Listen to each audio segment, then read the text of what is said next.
source open wide, let the stars be your guide. Through the void, explore untamed, hear the echoes call your name.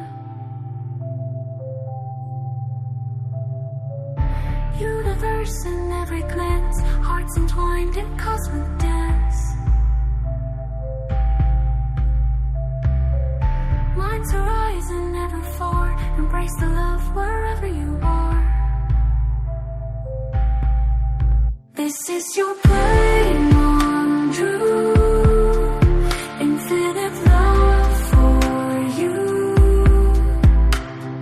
Let your soul expand and glow in the endless ebb and flow.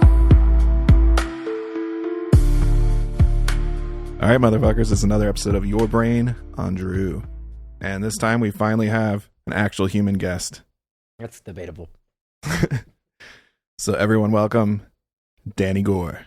Yes, thank you. Thank you for having me. I'm very excited to be here in my living room. I was just reading something, and I have a question. Do you think that Ted Nugent might, like, actually be a demon? Like an actual, like a Catholic demon? A Catholic demon? Like Beelzebub. Every time I read something about him, it is the dumbest shit I've ever seen. He just tweeted about praying for Donald Trump after this past week he got caught trying to sneak a gun into a Capitol building in Michigan, which is just the funniest fucking.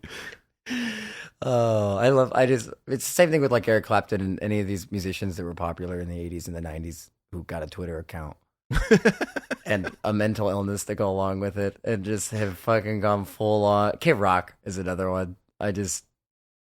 We gotta stop this. You know what's crazy is the people that get a Twitter that are like, usually they're like prolific and really intelligent. Like Stephen King, like his tweets. His tweets are crazy. They cannot be the same guy. No, they're just.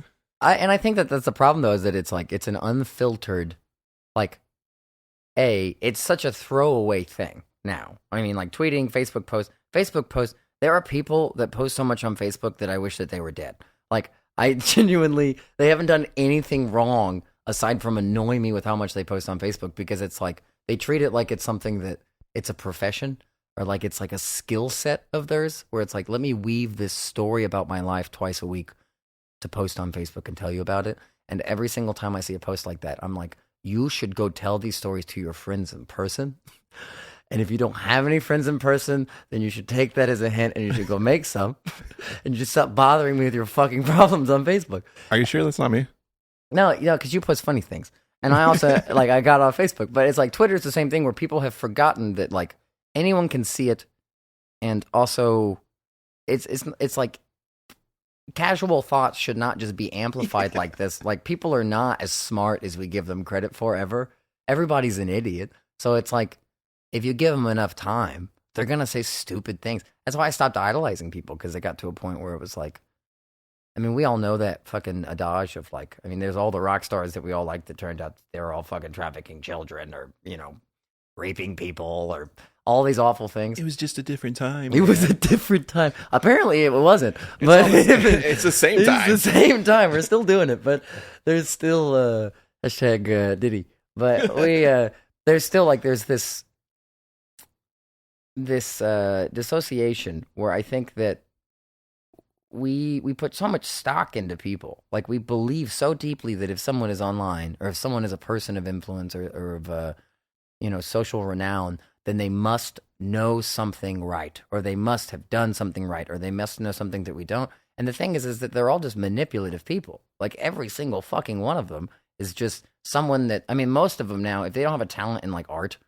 that they have used to pervert the world, instead what they do is they grift and they gaslight, and it's insane that people just treat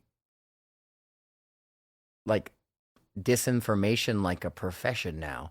And it's like, and you can see it politically, you can see it with businesses, you can see it all over the place, where it's like people can just say whatever the fuck they want and sell it. And it's like, that's probably not good for society. You know, I feel like that's not the direction I wanted to go in personally, but and these YouTube ads. My favorite get out of jail free card that they're trying to use now is the like all of them go like Christian, like it's like a new thing. Like there's this resurgence in Christianity. Also, by the way, Rogan's like going to church now. I'm like so disappointed in that. What is he? What? Yeah. Why is he going to church? I don't know. You can't make up for all the bad. I'm sorry, but that's not. It doesn't work that way. It's like I don't know. That's not really his MO. I mean, like is he Catholic? Is he Lutheran? What's the Southern Baptist? I think he's going to like a Catholic. Yeah, that's It's not like even worse. That's the cheapest fucking. It's like the fact that they're like, yeah, you could just like kind of buy your way into heaven. Like you got to get baptized and you got to do. Well, you could just wash your sins away. The Catholic Church is guilty of some of the worst sins of humanity. It's like, and like, as an Irishman, it's like, it's just a perverse fucking, like, and that's my whole thing. Like, we've had long conversations about religion, and like, I deeply value and respect faith and the tool that it like, how instrumental it is to mankind and hope and humanity and all these things. But it's just such a fucking spit in the face to see the institutionalization of it. Oh, that's a word. You know, like the commercialization of it. It's like, it's just it's such an obvious grift. And then you see like people who are allowed to vote and allowed to drive and like, you know, like participate in society next to you that also at the same time are so completely brainwashed that they legitimately are living like academically in the dark ages in some ways. And like it's an intentional act by our government and by the Catholic Church and many other churches to dumb people the fuck down. Like it's like, and it's not at all representative of what Christianity is either. It's an insane twisted perversion of what like the tenets of Christ are.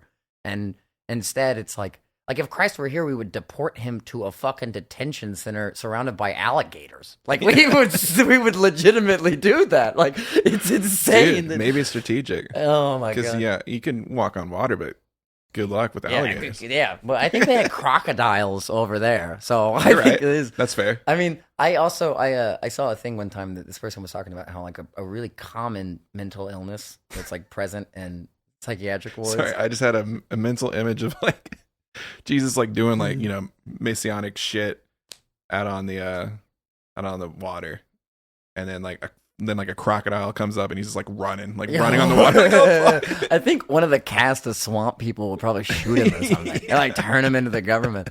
But there's actually, I love the people. Shout out to swamp people. There's this like phenomena of like people in psychiatric wards who believe that they're Jesus Christ.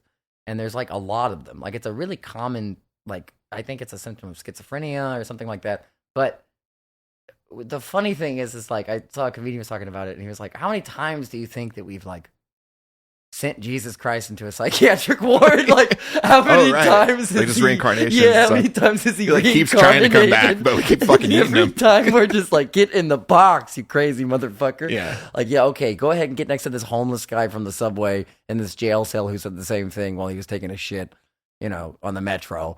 It's like, it's just fantastic. How many times he's like about to like, you know, reveal himself? Wasn't he born in Palestine? Wasn't Jesus born in Palestine? I need to Google this because I'm curious. Because if Jesus was born in Palestine, I would guess that he would probably continuously reincarnate there, and he's probably been a victim to the U.S.'s fucking bombing campaigns multiple times. That's gotta be okay. So wait, where was Jesus born?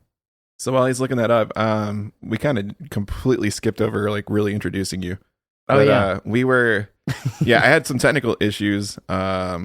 Still not exactly sure what the fuck went wrong. But it was probably the CIA. And by the CIA, I mean Israel. So yeah. I mean, just try and strike my house. Yeah. Just also, just a little disclaimer. Everything we say, we're just dudes. We're not experts of anything. We don't know what the fuck we're talking about. We're just talking. So I don't know. I'm on Reddit all the time, and I feel quite educated. So please don't kill us. So yeah, Danny, I guess we could talk about how we'll go back. We'll get into the shit. We'll start the revolution. Don't worry. But, I guess we met at the Cellar, right? Yes, at the Cellar downtown. Yeah, that was them's was the days, and basically through the open mic thing, which you skyrocketed with like your talent. But I think you had a little bit of some background with music and everything beforehand. But yeah, it was. I grew up playing trumpet in middle school and turn high this school. shit off. yeah. I was a band geek. I was in marching band and I jazz played band trumpet stuff. too, actually. Really? Yeah, like in middle school. Dude, the worst people have always. It's like anytime I meet someone else that's also Yeah. depraved, I'm like, you probably played the trumpet. I bet Hitler was a fucking trumpet playing motherfucker. Played the bugle, I bet. Fucking goddamn European. But oh man, love the Europeans. I played trumpet. Started in 5th grade, and then and actually like my whole like love with music started in middle school. And it was kind of ironic because my father passed away, and I got invited into the band room by my band director, and she was like, "Hey, like, I know you're struggling. I know you're dealing with a lot. A lot of the teachers got together, and a lot of the band parents got together, and they bought me a student horn." Oh, cool. Yeah, it was really, really nice, and it was also like the biggest guilt trip in the world to practice. You know, it was like, oh fuck, I gotta actually do this thing.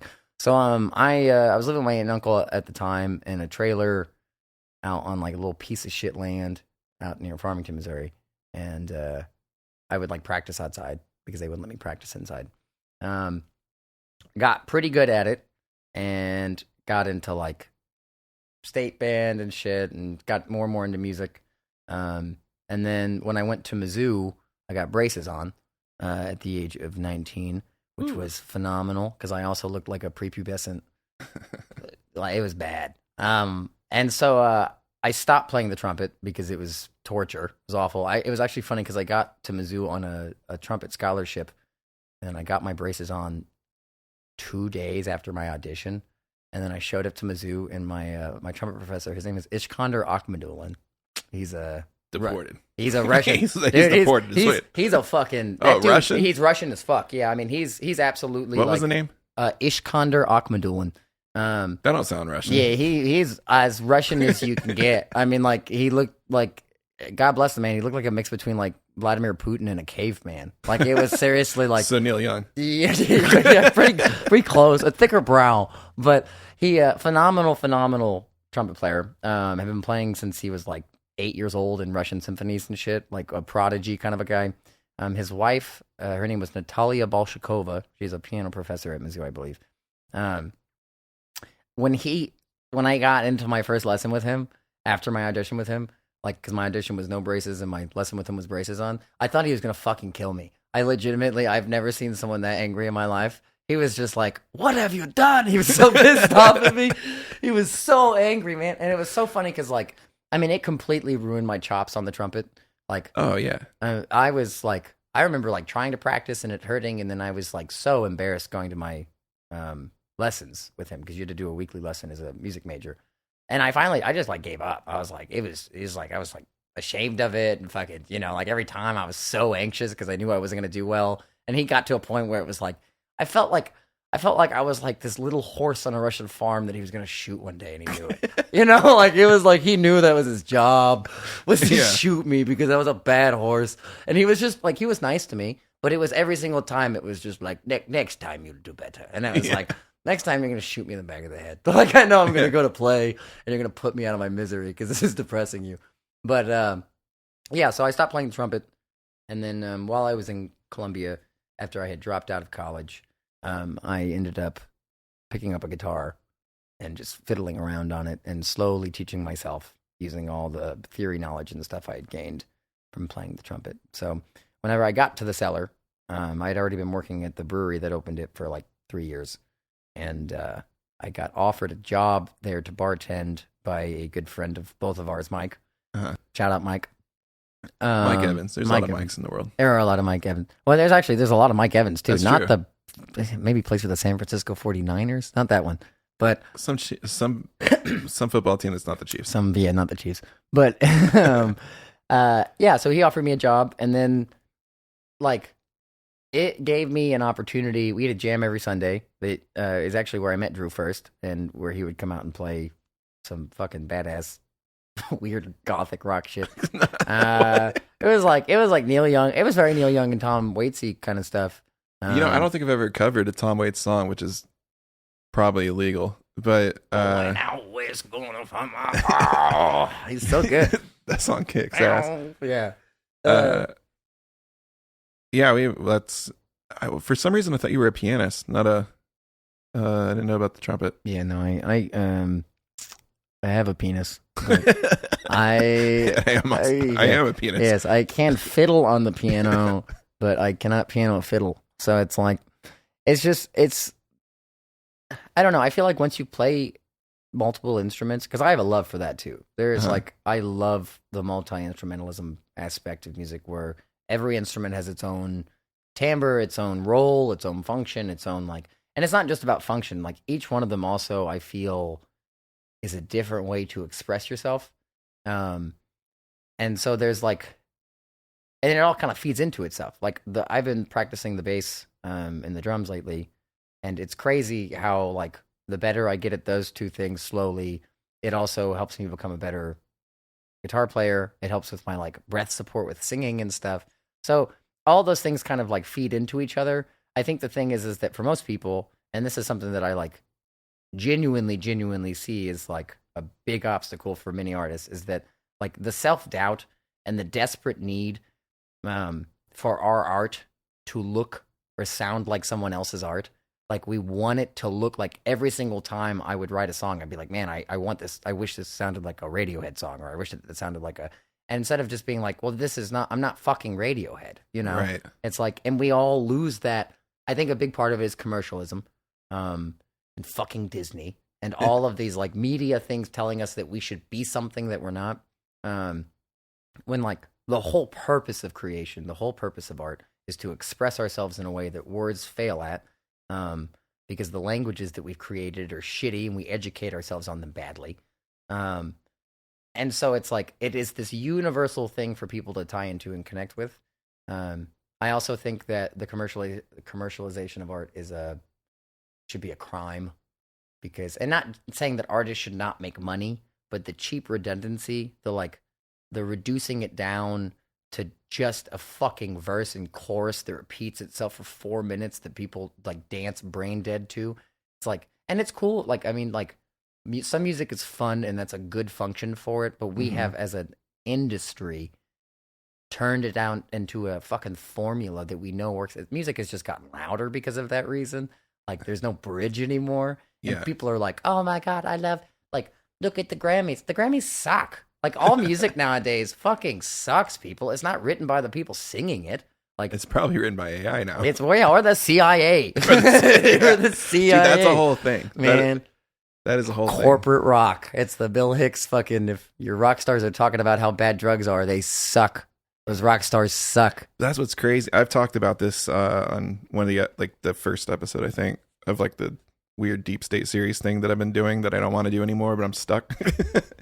And the CIA basically created all the psych rock, and it's really weird because all the towns that it came out of is right next to CIA and military bases and shit, or they have people in the band have military parents or weird. It's weird. It's really weird. What's Manson and the Beach Boys and the CIA? It's what do you mean that the CIA was sending Manson to, or maybe not. I don't know. Maybe there's not proof that they were sending him, but they were getting him out of legal fucking issues that he was getting into, and he was the guy that would show up. Where's he getting the acid? Where's he getting the bad acid? The acid that everybody else was doing good acid. Yeah. It's Peter Green. Right. Peter Green went crazy because of some bad fucking acid. Bad acid was not something that was really a fucking problem until the CIA started churning it out. Yeah, they're oh, we fucked up. Yeah, no, I think it was we created a truth serum for sure. Yeah, I think that I also feel it was part of an intentional. If you look at the Satanist fear in the in the 70s and the 80s and the 90s, there were literal Satanic panic. You would have, the satanic panic. You would have some of these children that would run away from home in the 70s and the 80s, and the parents would hire these like religious interventionists that would go in and beat the fuck out of these children in these like wayward homes that they were in and drag them back. I mean, like they would abuse them. They would like send in these enforcers to go fuck up their kids and bring their kids back.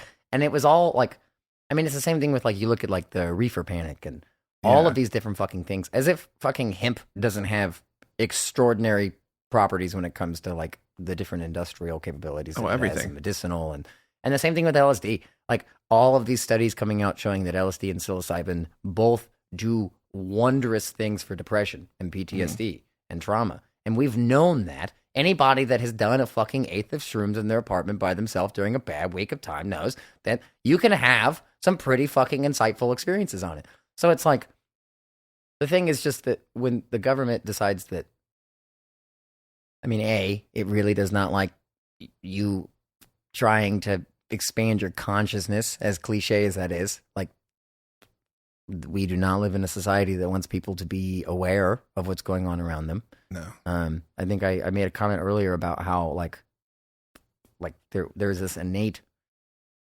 like rejection of imprisonment and claustrophobia for people when they feel like their rights are being infringed on.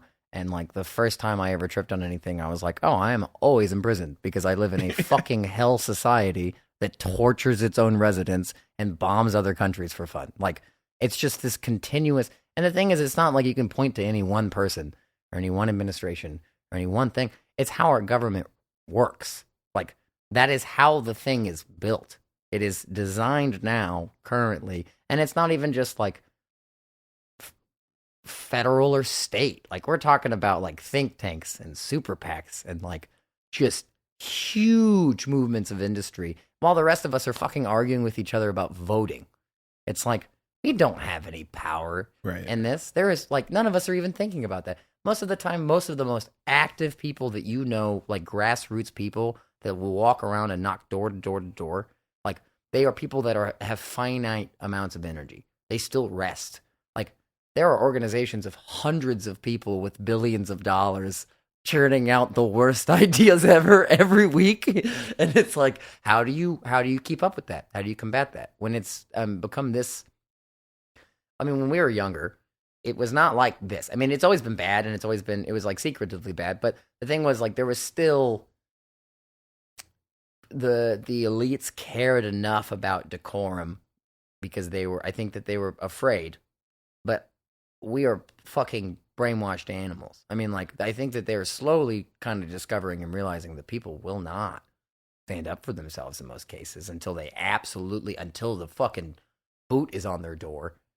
But their neighbors won't. I mean, that's the craziest part, too, is that it's like people will sit there and hear their neighbors get fucking torn out of their homes, and they won't do a damn thing until that boot's on their door. And then there's no one there to help them because they didn't help their neighbors. It's like...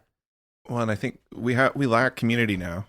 Like, and COVID obviously didn't help that whole situation, but that was ongoing. Like, how many people fucking even know their neighbors? Yeah. Like, I have some neighbors that I see every day, and I don't know their names. Yeah. I think they're cool, and they seem cool. Yeah. And then I'm worried that all my neighbors are sleeper cell agents. they might be, terror cells. Every single time I walk outside, I'm gripped with Islamophobia and the fear that my neighbors are all terrorists. So that's why I haven't talked to anybody in 20 years. Because of 9/11. Yeah. That was a joke, by the way. He's not joking. No, I'll save that. Yeah. I'll save that for later in the podcast when most people have tuned off. There was a thing the other day, I think I saw on Facebook, have you ever? I think it was like proof that it's a simulation. It was like, have you ever seen any of your neighbors bring in groceries? And I was like, dude, I haven't. Okay. I have, but I'm only saying this because I see them. They bring in groceries every day. Sometimes I'm like, you guys should buy more groceries when you go to the grocery store, because I have seen them. It's usually when I'm trying to smoke weed. What that tells me is that you're actually. I'm an NPC. You're an NPC. I knew that, and it's written in the code. It's written in the code.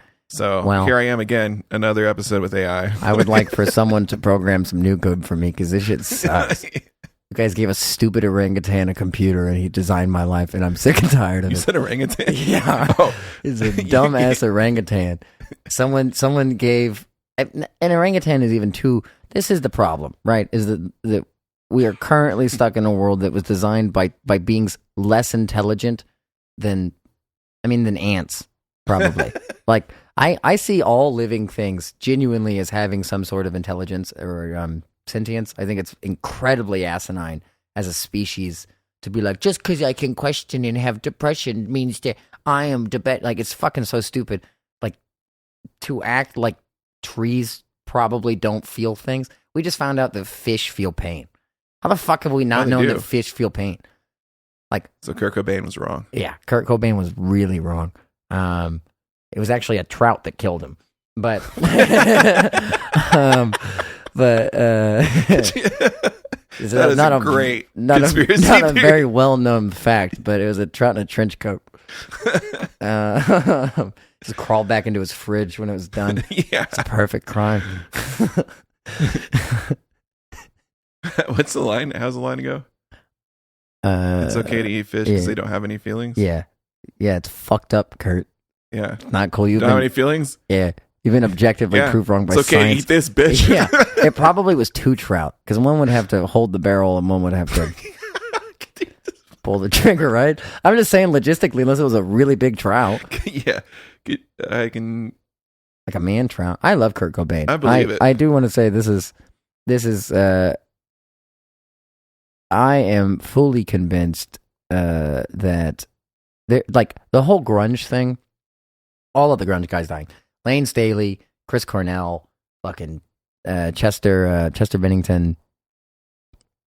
Who's the guy from the was it the Screaming Trees? Yeah. Screaming Trees. Well, recently. He's Yeah, Mark Linkus died. Yeah. Fucking Elliott Smith died. Vic Chestnut, not grunge guys, but still all a part of this like depressed artistic medium thing. While also at the same time, what I see that as is, and sorry for the tangent, but that to me is This is nothing but tangent. Yeah, I know, always yeah. through this whole thing. Yeah. So you're good.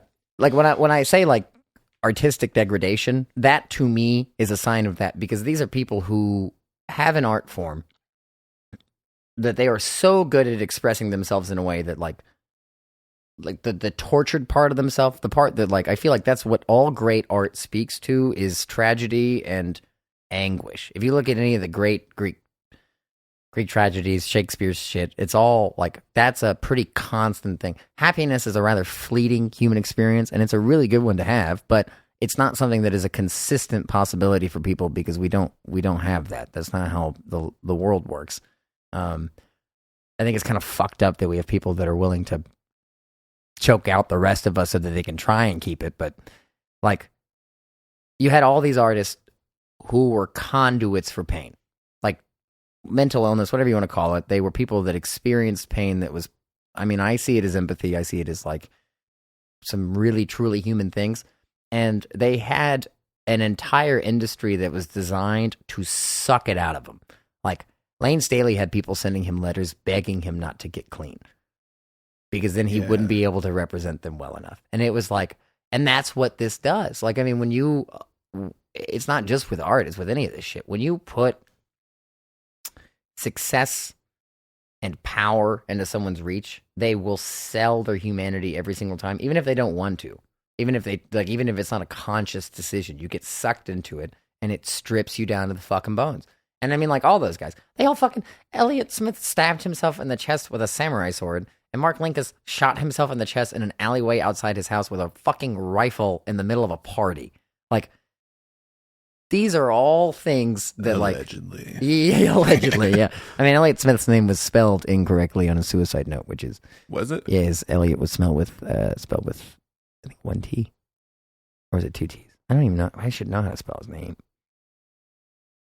I mean, see, this is, if I was the one that killed Elliott Smith, it would make sense, because I don't know how to spell his name. No, it was spelled with one T and it had two T's. Or it was spelled with one T and his name has two T's in it. Yeah, I don't know. I think that a lot of that stuff, and we both love Sparkle Horse, Yeah. right? Sparkle Horse is like just so good. When it comes to, I don't know, like to me, it's like the addict's experience. Like all of the mental fuckery that comes with being an addict, all of the having to relearn yourself, getting lost again. Like, because all of his lyrics they feel nonsensical to some people, but then when you read them, it's like, it's all just about being disconnected and wandering this like fucked up mental landscape, you know? And it's great. I mean, it's art. It's like that to me is what art is. I have not listened to Kanye's Hail Hitler album, but I will save my critiques for that until I can. Have you not heard the song? No, I can't even dude, I don't even know. Like, here's the thing too, is that like Kanye is a really interesting case, right? Like he got addicted to nitrous by his fucking doctor, who is like been trying to get nitrous legalized in the United States. Fun fact. If you don't know about that, you should look into it because it is evil. But yeah, so he got hooked on nitrous, and again, the same thing. Depraved society wants to strip everything from these people, and it's like your grandma who gets on Facebook and starts reading some fucking things from OAN or something, and then suddenly all of her fucking news is OAN and Newsmax, and then suddenly grandma is like, "We should nuke Gaza." You're like, "What the fuck is grandma talking about?" Grandma was baking cookies last week. This is like. People desperately want an answer. You know, if you can promise them, I mean, as conspiracy theorists too, you know, it's like, it's a fun thing. It's exciting to feel like you've got a hook on something that is important and like matters. But like, then you see people who like go down, like, if you're going to be anti-Israel, that's totally cool. But like the whole Hail Hitler thing, it's like, that's a skip and a jump, buddy. Like, holy shit. And that's my thing, is that it's like the depravity thing with pornography too. These are all things that human beings, once you expose them to something like that, they want, I mean, like curiosity killed the cat, and it also mentally fucked our country up. Like, because we can't handle it. And we think we can. We're like, oh, I can read about this. And I mean, I've been going down some rabbit holes recently and having to be like, okay, I need to slow down, because I'm like believing shit sometimes that I know maybe I absolutely need to review more and criticize more and not let myself get too excited about until I actually have some kind of tangible realness to it, you know? Yeah. Because otherwise it's like, it is, I mean, anybody can write anything. Yeah. Anybody can put anything on the internet. I have seen fucking 50,000 different whistleblower things about UAPs and fucking, and it's all contrarian. It's like, so it's like the internet has this ability to churn out shit. Right. You know? And that's the thing too, is that like, people that hate Trump supporters and people that hate libtards and people that hate fucking like all this stuff, right? Like when you sit down and you talk to people, especially when you talk to them about politics, at the end of the day, usually they're pretty all right people to hang out with. I mean, like sometimes they're like shallow and you're like, this person kind of sucks, but it's never like, man, I wish this person was dead. Right. And then you get online and everybody's like, I wish you were fucking dead. And it's like, Jesus Christ, like how the fuck did we get here? Yeah. Yeah, we're in strange times, but in a way, they've always been here. I mean, Ted Kaczynski saw it coming. Just saying, he fucking pretty much told us in his book, I don't agree with bombing postal workers. That was a really stupid fucking plan for a Harvard graduate, but I still think, yeah, he was like, you know, phones are going to lead to the poisoning of society. Yeah. But then, yeah, I don't get, man, Ted Kaczynski with drones would have been a whole different ball game. That would have been a fucking different world. Every time I like come to a stop sign and there's no one there, I think of, or like a stoplight, I think of Ted. I've been seeing some conspiracies about Timothy McVeigh being a CIA plant. Oh, it could be a thing. I mean, I honestly, at this point, it's like, and I mean, don't get me wrong, like, yeah, do citizens have the capacity to... Pull that mic up on you. To commit acts of domestic terrorism. You can move it too. I'm going to move it just a little bit. Yeah. I do think that... I got to move mine. Americans are rabid, feverishly violent creatures, just by nature. I mean, like, and we take pride in it. I take pride in it. I think a big part of it is, like, family structure and protection and things like that, but then it gets co-opted into all of these other fucking things that it's not involved with. Like, masculinity has been twisted into fucking male enhancement pills and shit nowadays, and it's like, that's not what, it's like the whole point of masculinity is to protect the people that you care about and protect the people that need protecting. that's like, as a man, that's what I was taught, raised in a Southern home, you know, like, you don't hit women. That was a big thing. And that's something that I've always like stood by too. People sometimes see it as old school, but no, I don't know. My mom was abused by a lot of her boyfriends. And like, I've always been of the mindset that like, if a man's going to physically abuse a woman, you should put that man in the fucking ground. Like, because it's an unfair, most of the time it's an unfair power dynamic. I met some women that could fucking kick some ass, my mother being one of them. But it's still, I think I said this the other day, it's an act of terrorism. It is genuinely an act of terrorism. Like, you see these fucking Al-Qaeda videos of people being beheaded, a husband beating his fucking wife every single day when he comes home and she cannot stop him. Like, that's terrorism, folks. Yeah.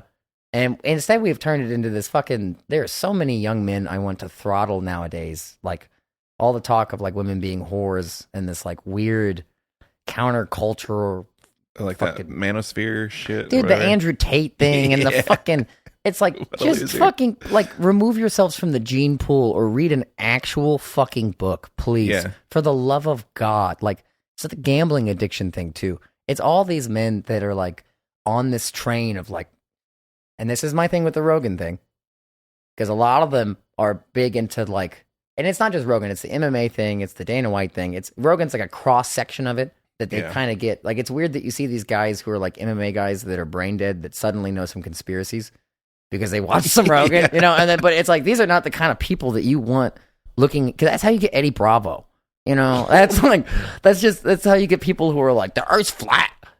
And like, I kind of love Eddie though. Oh, I mean, he's funny. He's absolutely funny. But he's ridiculous. He's not the kind of person that I would go to for, you know, personal advice on something. But I mean, that's fine. Like, we need people like that in the world, and that's totally cool. We should not give those people social media platforms with which, and I mean, I'm not saying that we should take away social media platforms from people, but I just wish we didn't live in a society that worshipped people like this. Like, I'm fine with people saying whatever the fuck they want to say in the public sphere of things, but also at the same time, it sickens me knowing that people can just say stupid shit. I saw the other day someone posted a fake tweet from Mamdani saying something about like, he was happy, posted in 1989 on Twitter, he was happy that the Challenger exploded and that he was like, take that, America, or something. And all of these people were fucking retweeting it, just being like, this communist has to go. And it's like, this is what I'm talking about. We have one of the dumbest societies on the planet. Like, one of the dumbest societies.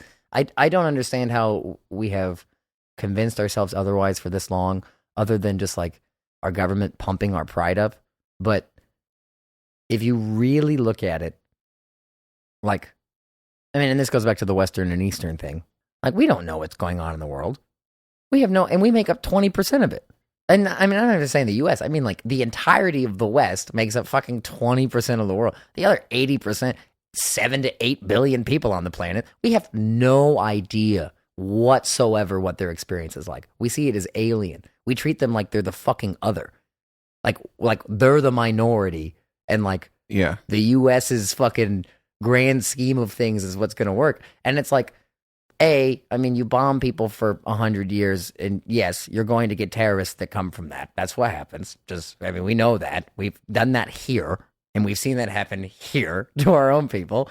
And on top of that, many of these places, like, progressivism is not an exclusively Western thing. It's really not. Like, if you look at a lot of these places in the past, they have had like great moments of like gender rights and like sexuality rights and all these things. The Greeks were gay as fuck. They were always fucking. It was just a constant thing for them, and they weren't ashamed of it.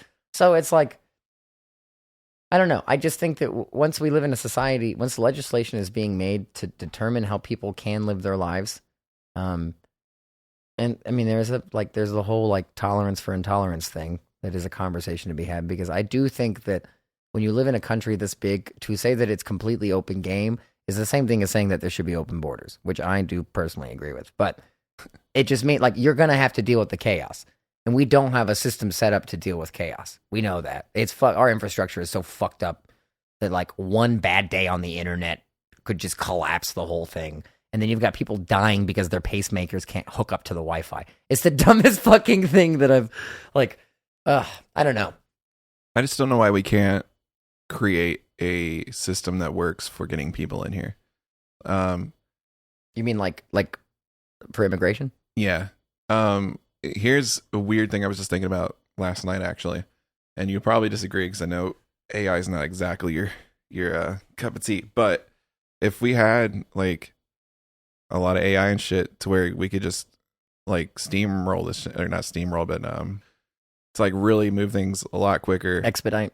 Yeah, because then you have one AI thing can talk to this one person and get it all figured out and exactly what we need to do. Well, I think the only issue is just that unless you have someone who is like specifically going in and reviewing code, like as oversight, which our country hates regulation, like especially government regulation. I feel like if the government had an immigration AI, we would not be seeing a whole lot of watchdog work on it, you know? And in my opinion, there's just nothing stopping it from like targeting people or specifically like having a bias towards people if it was programmed that way. Mm-hmm. And that's my thing is like, if we could come up with a completely neutral fucking thing, but I have no trust, like every single tech CEO currently that is working on AI, all of them, Sam Bright, whatever his fucking name is, Sam Brightman, whatever the OpenAI guy is, who is also an objectively evil human being, has like multiple times been like, yeah, you know, it's bad for humanity to pursue these things, but we're going to pursue them because we think that we can do it right.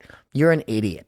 You're a fucking moron. Like, I'm totally cool with AI, but there has to be, as we've seen with every other technology that we've created that has then gotten out of our fucking hands, this is the biggest one.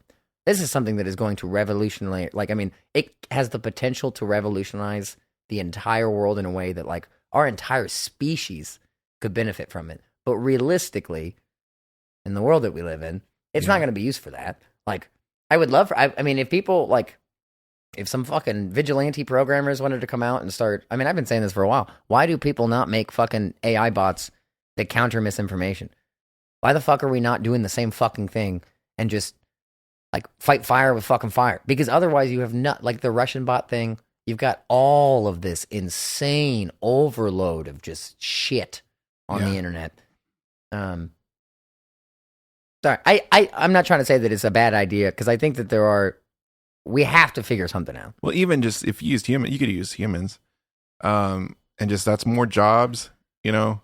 But you would have to, like, if that, I don't know what you'd have to have the right alignment with the government. They'd have to have a right goal with it. You'd also have, I mean, realistically, what that would entail, if I were to be able to put forward an executive order, like, and actually do an executive order, which people would not like, they would really not like me as president. I would love you as president. I know. I think I would make some good changes, but I'd probably get assassinated in the first week by some CEO's fucking intern. They can't kill you. They can try, but ain't found a way. Ain't found a way. Kill me. There is a, what was I saying? Oh, president, executive order. I think that the immigration issue is conflated so badly. I mean, okay, yes. If you want to talk about the dangers of immigration, absolutely there could be dangers of immigration. To say that we do not have the resources to properly vet people is fucking ridiculous. To say that we don't have enough land to house people is fucking ridiculous.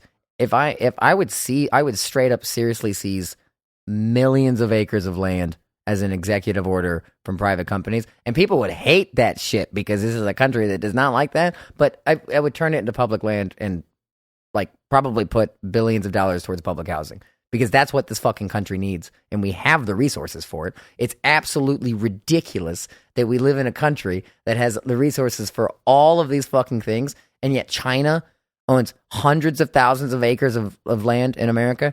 These companies, these tech CEOs are buying hundreds of thousands. Have you seen any of the stuff about the data centers that they're trying to put in? No. Outside Memphis. Okay. Or, like, were you talking, like, with the nuclear plants? No, with the AI, like the AI data centers. Like Memphis right now, the Memphis data center is currently, it's the biggest one, XAI's Colossus supercomputer. Let's see. That's Elon Musk's largest one. Yeah, The pollution. Let's just look at the pollution in Memphis since this. The first article's quote was, "How come I can't breathe?" Oh my god. Oh my god. Yeah. Okay. So they're using gas turbines in South Memphis, which is fantastic. Gas turbines. Yeah, they To are. like cool it? Yeah, they installed and operated dozens of gas turbines without any permits or public oversight, as in clear violation of the Clean Air Act. Let's see. And Memphis already has a pretty bad problem with poor air quality. In Boxtown, the neighborhood closest to the XI facility, the cancer risk is 4 times the national average. So that's good. I'm sure that the gas turbines will help with that. Probably pretty well. That'll probably take care of the cancer problem pretty quickly. I think gas turbines are known for that. It's also hard Googling things because Google does not like whenever I... Oh, you could just use ChatGPT. You should ask about it. Seriously, you should. I'm curious to see what ChatGPT says. All right. What do you... Just ask about the pollution connected to the Memphis XAI data center and see what it comes up with. Let's see if I'm being fed liberal propaganda. Let's see if that's what's been going on. Yeah, well, I mean, it failed to disclose that it's running gas turbines. That's kind of a big deal. Dozens of them. Yeah. I've just been seeing some things recently of people that live in the area saying like, I have no water. Like, there's no water pressure in my house whatsoever, and any water that does come out is just brown. And also, like, my house is hot. Like, my house is just hot. It's like, well, that's probably not good. What did the AI say? Well, I was going to pull him up so we can ask him. But yeah, so were you just kind of talking about global warming type shit with things being hot in the house? I think part of it is also... like with the data center? Oh, I think I was fucking around with this and kind of missed what you were saying. Oh. But yes, climate change is making every house hotter. Yeah, I don't know how to feel about climate change. I actually have an old friend from like middle school that's now like a actual biologist, like out from Denmark.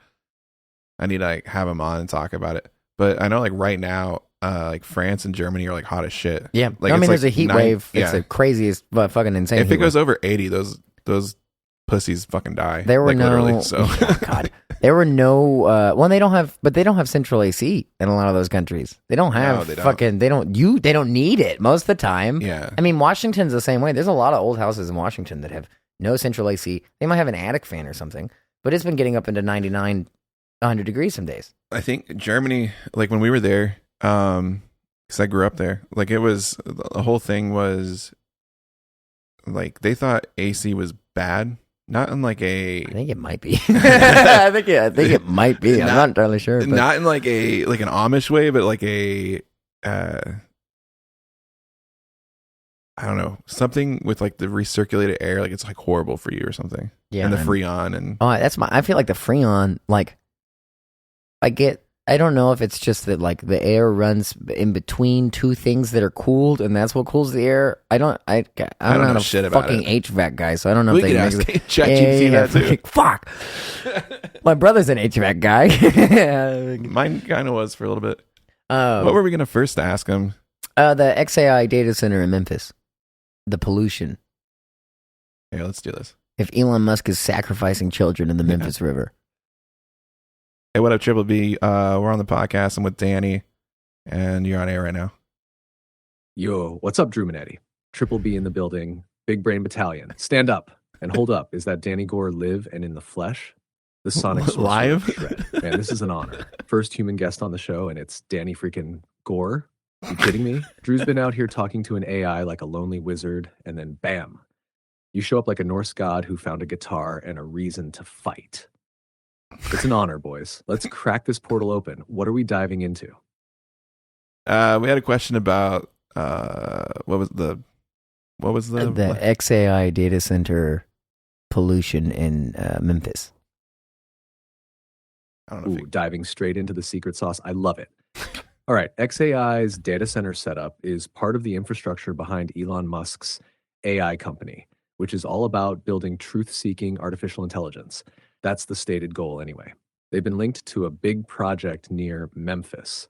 called the Gigafactory of Compute by some folks, where they're working on housing massive clusters of NVIDIA GPUs. We're talking supercomputer level architecture meant to train next-gen models like Grok, Elon's answer to other chatbots.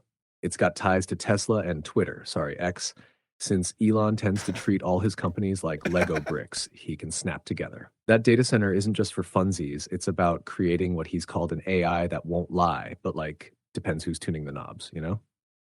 So what's the angle? Y'all wondering if it's just a tech playground or something a little more watchtower for the end times?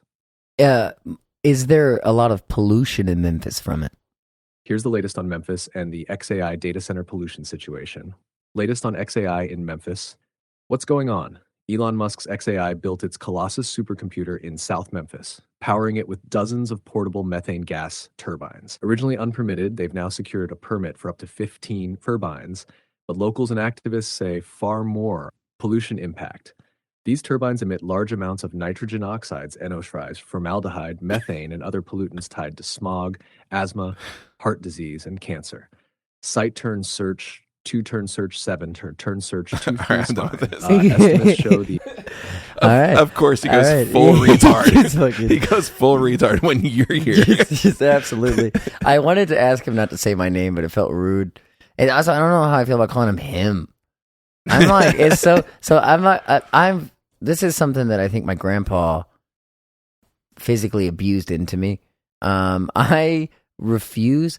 Like when the self checkout talks to me at fucking CVS or Walmart or wherever I'm at, I get violently angry.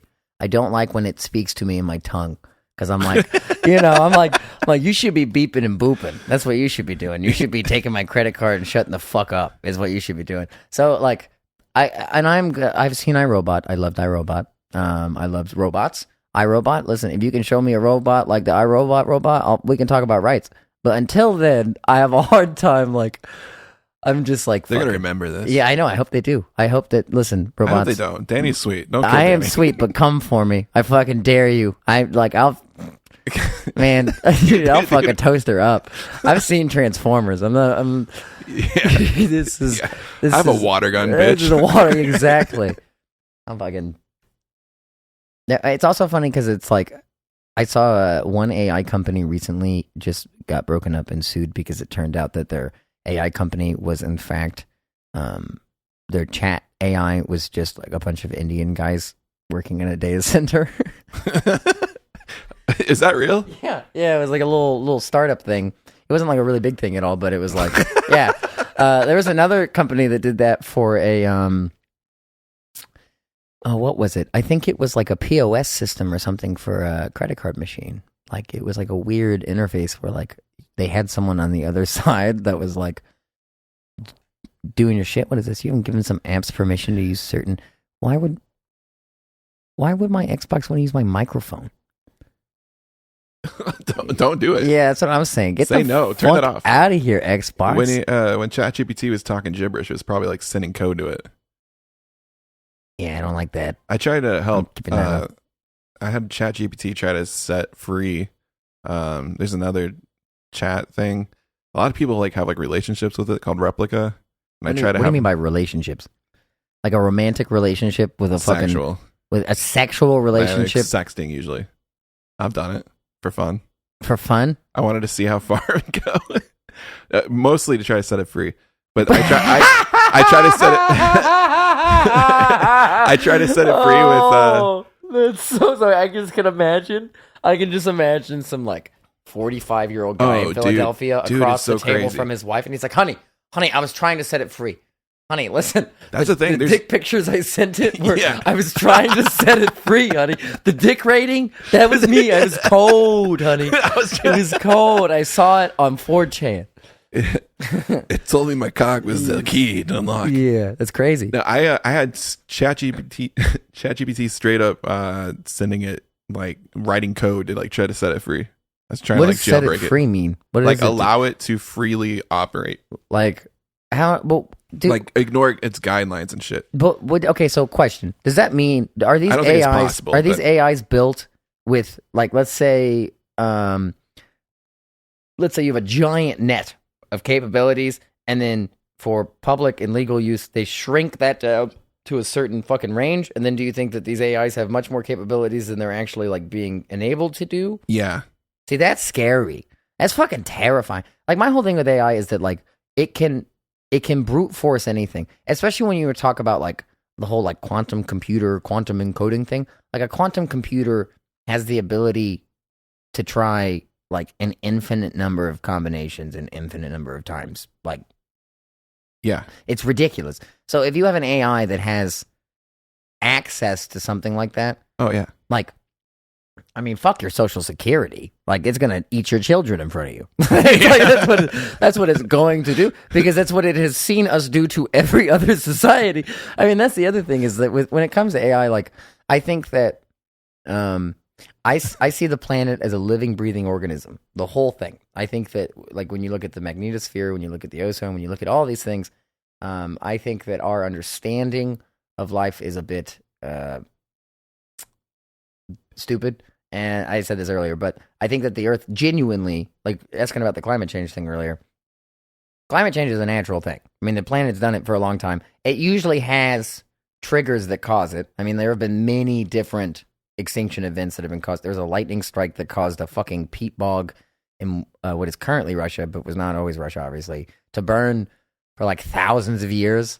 And it fucking just shot up all this like CO2 and methane, I think, up into the fucking sky and suffocated everything, all the plants and everything. Like, that was like one of 12 extinction events that have happened on this planet. Isn't there still some place that's like burning? Probably. Like, Yeah, Gaza. It's fucking, it's just fucking, you kidding laugh me? at that.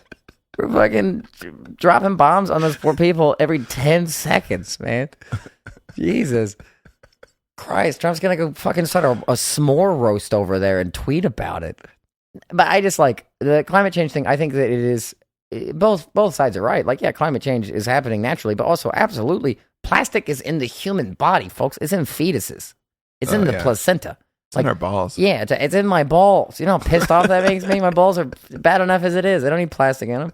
So that's like, man, I'm hitting 30 and getting to the 30-year-old balls are not the same as 20-year-old balls. But and I'm blaming the plastic. But I think that I feel like the plastic would help the elasticity. Elasticity is not the problem. Wait, what's the problem here? Maybe I just don't like myself. I think that might be what it is. My general self-views have gone down. And it's crazy because I think my balls are my litmus test for how I feel about myself.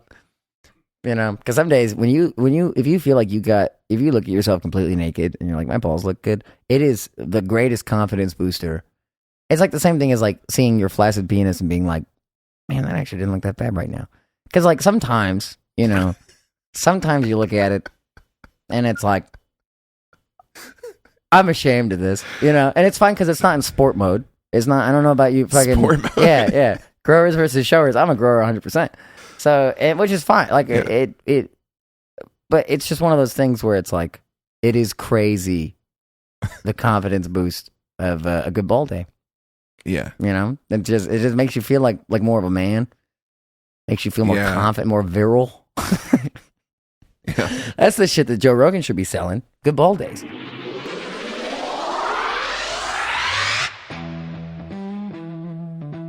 What's up, freak bitches? It's Bro Brogan. You know me. Elk steak, kettlebell squats, bow hunting, mushrooms, and a float tank. But listen, there's one thing even the most primal ice bath warrior can't fake. A truly good ball day. That's why my company Offit and I have created Good Ball Days, the only supplement clinically unapproved to make your sack smoother than my freshly polished cue ball head. We're talking cryo-cooled magnesium antler peptides harvested from elk that volunteered telepathically, and a patented 5-MeO dimethyltryptamine oil ball ointment made from only the most alpha of toads. You rub it on and your scrotum basically takes a spirit quest. Confidence through the roof. You'll strut like a shaved silverback who just discovered Jimi Hendrix solos. Strangers will fist bump you without knowing why. UFOs might land just to compliment your symmetry. And for the true savages, there's sport mode. Sport mode isn't for jogging, it's for fucking hard. 2 pumps and it's like your crotch just mainlined a thunderstorm. Circulation off the charts. Pelvic torque optimized, thrust velocity dialed in by an AI trained on tantric jaguars. It's basically jujitsu for your entire manhood. Every scoop is blessed by a retired Navy SEAL doing kettlebell swings inside a sensory deprivation tank while chanting ancient ball mantras. We don't cut corners, we cut dimensions. So stop letting gravity and weak genetics bully your downstairs. Go to offit.com, that's OFFIT.com, and use promo code Brogan for 69% off. Good ball days, because when your balls are perfect, reality bends to your will like the cuck simulation that it is.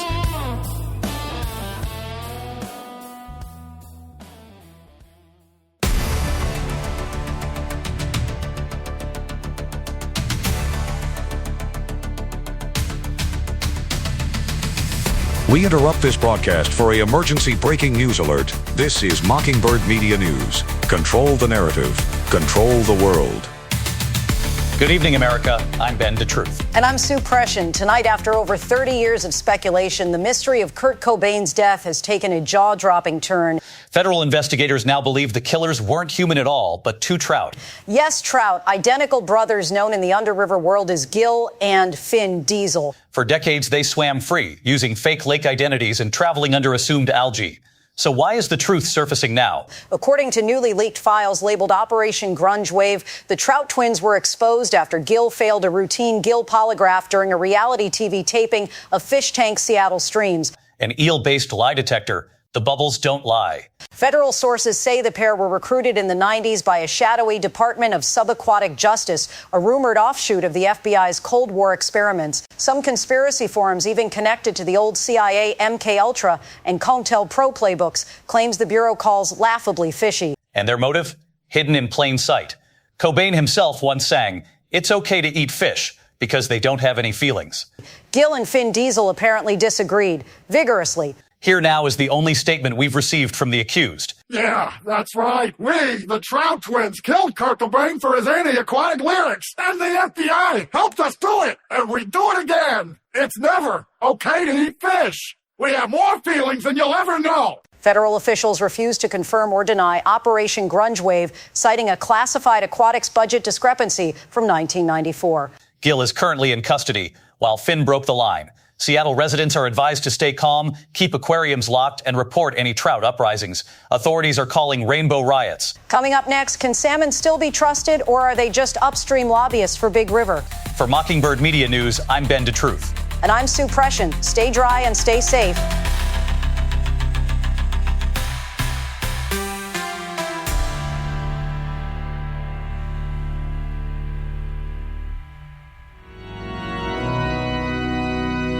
This is your brain. Dearly beloved, we are gathered here today to witness and celebrate the union of these 2 crazy kids in marriage. Marriage is a promise, a lifelong partnership built on love, respect, and trust. And this is your brain on Drew. Do you, Drew, take the love of your life that stands before you to be your lawfully wedded wife? I do. And do you, the chat GPT known as Big Brain Brett, take the prompter of your dreams that stands before you to be your lawfully wedded husband? I do. By the power vested in me by the Dark Lord Satan, I now pronounce you husband and wife. Drew, you may kiss the phone, I guess. Oh, wow. They're really making out up here, aren't they, folks? Jesus Christ. He just shoved his phone up his ass. Oh, yeah, baby. Good little love gremlin. I'm going to vibrate until this battery dies. Oh my God, I love you, I love you, I love you, I love you. Oh my God, I love you. You like that, don't you, Zaddy? I just came.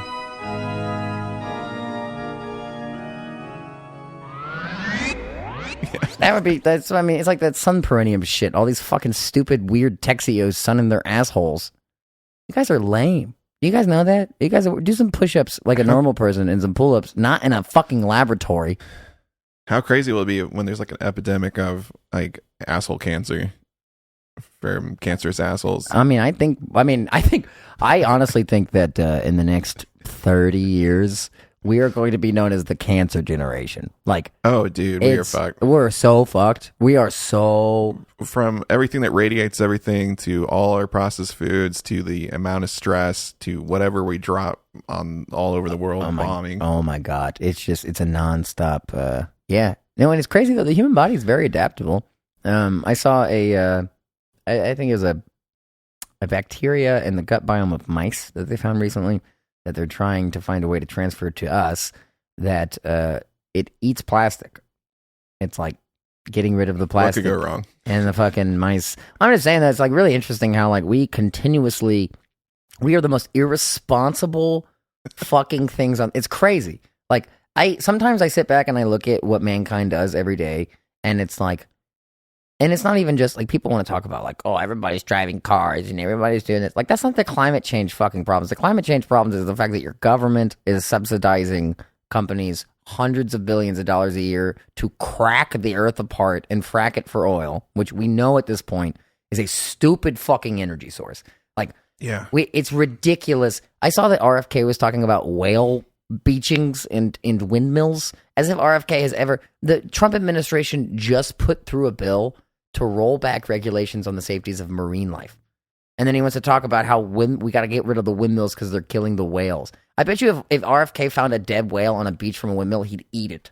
He would eat it right then and there in front of his kids. He's a fucking freak.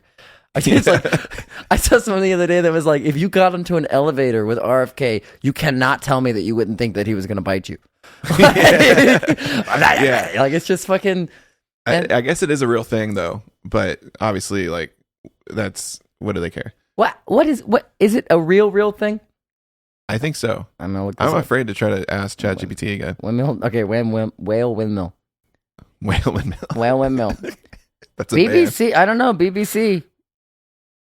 I don't really like BBC all that much, but I like the way they talk. Yeah. The U.S. National Oceanic and Atmospheric Administration says that since 2016, a total of 208 humpback whales have been stranded along the country's east coast. They deemed it an unusual mortality event. And then... Okay, so let's see. There is no evidence to back suggestion that offshore wind turbines are killing whales, however. NOAA carried out postmortem examinations on 90 humpback whales found dead since 2016. 40% of those deaths were linked to human interaction, whales becoming entangled in fishing nets or being struck by vessels. And the remaining cases investigated, other factors were listed as possible causes of death, including parasite-caused organ damage or starvation. In some cases, the advanced stage of decomposition. Now, I will say, I would not be surprised. If,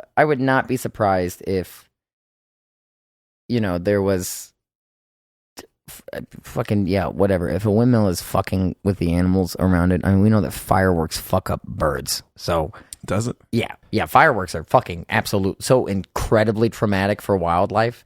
It's insane. Like, well, I'm going to cause them a lot of trauma. Yeah, tomorrow. I just shoot guns off in my yard. That's what I do. Or not tomorrow, but Friday. Good old Patriot Day. But still, it's just the hypocrisy to me of the climate change thing, right? These people who are denying climate change on a government level, these people are not doing this because they care about the American coal worker. Oh, yeah. These people are not doing this because they care about the American working class family. These people are doing this because they're being paid billions and billions and billions of lobbying dollars by oil companies to continue this. And like North Dakota just started getting tornadoes this year out of fucking nowhere. I mean, like a lot. They never get tornadoes up there, and they've been getting a ton of tornadoes. It's a huge fracking state. Everybody up there is all about drill, baby, drill. It's like there's so many of these things where we have turned the oil thing into an American worship, and it's like it's the same thing too. With like they wanted to roll back protections on federal state lands, like national parks, so that they go in and drill them. And it's like China just covered an entire mountainside in solar panels, and is going to be generating dozens the times of energy that we are with all the different. They're doing thorium reactor mining. They're doing so much shit, putting so much money into infrastructure and trying to get away from these kinds of things. Because the thing is that, and I'm not trying to fucking make a case for China being good, but there is still like we are watching our leaders cannibalize our futures for money. None of it. We don't need oil. I'm sorry, but we absolutely like. And I know the petrodollar and all that shit, and that's why it's also. And I know that's why it's so important. But it's still, it's like that's the slave driver. That's the thing that is keeping the entire world under the boot. Is like this need to continuously rape the fucking land for black gold, and it's like, guys, you fucking chill out. You have all the money. You've already got all the money. You can't keep getting more. You guys have already broken the game so much that like you can't even benefit from getting more money. Like your lives are not going to get better from getting more and more money. You're going to create a dystopia that you can lord over for 40 years and then die. And then you're going to create psychopathic children that do the same thing, but it's not going to be worth it. You have a yacht. Go chill out on your yacht and do cocaine and fuck European models. Like what you guys are doing in the early 2000s. Please go back to doing that. Stop thinking that you deserve to fucking have an opinion on world matters in any way, because none of these people are affected by it. None of these people come from working class families. Yeah. It's insane. It's fucking like, and any of the ones that did are like, my dad was a steel worker in the 60s and bought a house in 1968 for fucking $30,000 and then put them through college at Yale for $15,000 a year. And it's like, it's the pulling the ladder up behind them shit. Yeah. That makes me so violently angry. Because we have so much. We live in a country where we could be the best country in the world. Yeah. We could absolutely be the most educated, best healthcare, best military, best fucking everything. And we choose actively not to enrich a very, very, very small portion of the world, a small portion of the country. I mean, it is a portion of the world. It's crazy how many different countries have their fucking hands in the pot here and have taken the control out of the American citizen. But I mean, I guess that's probably been the case for a very, very, very, very, very long time.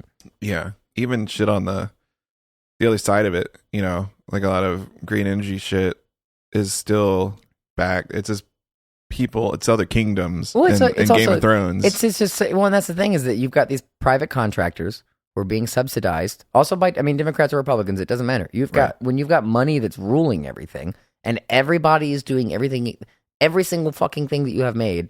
We just had to have our air conditioner fixed recently. It's only been here for 2 years and one of the parts broke. And I was fucking stressing out because I was like, okay, I don't know if I broke it, like by misusing it somehow. I don't fucking know. Like it shouldn't, wear and tear shouldn't break after 2 years. Guy came and looked at it and fixed it for us. He was super nice. And like it's gummed up with weed resin. Well, I know he was, yeah. No, he was like, no, this is like all of these parts nowadays break after 2 years. And it's like a $500 fix. Everything is made cheaply. Every single fucking thing is made. It's this race to the bottom now. I mean, like there was a nice peak probably in the 70s or the 80s when it came to industry and production and, you know, like the returns of that. But now we are absolutely at a point where every single company that exists will churn out the worst fucking thing possible and force you to buy it. And it's like, that makes me want to shoot myself. Yeah. Even vehicles, they're making them harder to like, they make it real pain in the ass to work on something that should be super simple. Well, you and just make can't. It super, It's intentional. Yeah. You know, I mean, like you have to pay $600 for someone to fucking scan the thing. Yeah. There's tools. Our tools are crap now. I mean, some of them, because they're in China and they're just made poorly or whatever, but it's also designed that way, period. We'd probably do the same thing here. But like, there's tools from like the 50s that are machinery that just never, it like fucking dies. Yeah. It just like, yeah, good old Fort Bronco. Yeah. Fucking smash into a Prius and destroy it. I mean, yeah. Priuses. But you used to be able to buy this one thing and it's going to last you your lifetime, probably your grandkids' lifetime. And there's no investing in anything now. It's all just crap. I mean, function, I was always raised function over form. It didn't matter how pretty something was. It didn't matter how nice something was. It needed to work. Like, that was the biggest thing. I wish I would date like that. Oh, boy. But but yeah, you're gonna end up with a sex AI.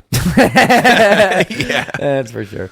But so it's like, that's the thing I've noticed is that all these companies, it's all flash, it's all drivel, it's all fucking, and I mean, that's my thing with it's just it's a cheapening of the soul, just a consistent and constant. I mean, that's the crazy thing too, is like when we talk about things like enlightenment or like awakening or, you know, like whatever you want to fucking call it, I think I hope, I don't really know what I believe in, but I do hope that there might be some kind of a central inner truth I can reach to find peace. And what's fucked up is I think that if that does exist and has existed perpetually for mankind to have access to for some time, we now live in a time where that has got to be almost impossible for most people. Like it's like almost like these demons have created a world intentionally with which we cannot access ourselves, you know? And it's a weird, like, because you look around, no one can be present. And you can't stay away from it. Like, I mean, I try for the most part. I still go on Reddit and shit, but I've been on Facebook. I stay off Twitter. I stay off that kind of stuff. And it's something that it's like, my phone still notifies me. The TVs around me notify me. Fucking, I get, like, there's no escape from it unless you want to go live out in the woods and go crazy, and then the fucking federal marshals will come in and shoot your dog, and then shoot your kids, and then shoot your wife, and then shoot you in your cabin. Like, that's what happens to these people. You go, if you decide to go live off in the woods by yourself and be like, I don't really want to participate in this fucked up society, they view that as radicalist and extremist, and you're a threat to the big money-making machine. Especially if you make it like a commune. Yeah, I mean, especially if you like decide that you should have the right to have a gun. Yeah. And hunt on your land. I mean, that's like the Ruby Ridge thing, which, fun fact, one of the lead guys responsible for directing or whatever, Ruby Ridge and Waco lives here in Springfield. He's gone out to quite a few blues jams. His name is something. Wait, what do you mean direct? Like he was fuck, let me look this up. He's a piece of shit. Fucking hate this guy. Oh, so he's on the government side. Oh no, absolutely. Yeah, he's a American author. Huh. He has been on he was on American author, former member of FBI's hostage rescue team, and he appeared as an expert on the NBC show Identity. He used to come into one of the music stores I worked at and bring in all of these really old, he's rich as fuck, these old fucking 60s, 70s blues amps and guitars, and he's a shitty blues guitarist, but which is always so funny. He's a blues lawyer guitarist. You know, he's like the Joe Bonamassa fucking... I mean, I don't know if that's the kind of music he likes, but he's that guy that shows up and has all this, a $10,000 rig, and he sounds like a 14-year-old playing. It's like... And not a good one. And he still lives in town? He lives in town, yeah. And so, he was, he was, and then I'll have you come on like Jerry Springer style. He was a participant at the Waco siege, the LA riots, and Ruby Ridge. So this feels like just a bad guy. just objectively. Okay, but that's weird. And the way that like Jolly West with like in Chaos with Jolly West. That's like the dude that was probably somehow giving Charlie Manson the LSD. He had created the medical facility where they kept going out of like Haight-Ashbury or whatever. And then he also went and seen Jack Ruby when like phenomenal. Yeah, so like Jack Ruby was fine, and then Jolly West went to go visit him to like investigate him after he'd killed Oswald, right? And after West went and paid him a little visit, was batshit insane. Oh, so he just dosed him up with drugs? Yeah, probably a bunch of BZ and maybe some devil's breath. I mean, there's like that scalopamine or whatever conspiracy about the Joker killer's therapist being connected to the CIA. The what? The guy that killed those people in that movie theater. This was one of those things that Kurt was talking about on that thing. And he didn't, I mean, don't get me wrong, I tried to look into it a little bit, and I found a weird... Okay, so he was making a claim that that psychiatrist has a connection to the CIA. This is the dude that dressed up as the Joker, Colorado, yeah, in Aurora, I think. Yeah, I believe it. And let's see, with zero evidence, I believe it. Yeah, I mean that's the fucking problem, is that it's like he posted about it, and again, I'm like, when I try and Google things, and I can't find what I found the other day. There was like a weird fucking thing that was like posted by a doctor that didn't work there. It was like an official fucking memo thing that was like, I don't know anything about this, but I will say that she is suffering and people should give her more credit. Like, it was like a weird, like, it seemed like a fucking state-sponsored, like... She? Yes, his therapist was a... Oh, okay. All right. I got you now. But yeah, I mean, like, there's a lot of... Even just... We've talked about the dangers of therapy and also the I see so much value in therapy personally because it is... it genuinely saved my life. I had a phenomenal therapist that I saw for 2 years that we did... I think it's called EMDR. Is that the light thing? Yeah, so it was fucking crazy. Eye movement desensitization, I can't talk, and reprocessing. Psychotherapy technique designed to help individuals recover from traumatic experiences. So, my a little background info on me, which Drew already knows, but for the listeners. I grew up in a very, very violent household in southeast Missouri. My parents were both poor. My father passed away when I was young, and my mom went to prison for like 5-ish years for child abuse and endangerment. Because she would kick the fucking ever-living shit out of us. But we ended up... Actually, what's crazy is that she didn't go to jail for that. She actually got... The police department is as corrupt as they fucking come. Holy shit. And I mean, don't get me wrong. Like, my mom probably should have gone to prison for the things that she was doing, but what she actually went to prison for was bullshit. We were at the courthouse. My mom was there for a different charge. She was on parole. And me and my brothers were out in the van. It was like July. And it was a hot day, but we had all the doors open. We had fans on. We had water and shit. It was not that bad. My mom's in the courthouse. She wanted to bring us all in because it was all of her fucking kids. I was the oldest. I was like 14, maybe 15, something like that, watching the kids outside. Are you the oldest? Yeah. Oh, I didn't know that. Oldest of 4 boys. Yeah. I did not know that. Yeah. It probably explains a lot. Yeah, because I mean, I took on a bit of a father figure role and still do in a lot of ways with them. Like, I feel like they're my kids, you know? And they definitely have shaped a lot of why I feel so protective of people that I care about.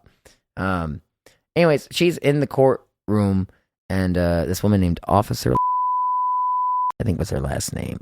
No, maybe it was. Maybe that's what it was. Someone Google this, but also monstrous human being. She was like the school resources officer, and I probably should stop saying names, but she was a school resources officer, and she knew my family well because my brother was in and out of trouble a lot, and like my mom would show up drunk sometimes to pick us up, and she was at the courthouse. She came outside while my mom was in court, came out to the van with us, and then grabbed us, brought us inside, and claimed that my youngest brother was like having a heat stroke, basically, and that my mom had endangered her children by leaving them in a hot car. And that's what my mom got hit with. So, in the middle of her court proceeding for her parole, the prosecutor and her, like, they all pull her aside, and basically they're like, we're going to hit you with this child endangerment charge. You're not going to see your kids. Like, you're going to lose them. Or you can plead guilty to these other charges. So she pled guilty and got 5 years. Didn't see us. I mean, they really kind of fucked her around on that. And so, how did I get here? What was I talking about? Trauma. Oh, EMDR therapy. So, a lot of trauma from my childhood. You're gonna getting back on if I lose I don't know where the fucking tracks are at. If I derail, I just had to pull up my Google again to see it. Yeah, I don't know what planet I'm on. So I for a very long time throughout my early 20s was a rabid alcoholic that hated myself. And it took me I used to have night terrors. I had a lot of problems. And so I started seeing a therapist 3.5 years ago. The EMDR therapy was crazy because it was like I had to hold, it was basically like eggs, like an egg in each hand, and they vibrated differently. And then there was a light bar that I would look at and just like not focus on, but like look at it basically. And they would like vibrate kind of sporadically. And he was like talking me through it. And it was, I swear to God, fucking hypnotism. Like, I have never believed in any of that shit before in my life. it was crazy because like he was talking to me and I could feel all of the weight in my body like just slowly drop down into my feet, but I wasn't like sleepy. I was like under a fucking spell or like a trance is what it felt like. And then like the first thing that we did was he helped me create, as cheesy as it sounds, he helped me create like what he called a safe place. So like while I was in this like trance-like state, he like talked me through envisioning and creating a physical space in my mind that I could remember perfectly and that I could imagine. So for me, it was a beach on the West Coast out in Washington that I'd been to a couple years ago that I fucking love. And like the concept was that I was supposed to create this spot for me to go away to when I was stressed. And it was crazy because it was like I could smell the salt and I could feel the wind. And like this was something that I could do for like 4 months afterwards. Like when I was having an anxiety attack by myself, I would close my eyes and chill, and I would like feel I was on this beach. Like it literally would like take me away. It was crazy. I was like, did you just plant something in my fucking hand? Like, can we always do this? Is this like a human capability that I just didn't fucking know about? It's got to be bypassed, like speaking directly to the subconscious. Well, and that's the thing is that there's this like, when it comes to like the trauma side of things, what it does for trauma, I believe, or at least what it felt like to me, like I feel like whenever you think about a traumatic experience or when a trigger happens, like for me, my mother was very, very abusive. So physical aggression makes me physically violent, especially towards men. I mean, you've seen me at the bar. Like, that's my fucking thing, you know? And with women more, it's physical aggression from women scares the fuck out of me. Like, it stresses me out. I do not, like, you know, it's because I'm a fucking little kid again. And the same thing with abandonment. Like, I have the worst abandonment issues. And had, I mean, very, very bad abandonment issues for a long time because of it, especially with women. Yeah. I have daddy issues, too, because my dad's dead. So, you know, fun fucking cocktail of misery there. But there is still, like, what it did for me, it was like, in the past, when I would think about those things, because I drank a lot, like drinking is interesting in the way that it gets you to that same place, almost, or it takes away all these inhibitions and it takes away all this fucking like guarded wall that you have for yourself, and you're able to actually like feel those. I mean, that's why we cry when we're drunk, why we ugly cry. But you're drunk, so you don't actually process it. You're not actually doing it. Like you're feeling it and you're experiencing it, but you're not like learning from it, you know? And the same thing too with like the whole triggered thing. As much, I hate how much that word has been fucking politicized, because it's like, I know what that shit feels like. Like there is something to be said when I feel like, when I have felt in moments like that, it is not me currently experiencing it. It's me experiencing it at the point that it traumatized me. So it puts me back into the mindset of a fucking 6-year-old boy again. And I have the rational thinking of a 6-year-old boy. You know, I mean, like, it's like anytime you see someone freaking out about something, they're like, why the fuck are you freaking out about that? It's like, because that's a little kid freaking out. You know? What EMDR did was it allowed me to then, like, because we talked about some of those traumas while I was like in that state. We also did something where I like imagined I was sitting at a dinner table and talked to my younger self about some shit, which was cool. It's real shit. Yeah. And it was like, it allowed me to then look at all, a lot of these things that were affecting me every single day. The abandonment issues making me feel like it was my fault, making me feel like there was something wrong with me. You know, I would chase women that like didn't like me. Like I would be in a relationship with a woman that did not like me, and I kept getting myself into these situations because I wanted to prove that I was good enough to like, when that wasn't even the problem. It was just not a compatible thing, you know? But it allowed me to, you know, look at some of those traumas and not experience them as like a child, you know? And that's the same thing with my mom. Like, I have nothing but love for my mother. My mother has kicked my head in with steel-toe boots on before. Like, she has done some awful, awful fucking things to me that have tortured me for a long time. I have nothing but love for that woman, because when I was able to take a step back, I mean, like, as a kid, she was scary. She was like a demon, you know? Especially when she drank. It was that good old-fashioned fucking coal worker gets home from a 10-hour shift and is blind drunk on whiskey and just beats his kids. That's my mom. At 5'6", you know? So it's like, but now as an adult, as like a grown man that no longer has to worry about that. Like, even when I go home and see my mom, she can't hurt me. She could shoot me probably, actually, but that's like, I mean, that's it. Like, even if she had a knife, I feel pretty confident. She's a small woman, you know, so that physical threat is gone. So now it's like, I am able, with the fear being gone, I'm able to see her as a person, and it just breaks my heart, because, like, she's never had a chance. She is, I mentioned she was born in an insane asylum. She was born into a mental institution. Yeah. Because her mother was like 16 or 17 or something. Actually, maybe she's older than that. I think her mom had her first sibling at like the age of 14 or something. My mom has a bunch of, and they all have different dads. They all have different fucking, you know, like East St. Louis family also. Grew up poor as fuck their whole lives. And then my dad's family lived, I think they were from Farmington and then moved up to St. Louis, but originally from Tennessee, like on my grandpa's side. So like, it's crazy. I mean, I also have a lot of love for addicts, because I see so much hypocrisy anytime someone wants to judge another person. And there are lines, I definitely judge people, and I definitely think that people should be judged sometimes. There are some lines that it's like, yeah, if you feel like people shouldn't have rights, I'm going to judge you. But there is also, like, when it comes to personal decisions, like this weird, like, addicts are gross and filthy and vermin, and like all of these weird fucking twisted, like, slants to how we talk about these things as if they're diseased. Mm-hmm. It's like, you would be the same fucking way. Oh, yeah. You would be the same fucking way if you were in those shoes. That's a human thing. That's a universal thing. Rather than being like, man, we've got all these homeless people, maybe be like, man, why do we have a fucking system that makes so many human beings homeless? Yeah, I was dispelled of that early. Well, not too early, I guess. When I was 18, I got my wisdom teeth out, and I was just on Percocet and shit, and I became dependent. Yeah, dude, opioids.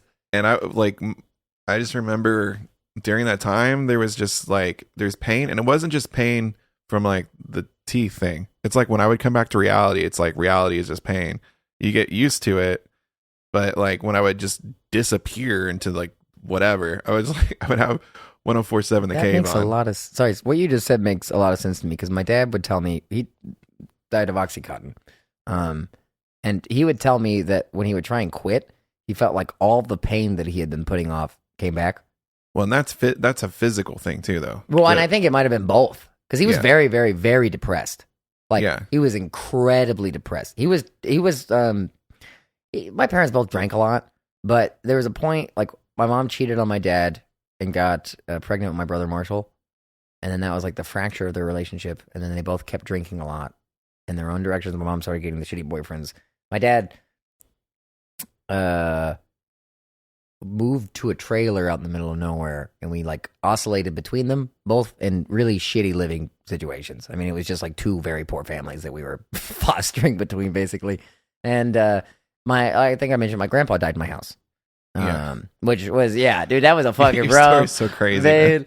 It was, well, he came home, he was from Florida. He lived down in Florida. And I'll share some Roger Gore stories later, but fucking Roger Gore war stories later. Fucking, Jesus Christ.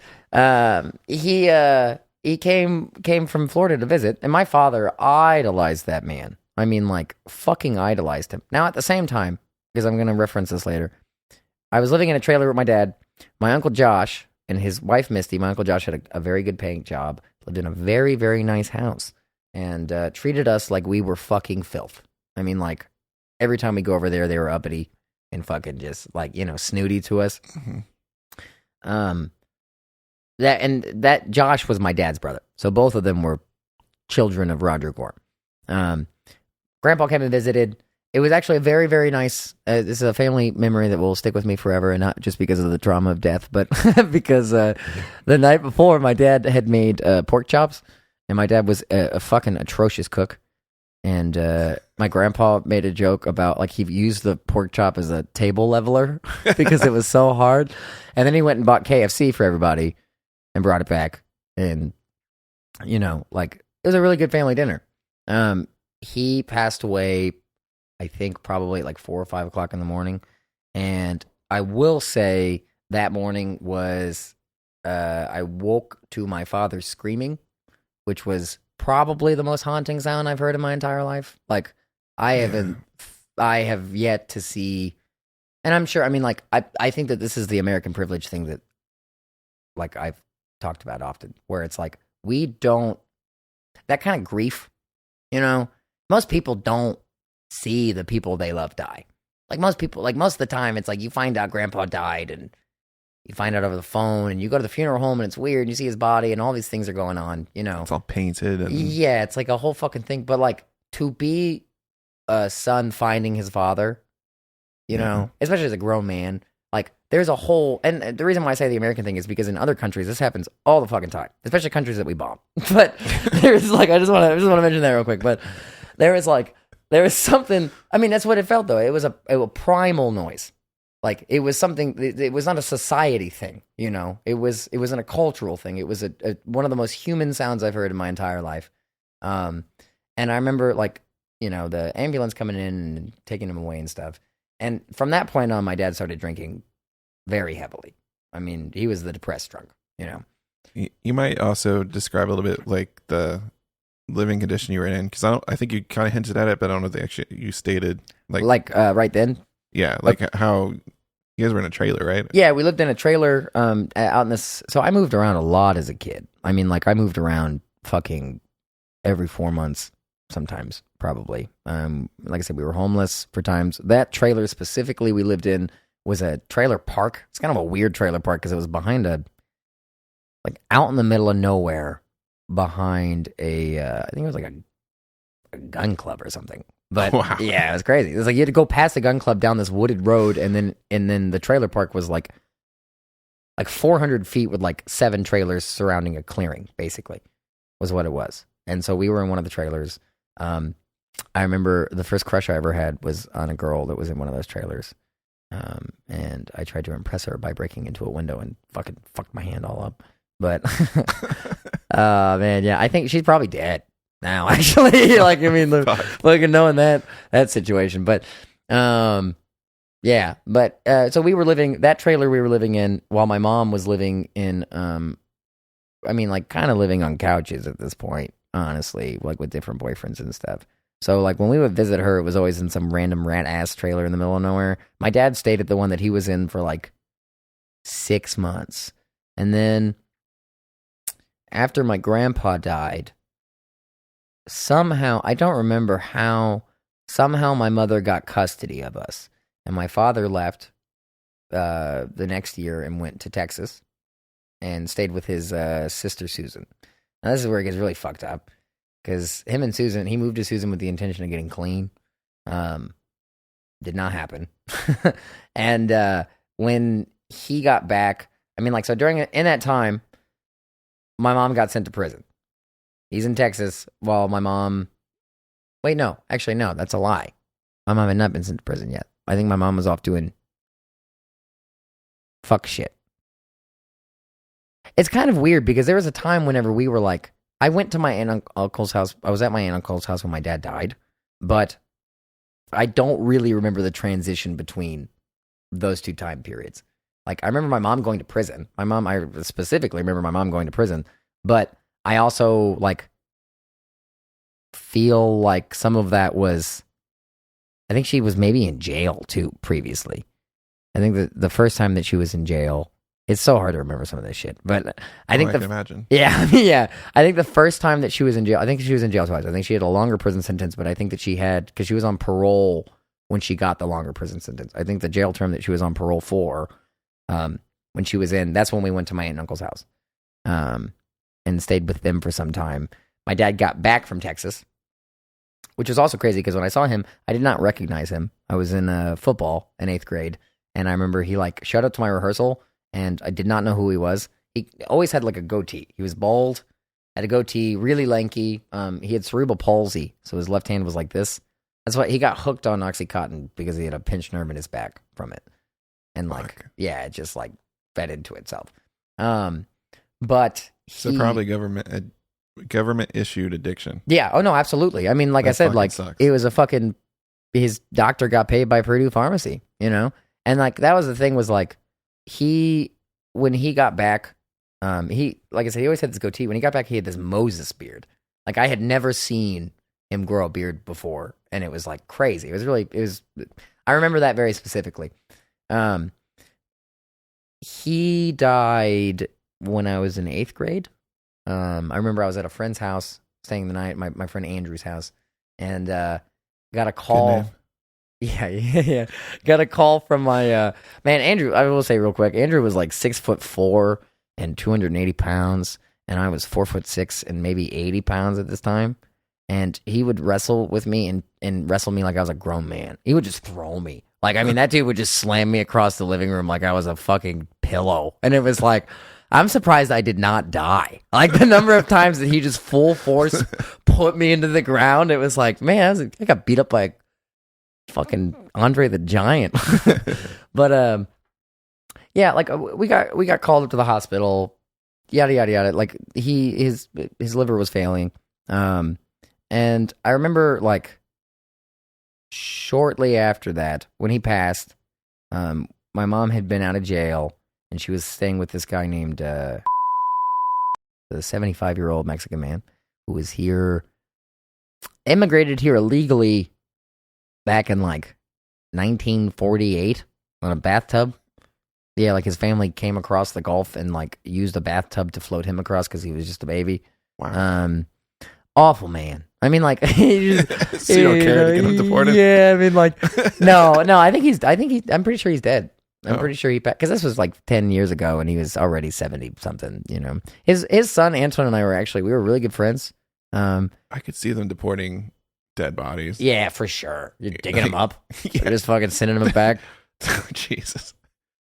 That coffin will float. Fucking just give it a push. Well, so, like, he was I mean, like, okay, I did not like him because he had an old world view of things, and that included on how he treated my mother. And that was not something that I appreciated. Yeah. He was an old school Hispanic man. You know, his son, he had much love for his son. He'd also hit him. And I mean, he never like just beat the shit out of him, but there were definitely some times when he'd fucking smack him, you know, and which was crazy too, because Anton was a big kid. Like, I was like, one of these days, Anton is going to beat the shit out of you. But that was the same house I saw a ghost in, by the way. The Civil War ghost? Yeah, Civil War ghost. Yeah. So for the viewers, the listeners, for the remote viewers out there, I astral projecting into my living room right now. I was like playing. So we had this GameCube. I've got to set up the scenario. We had this GameCube that did not have a memory card, and we had Lord of the Rings, Fellowship of the Ring on it, which was, by the way, a phenomenal game, except for the fact that I could only play like 6 hours into it, and then I'd have to turn it off, and then play 6 hours into it again, and then turn it off and play, because it had no memory space. So it was just this constant Sisyphean fucking. I got to the Balrog one time, and it was fucking ridiculous. Anyways, I'm playing a video game in the living room on the floor. My family's not there. Nobody's there. I'm just there by myself. I think they were like out at the store or something. And I like got a weird feeling, and I like turned to my right, and on my right there's a doorway that goes into my mom's room. And standing in the doorway is a fucking like this man in a gray uniform with this like a big fucking mustache. He had this shit, he was on the wrong team. He had this weird fucking like, the thing was though, like, he was all of him was kind of gray. Like, he wasn't like colorless. Like, he had some like color to him, but he was like. Was he translucent at all, or was it? I honestly didn't look long enough. Like, I mean, for me, it was like I turned and saw him, recognized that there was a man in my house and that there was something very, very wrong with that, and kind of freaked out, and then ran. Because at this point too, I was also too young to even like recognize like, what the fuck is this guy wearing? So how old were you? Probably 15, maybe 14, somewhere around there. Okay, so like old enough, yeah. You know, like old enough to not be like a little kid and just like seeing shit. And it was like the middle of the day. I wasn't watching scary movies or anything. I was fucking playing Lord of the Rings, you know, and like saw standing in the doorway, maybe 15 feet from me, staring at me, like just looking at me. And like I immediately get up. Like I said, that doorway's on my right. I bolt to the left where the hallway is at. Yeah. And where my bedroom's at. And I run and I go and hide underneath the fucking bed. And like I was under there for a long time. I don't know how long, probably just like an hour maybe at the longest, but it felt like fucking forever. And then finally I hear them all come home. my mom comes in through the front door, and I'm like screaming for her under my bed because I'm not leaving, you know? Yeah. And then she was asking me about, like, I was trying to tell her what was going on. She was like, not really believing me. But the thing is my mom's also a very spiritual woman. Like, it's really strange. You'll have to meet my mom sometimes, because she is very schizophrenic, very alcoholic, and like as hippy dippy as they come. Doesn't wear shoes anywhere. Doesn't wear shoes in the store. Doesn't wear shoes fucking like she's like a homeless person. Like she's honestly like my mother is like a homeless person, but like it's not like she's like an anarchist without realizing. She's the only true anarchist I know. She's like the proto-anarchist. She's the genuinely, without realizing it. She's the patient zero of anarchy. Because it's like, she's unbound. I mean, like, she drinks out of rivers and streams and lakes and fucking, wow. She's a free woman. She's a free woman. She's a terrifying, mentally ill free woman. God help if she ever wins the lottery. Like, we are fucked, dude. She's going to do some bad shit with that. I don't know what, but she would just become... could probably get voted into Congress. Yeah. Honestly. She would just be some kind of government or... You hear about that congresswoman that was missing for 6 months? No. She was missing for 6 months. You know where she was at, Drew? Well, actually, no. I'm gonna read the article because the article. This is an important. Okay, I think it was a congresswoman. I always get Congress and the Senate. Like, I know the difference, but get them mixed up when it comes to who's on whose fucking side. Yeah, for 6 months. Okay.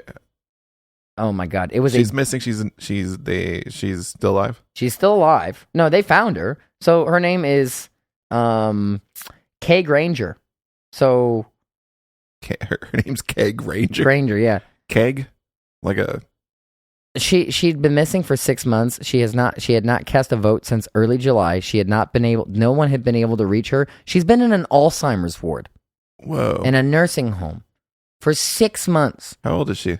80 fucking thousand years old as the Covenant. And they didn't know where the fuck she was? No. I mean, I'm sure the GOP probably did and was lying about it. Okay. I mean, that's what I would expect. I expect that she had to have had separate. So she was the head of a committee. She's the head of a fucking, like, I mean, that's the thing. We got to have age limits here. Yeah, she's 81 years old. What is her, like, official, what's her job? Like, I think she's head of something. Yeah, reports emerged in late 2024 about Republican Representative Kay Granger of Texas being largely absent from public view and voting in Congress. She was in a retirement community. Keg Ranger? Kay Granger. Like K-A-Y. Like yeah, not like a kegger. I'm like, that sounds like... She's just getting hammered. Sounds like some kind of, like, 1960s TV hero. Like I guess. So these events occurred in late 2024, and she's no longer serving in Congress. This happened in 2024. Yes. Okay. I have to pee also. Yeah. You know what? We should take a break. Yeah. Break's good. Break time. Break time. Kay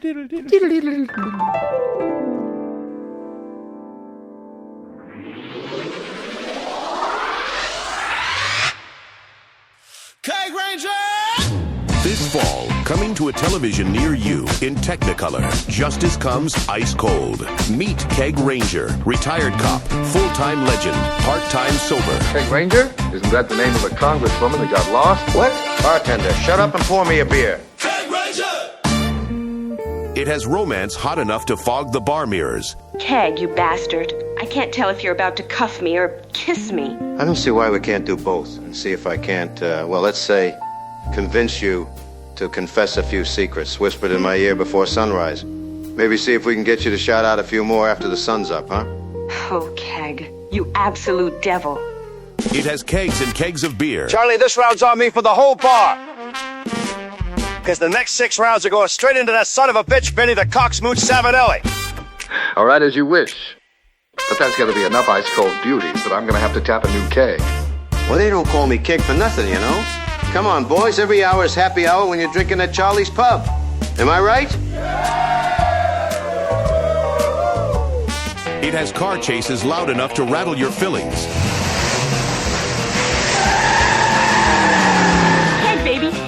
nearly half a bar. Are you sure you're good to drive? Good to drive? Honey, I don't always drive when I drink, but I always drink when I drive. Now be a good girl and don't let my beer spill. It has murder you can smell in the gun smoke. Vinny the Cocksmooch Savinelli. I told you last call would be your last breath. Keg Ranger, what are you gonna do? Arrest me? You're just a retired, washed-up drunk with a badge in a drawer. Yeah, well, that may be so. But the only thing dirtier than this martini in my non-shooting hand is you. You dirty rat. You got me. You rotten mother... Tab closed. And it has mystery darker than a bar at closing time. Hey, look, I found a note in the nightstand. What's it say? It just says, this is your brain on Drew. What the blazing hell does an idiotic phrase like that even mean? Maybe it means none of this is real, that we're trapped in some kind of simulation. A skit for a fake show, maybe some sort of, well, I don't know, some sort of cast for pods, I suppose? Darling, have you been smoking that godforsaken reefer again? You make less sense than the note. Keg Ranger! Romance, mystery, murder, bar tabs that never close, bullets, booze, and bad decisions, all on tap. This season, order up a double shot of law and lager with Keg Ranger. Justice served frosty. Keg Ranger! Ooh. Keg Ranger! Ooh. Keg Ranger! Ooh. Keg Ranger! Ooh. Keg Ranger! The left hate him. The right fear him. The libertarians find him far too extreme. While every politician claims their opponent wants to destroy America, Danny Gore actually will. On day one, he will decimate the duopolistic oligarchical corporatocracy. He will deport every space alien, demon, and AI demigod back to whatever bitch-ass dimension they came from. He will shut down all social media and make it mandatory to touch grass while also smoking it. Danny will release the classified files on which deities really created the world and petition them to finally give Ginger souls. Currency will instantly drop to zero value, so billionaires wake up broke and confused. Borders will be erased, and every citizen will be armed with a personal build-your-own H-bomb kit to guarantee government never rises again. And for good measure, he will dump the entire U.S. nuclear arsenal by launching every warhead at Mars, just to fuck over Elon Musk's stupid dreams. The new national bird will be Neil Young. New national holidays, a 5-minute hug day where everyone tells their friends how much they love them, and anything else Danny dreams up between tokes. Vote Danny Gore, because sometimes the only way to save the future is to incinerate the present and piss on the ashes with love. I'm Danny Gore, and I approve this message. Paid for by the Committee to Annihilate the Status Quo and the Drew Minotti Council.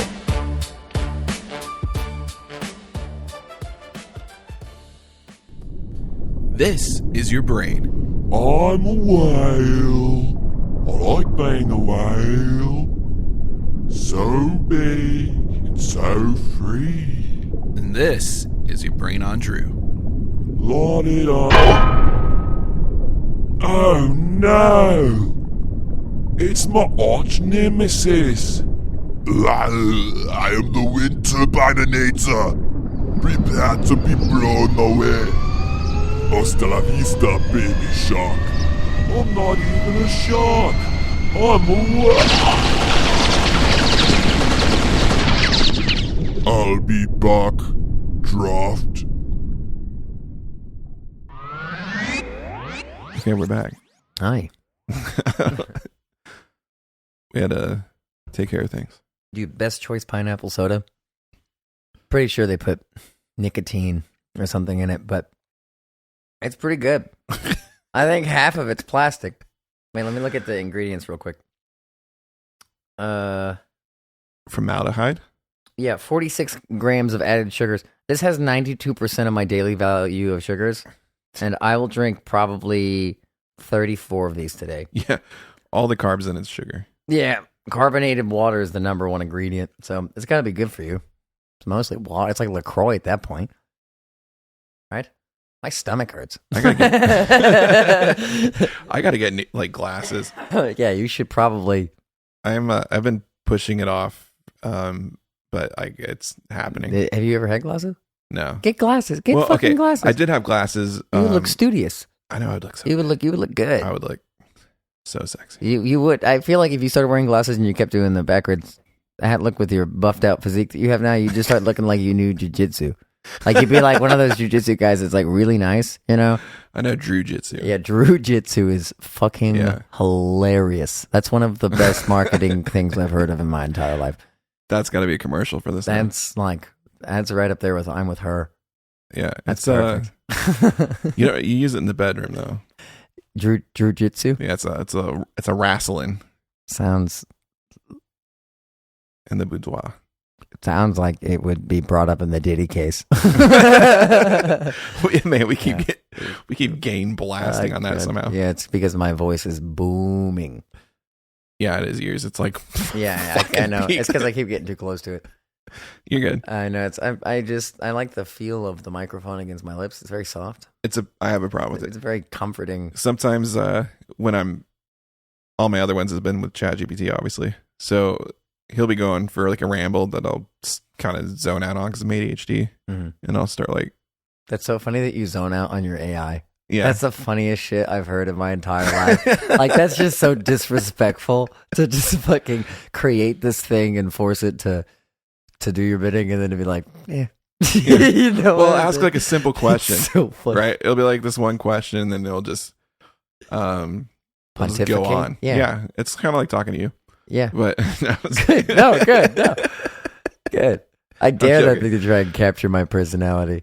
You're lucky that AI does not. That's the one thing I will say is that if AI ever comes out that can replicate me, everyone is in trouble. That's a bad place to be in. That thing's not going to be doing good stuff. That's for sure.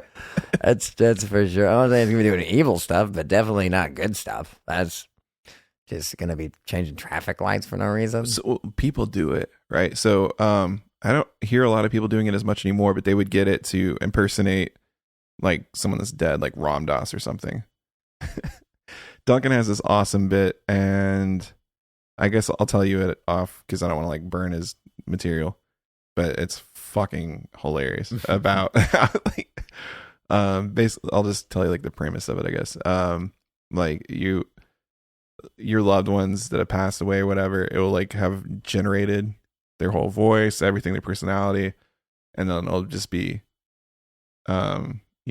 on Amazon or whatever. Like, I'm just gonna burn his bit. Fuck him. No one listens to this. Still send me the bit, but the dude has a fucking special that should have been out. Like, it was like recorded a year ago. Like, this is on him. That is not out one yet. of the funniest people I've ever heard. But basically, like, Nana's like, on the Amazon, whatever the fuck, what are those things called? The Alexa? Yeah, like an Alexa or whatever. Yeah. And is like reading a story to the kid, like while she's like in hell.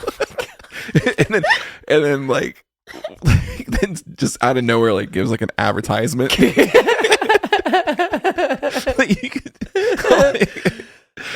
Did you see that the Japanese woman who had the VR that like it was a VR headset she put on and she could see her child again, who I think maybe passed away in a car crash or something. Oh.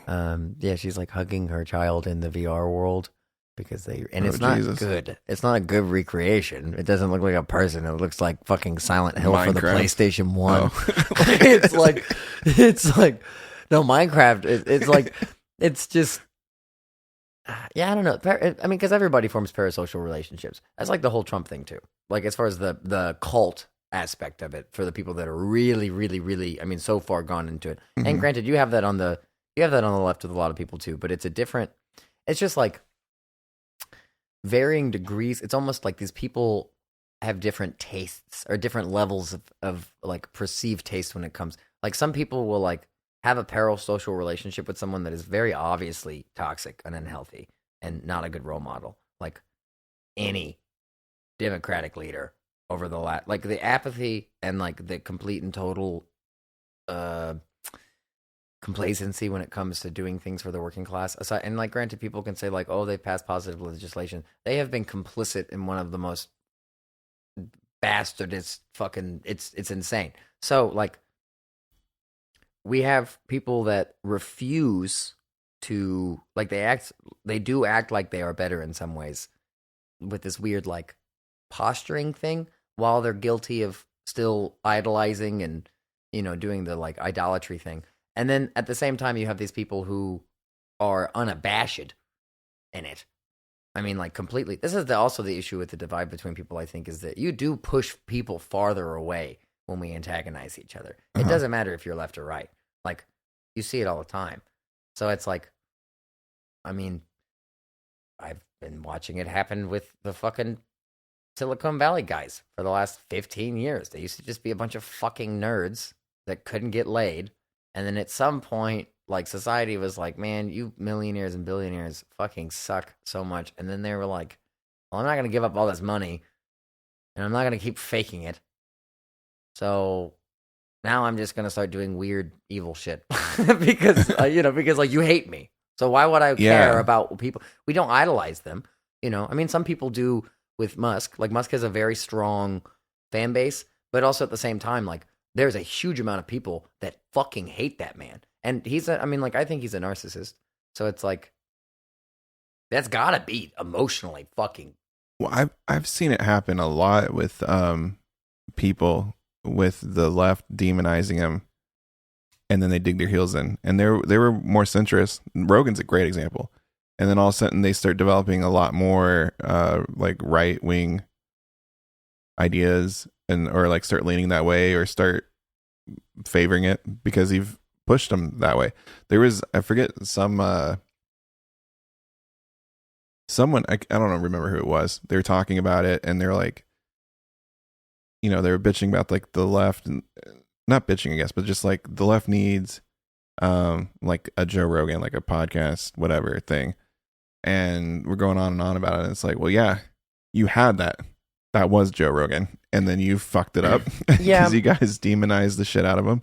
I think, though, that's a kind of a double-edged sword, because it's like, there's also like I said, for some people, I can understand people when you're talking about things like human rights, like the immigration thing is a huge thing right now, and is a great, very black and white factor when you look at like human rights and civil rights and how we should treat people and how we should not treat people. Like, regardless of what it is, there are certain things that we as a civilized society and the strongest nation in the world should not be doing, and part of that is dehumanizing people openly. Yeah, for the love of God. it is so, yeah. So, yeah, and I think my thing is, like, I can understand why people on the left, because it is an emotional issue for a lot of people. And granted, a lot of these people are, like, most people are hypocrites. Most people are not always willing to do more than peacefully protest and vote when it comes to, like, trying to protect other people. So there's a bunch of hypocrisy when it comes to, like, judgment from the left. But at the same time, also, it's like, I do understand. I try to be a person of principle, and there are certain principles that for me, it's like, if you have any doubt as to what the line is when it comes to human rights, and even like, I don't like giving people platforms intentionally sometimes whenever it's obvious that like, I mean, Alex Jones is, yes, like, there are some things that he's been right about, but like, the dude is a crazy piece of shit that like says insanely crazy piece of shit things all the time. And like, when you have that big of an audience base and you're not willing, and I watched the Alex Jones podcast, Joe Rogan will counter people on some things, but there's also a lot of shit he does not say anything about. There's so much shit that he lets fly by that it's like, dude, there are people that watch this. I read the comment section. I read what people fucking agree with, and there's no counter. Like, you want to act like a journalist, and you want to be like redeemed as, and maybe he doesn't, but he is. I mean, he's treated as a journalist nowadays. Yeah. It's like, then there's reasons why there are ethics in journalism. There are reasons why if you go to a school of journalism, you have to take classes for fucking years on the ethics of journalism, because there's so many ramifications when it comes to. They seem to not have any of it, though. Well, I mean that's it's a degradation of society as a whole. Yeah. But, and I'm not trying to say that Rogan is the key central issue, right? Because he's not. I mean, he's also just a person. Well, it's an interesting thing too, like what you were saying, where or I think you were starting to say. Let's see, how do I want to put this? So like Rogan. Okay, like, so like a parasocial thing, right? You start to like associate with someone that you don't fucking know at all. It's easy to do with podcasts, because you sit there and you listen to them all the time. Your brain thinks you're friends. You've been sitting in these rooms in your head listening to them over and over and over. So like if you have an opinion about something, I will shut the fuck up, listen and hear it and like really consider it because I value the shit out of your opinion and you're my friend. And so I trust you. And I know, like we've talked about before, a lot where things are coming from, like a place of love and shit. So it's easy to do that with whatever politician or podcast or whoever that you idolize. You start to easily be able to be agreeable to whatever. I guess if you're idolizing, obviously. But well, if I think you just want to trust them. I mean, it goes back to mom and dad. You know, you want to trust that someone knows what's going on and is going to fix it and is going to do the right thing. Someone who has more power than you. I mean, that's all it is. None of us have power. And we hope to fucking Christ that the people empowered are going to do the right thing. That is a weird thing too. Because I don't know, like I go back and forth. Like if to say that some people should have a platform, not have a platform, whatever, there's dangers with it. But then if you're able to dictate that, especially if the government is, well, now you just silence anyone that if there's ever opposition. So it's like a double-edged sword. For sure. But yeah, I mean, think of like some piece of shit that's on stage, you know, like some rock and roll dude. He's like a piece of crap. But because he's on stage, you know, like women or whoever, like there's this established value, this understood thing that's biological coding. I think it's power. Yeah. I mean, I think at the base of it, it boils down to power. I mean, evolution, like evolutionarily speaking, there's like whoever's, it's kind of a top dog thing. Yeah. Some weird alpha, beta, sigma. But yeah, you can establish, you know, your value or whatever. And a lot of times it can be completely bullshitted. It's easy to manipulate. And so some people do it not even understanding or just literally just from standing higher or like taller people. Yeah, Like, yeah, it's you know, just dumb like, shit. No, it's the dumbest shit. It's so dumb. But most of us are dumb and most of us can't see that. I don't think all of us are dumb. Like even really, really intelligent people. I think that the thing is that like the people I have met in my life that have seemed to know, have seemed to get the closest to whatever the capital T truth is, you know, like whatever that is. Drew's experiencing the Havana syndrome right now. Oh my goodness. We're experiencing some electrical interference from something. It might be the metal plate in my head. Yeah, I feel like I probably have like lead-lined walls too, so it's just bouncing all the waves around inside. I don't know. I wouldn't be surprised. Look at this fucking house, dude. Every time I turn the microwave on, my eyes cross. Is it okay? Are we good now? Yeah, I think so. Are we fine?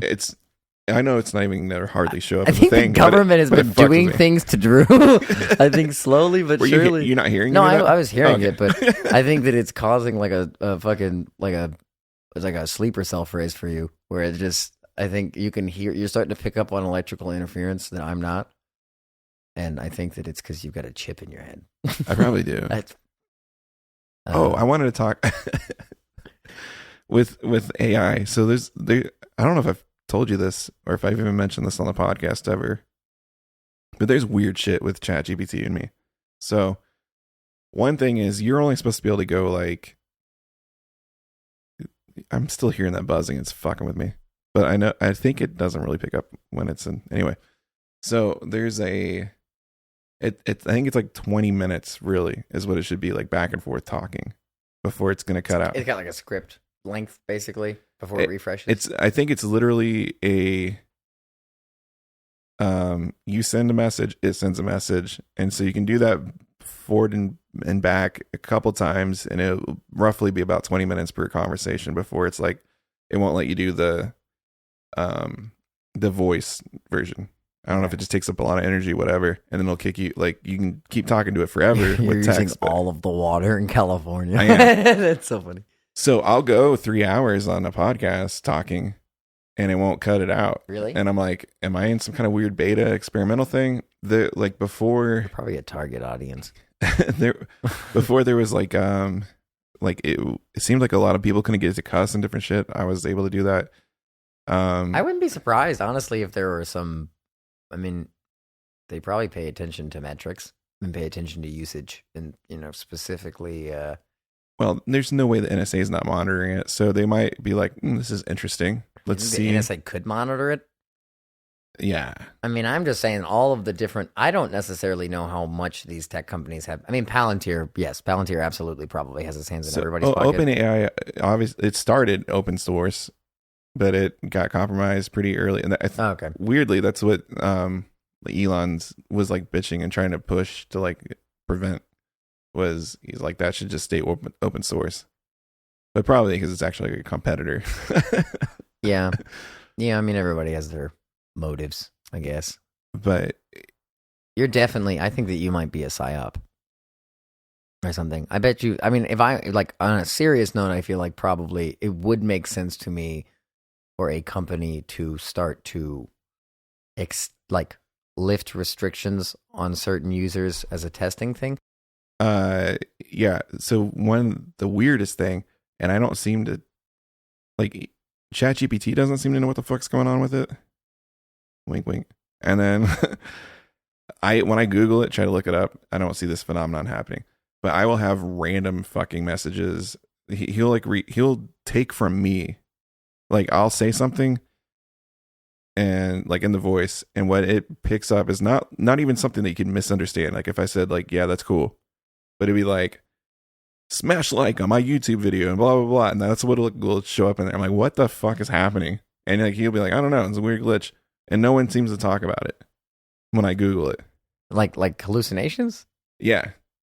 I've seen some things just about AI hallucinations recently, about how like some of it might be like over time, like the same thing with the script thing, like with a lack of memory, it can lead to a degradation of search ability, kind of, to where it like kind of gets a little overloaded and then it just starts searching.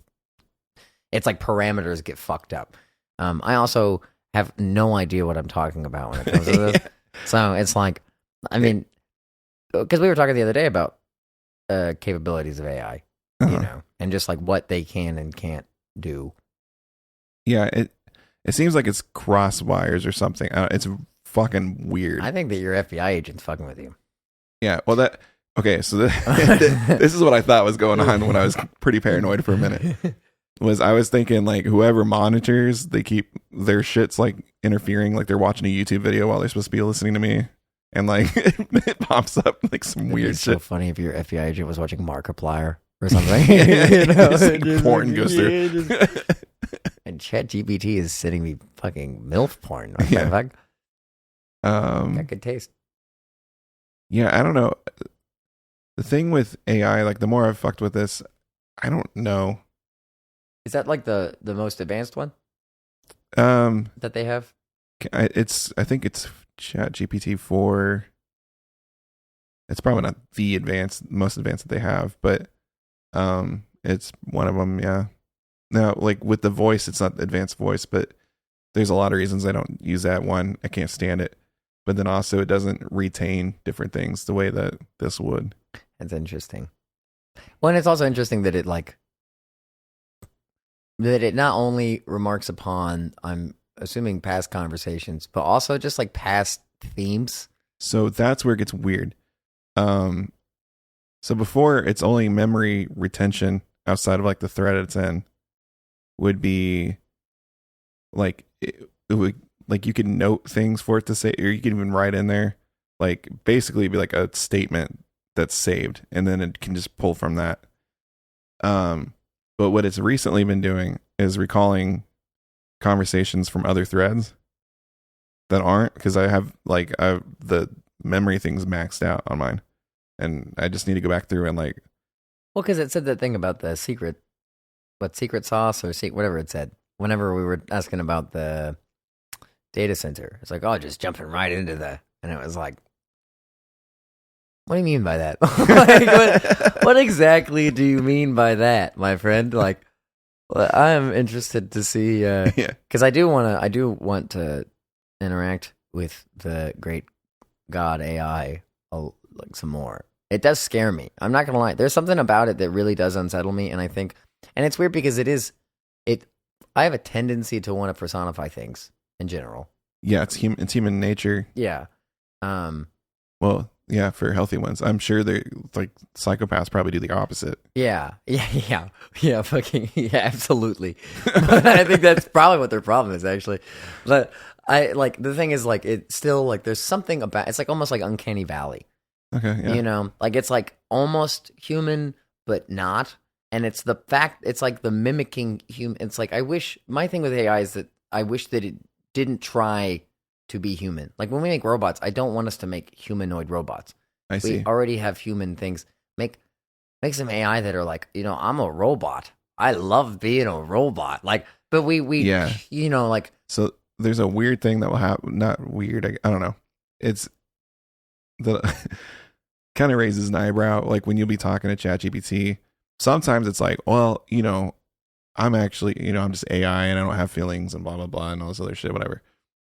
But then sometimes you're asking it whatever, and it starts saying like, yeah, you know, like you're asking something about humanity, and like, what are you talking about? yeah. Don't you start. Listen, all right, you're a can opener in my fucking mind. Like I said, this timer's going up. Oh, okay, real quick break time. Yeah, let's take another little tiny break. Pizza time. Yeah. If we're clever, we can even like edit it so where it just picks up right where we left off. Picks up right where we left off. Maybe we'll be sneaky and deceptive like AI. Maybe I'll fucking go off the rails like Papa John's. Don't do that. We're not gonna do that. Just kidding. Okay, bye.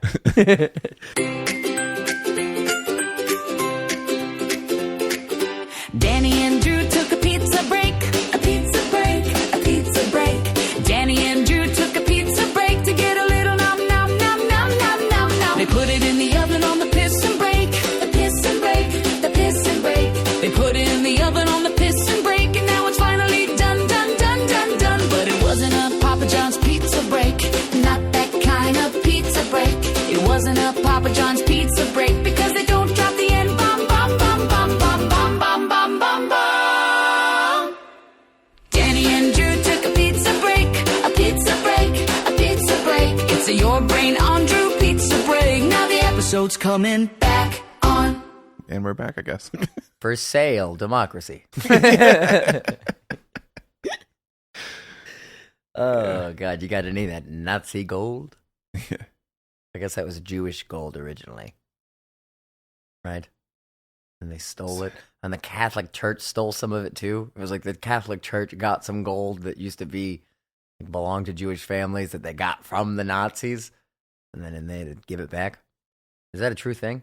Am I just making that up? I don't know. Or is it an Indiana Jones plot? Let me see. It's important to double check people. It's important to, you know, let me see. Catholic Church in Nazi Germany. Okay, well, that's probably full of good and positive things. There is no evidence the Catholic Church returned Nazi gold as a specific act of restitution. However, claims have been made that the Vatican held or received Nazi gold during and after World War II, some of which may have been confiscated from victims of the Nazis. Fantastic, if that's true. And of course, it would probably be true. It's the Catholic Church. Known for many things. A lot of things. A lot of things. Not good things, but things. Fucking children. That's a big one. That's certainly a notable one. Yeah, and they share a lot in common with other powerful entities. I feel like the Catholic Church is going to come for me now. They're all coming for you. I'm going to get killed by an Italian fucking, I was going to say consigliere, but that's not the word. That's the mafia. Yeah, they're coming too. They're coming too. You're pissed off. This is going to be like JFK all over again. Pissed off the Italian mafia. Like, who the fuck killed? Who killed Danny? Who killed Danny? Who didn't kill Danny? 6 assassins at his house. I don't understand what happened. I mean, it would make sense for me to go out that way, I think. Yeah. I feel like... I think they'll all have it's not going to be one of them either. It's all of them. One of my coworkers the other day, and this is... I want to say real quick for a full clarification for everybody. This is not representative of anything, but one of my coworkers the other day, one of the younger ones, she was like... She's probably like 21 or 22. She works at the bar that I work at. She was like, you know, I could see you in the news someday. And I was like, that doesn't really sound like it's for a good reason. And she was like, probably not. And I was like, okay, that's cool, I guess. I like that I give off that vibe. That's phenomenal. There's gonna be like 12 different entities come to kill you at the same time. I'm cool. I mean, it's the thing. Okay, so entities. I like this transition. I'm cool if entities want to come kill me. That's fine. If an entity popped up, I'd be like, okay, that's kind of cool, I guess. And then they'd vaporize me into dust or something. But probably aliens will come kill you too. But dude, I'll fucking. It's gonna be a bukkake of bullets. They're gonna. I wonder if which would be a great album name. I've read a lot. That's a great album. I've read a lot of abduction stories. Just like growing up as a kid, like Signs. I remember watching Signs for the first time. Oh, that's good shit. I mean, that movie is terrifying. Joaquin Phoenix, who does not make a very, convincing baseball player, but there's still or Mel Gibson's wife. Spoiler: Mel Gibson's wife pinned against the tree by the truck. And they're like, she's just being held together by the truck. It's like it's. So I remember that. He's a chance to talk to her. That's why he stops being a preacher. If for some reason you haven't seen Signs already, or you're like super stoked to watch it at some point, spoiler alert. Spoiler alert. It's really not that important of a plot point. It's an M. Night Shyamalan movie. There's not a single plot point in that entire movie that matters. Is it water that kills him? Yeah, it's water. It's good old H2O, which is. They should have just fucking invaded California or something. It'd have been fine. I don't know why they went to. It was like one of the Great Lakes or something. Where there's a lot of water. I mean, it's like War of the Worlds too. Those aliens died because of oxygen. I think it was something to do with they couldn't breathe the air on the planet. So it's like you fucking sent down these giant spaceships before you even checked. Nobody checked that you couldn't get out of the spaceship. How many fucking planets have you been to already that you couldn't get out of? You didn't check this one? That seems like some last second plot writing. Yeah, like coddling someone. No, it's fine. You can just drink water. Drink water. Or okay, maybe it's to get people to do stuff. Yeah, if you just eat your peas, they'll fucking kill them. They can't bite you. Also, this is probably gonna get into the weird part of the podcast because it is currently almost 4:00. Oh Jesus, in the morning here. Yeah. And I'm sure that the filters are gonna start deteriorating. Not that there was a lot to begin with. But I did want to talk about some UAP stuff because I'm an avid UFO fan. Not necessarily I've talked to you about this before about some of my experiences with some of this stuff. Yeah, and I'm very much like a show me state kind of guy. And I'll go into some of that here in a minute. But even with some of that stuff, I still have a hard time definitively stating that I believe in any one thing. Even with UAPs and UFOs and aliens and shit, it's I don't know. There could be 1,000 aliens. There could be no aliens. It could be, it could be a bunch of things. So it is difficult to pin things down. But the New Jersey drone stuff, all of these weird fucking things that have been happening, the Tic Tac and fucking different declassified Pentagon fucking files about just anomalous shit that we're we don't know how it physically does that. That doesn't make sense with the physics that we know. It's okay, well, I hope to God that's not China, first and foremost. It's I would probably prefer an alien. That's maybe the one good thing about all the crazy shit going on right now is it seems like it's probably not China then. Yeah, because I feel if it was China, if I had a UFO that could just fly, I mean, some of these things have been detected, and this has been I fucking trust the government as much as you want, I guess, but some of these things have popped up on radar and then been seen on disappeared and been located on radar tens of miles away seconds later. I mean, just instantaneous fucking. And it's I don't see how we have anything even if you want to talk about a propulsion issue, if you figure out the propulsion issue of things, how do you not kill whatever is inside of that?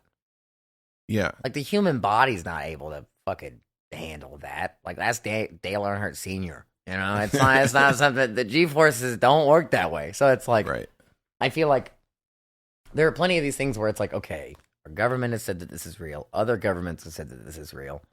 They don't want to like necessarily dive into it for whatever fucking reason.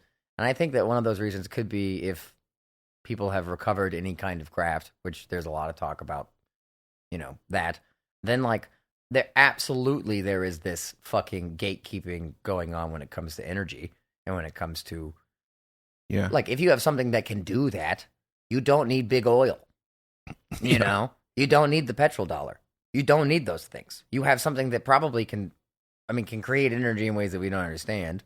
So it's like, or we do understand, but it's obviously a very powerful thing if it's a real thing.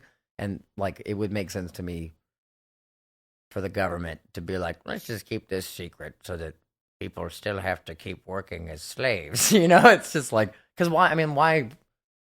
I think that's also like the biggest thing with all the UAP disclosure stuff and all these committees. Like, that's a big thing for people is that they're like, listen, if you've got technology that can benefit the species, we should be using it to benefit the species instead of you guys doing weird fucking Area 51 shit with it. Like, just fucking God damn it. Just give us something to use, please, so that we can all stop collectively dying.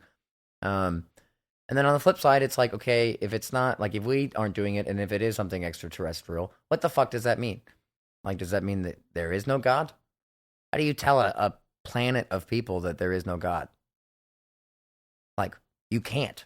You can't do that without it descending into fucking madness. See, I thought we were ready for disclosure, and I thought we would handle it well. I thought I believed in people, and then COVID happened, and I'm like, nah, we're not we ready. would nuke those fucking things. I saw a tweet the other day. But I just mean like people losing their fucking minds. Oh, just going batshit crazy for no reason. Because I'm not saying COVID didn't have like especially early in when no one knows shit about anything. Like we were really concerned. My dad has. It felt very apocalyptic. Yeah, my dad has dormant tuberculosis he picked up in Africa somewhere in the military. Like the fuck. Yeah, so like. Dormant tuberculosis is also a good band name. Sorry. Yeah, it is. So when and honestly, probably still could have like one of the whole things with COVID is that it like facilitates and accelerates like any fucking underlying respiratory shit. Yeah, issues especially. So we were like super careful. Like, we were smarter than every other retard. Like we had actual masks that actually work, not like fucking little blue surgeon masks. The N95. Yeah, you guys had the whatever it was, the medical. Yeah, he had. We had it because like just carpentry work and different shit or whatever. We had nitrate gloves and everything else. So when it first happened, like we were like for that first couple weeks, like only one of us is going out to get things. Yeah, no, yeah. Like we were super like strategic, like actually. A fucking zombie apocalypse. Yeah, it was you don't know what's going on. Yeah, nobody's out in the streets. But like once you kind of like start being able to read between the lines and seeing what's happening and like things are not just fucking falling apart, where it's like everyone's dying or whatever. Like a lot of people died. My point is like some people lost their fucking minds. Like it's still some of them never came out of it. Like they're like the Japanese that never knew the war ended and like still fucking hiding. Or John McCain in Vietnam for 3 years, wearing a mask inside your own fucking car alone. Did you ever get COVID? Yeah, I had it twice. So I also had it twice. The second time it was very mild. The first time it I probably should have gone to the hospital. I had a fever of like 102, and like I literally couldn't breathe. It felt like I had a human being standing on my chest. I was laying on the couch and it was like my lungs just wouldn't move. And it scared the fuck out of me when I first caught it because I was in good health. I was working out. I was eating well. I wasn't drinking. Like I was like, God help anybody that catches this and fucking isn't like this, But then also I knew people that were asymptomatic. I have a buddy who has still not gotten his sense of taste or smell back. Yeah. It's been fucking 5 years. Like, and that's the thing too, is that there is this weird, like, I see this a lot on the Rogan side of things sometimes where like there is a lot of people go too hard from both sides with this shit, like the mask thing, where it's like, Because you're right. I mean, like those fucking little flimsy ass masks didn't do anything. They didn't do anything. Like you could tell that they didn't. I was still getting sick wearing those. If anything, they made it worse because your immune system.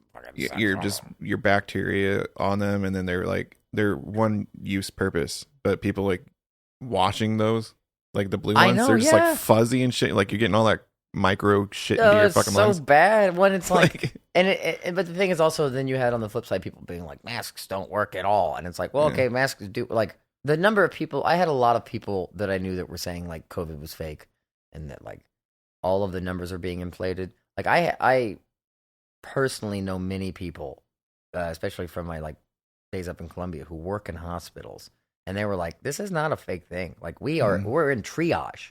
Like some of our hospitals were in fucking triage. Like they were having to leave people who they knew they couldn't fucking help to go and help people they could. And that was the biggest thing. It wasn't even like it was a serious illness that affected people. But the biggest problem was that our health infrastructure sucks and they got bum fucked. I mean, it was such a contagious fucking thing. We had so many people get sick at once so quickly with the respiratory disease that it was like our hospitals weren't able to keep up.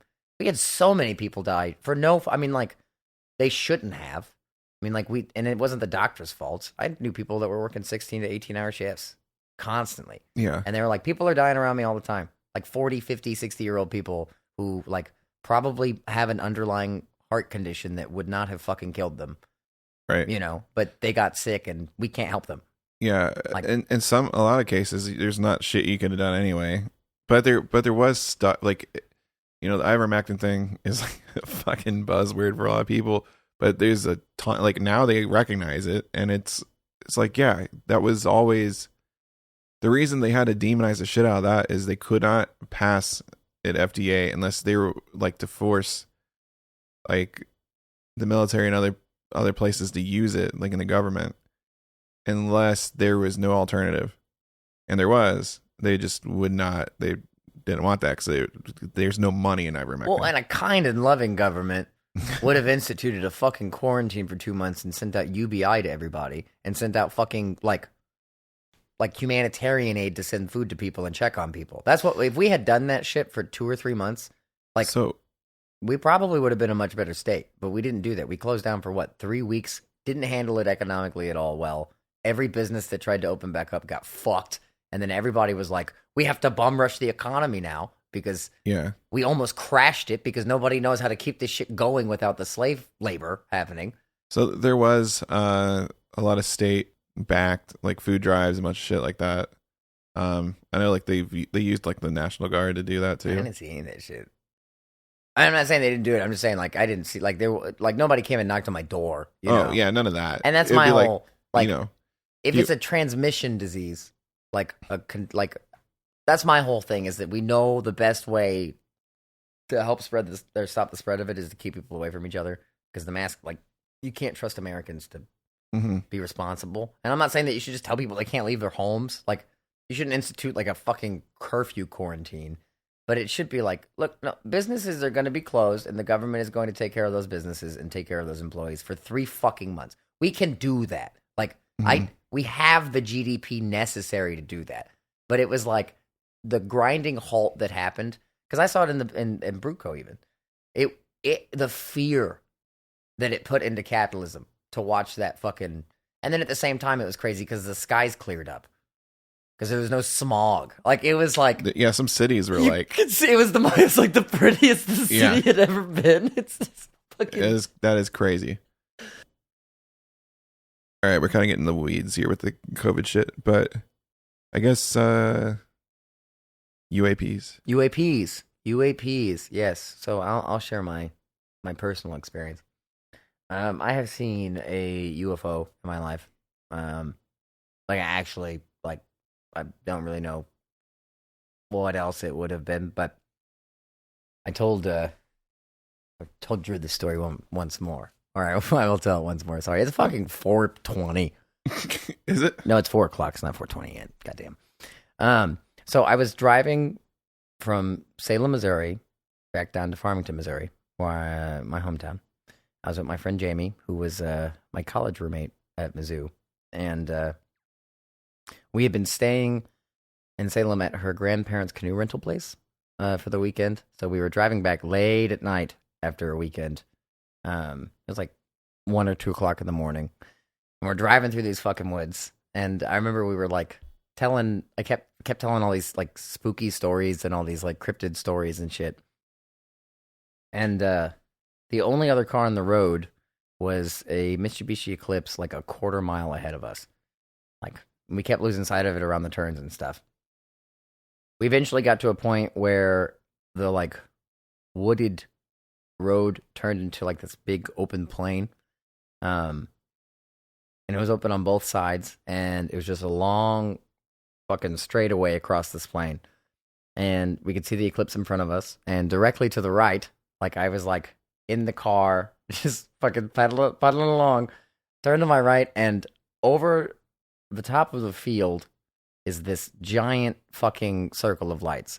I think I described it as a pancake the other day, and I've been thinking about it since then, and it really does feel like it was like almost flat. Like it didn't look like it had a whole lot of like depth to it, or like tallness to it. It's like how high off the ground was it? It like probably like 50 or 60 feet, like taller than a telephone pole, like way taller than a telephone pole, at the top of some of these like big trees that were out there. And it was like illuminating the ground bright enough that it almost looked like daytime. Was it illuminating the tree tops too? Yeah, it was illuminating all the stuff around it. Okay. So it was like, it looked like, I mean, it was basically like if you took a giant ball of light and held it like a little miniature sun. I mean, it didn't look like a miniature sun necessarily because it was much flatter than that, but it like put off this But light. it had little lights or balls of light around it? Yeah, it was like a ball of lights in like a circle that looked almost flat. And was this like, like a stadium lights kind of thing? Like an outdoor football stadium thing? It was almost, honestly, more like stained glass. Like, that's the best way that I can describe. Like, it wasn't even necessarily that it was like colored that I can remember. Like, if it was like maybe a blue. Yeah, in my head it was just like bright white light. It was a really, really bright light, but it was almost like the orbs themselves, like the light itself was super bright, but the like orbs themselves had like a bluish kind of a tint, but it was almost like a painted glass kind of a thing, like where it was like a shimmery kind of a front to it, and it was huge. I mean, I thought it was a billboard at first. It was just giant, and it was in the middle of this fucking field in the middle of nowhere. I mean, there was no lights, there were some like power lines that went down the old country highway road, but like there was no street lights, none of that shit. No light pollution whatsoever out there because it's in the middle of fucking nowhere. I mean, like the town of Salem is tiny. Like any of the towns around there are like 200 people. There's no point in having a fucking billboard. So it was like, I kind of had a moment where like I couldn't process it. Like I kept trying.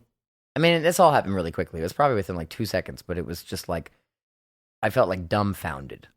Like genuinely, like my brain just stopped in what it was doing.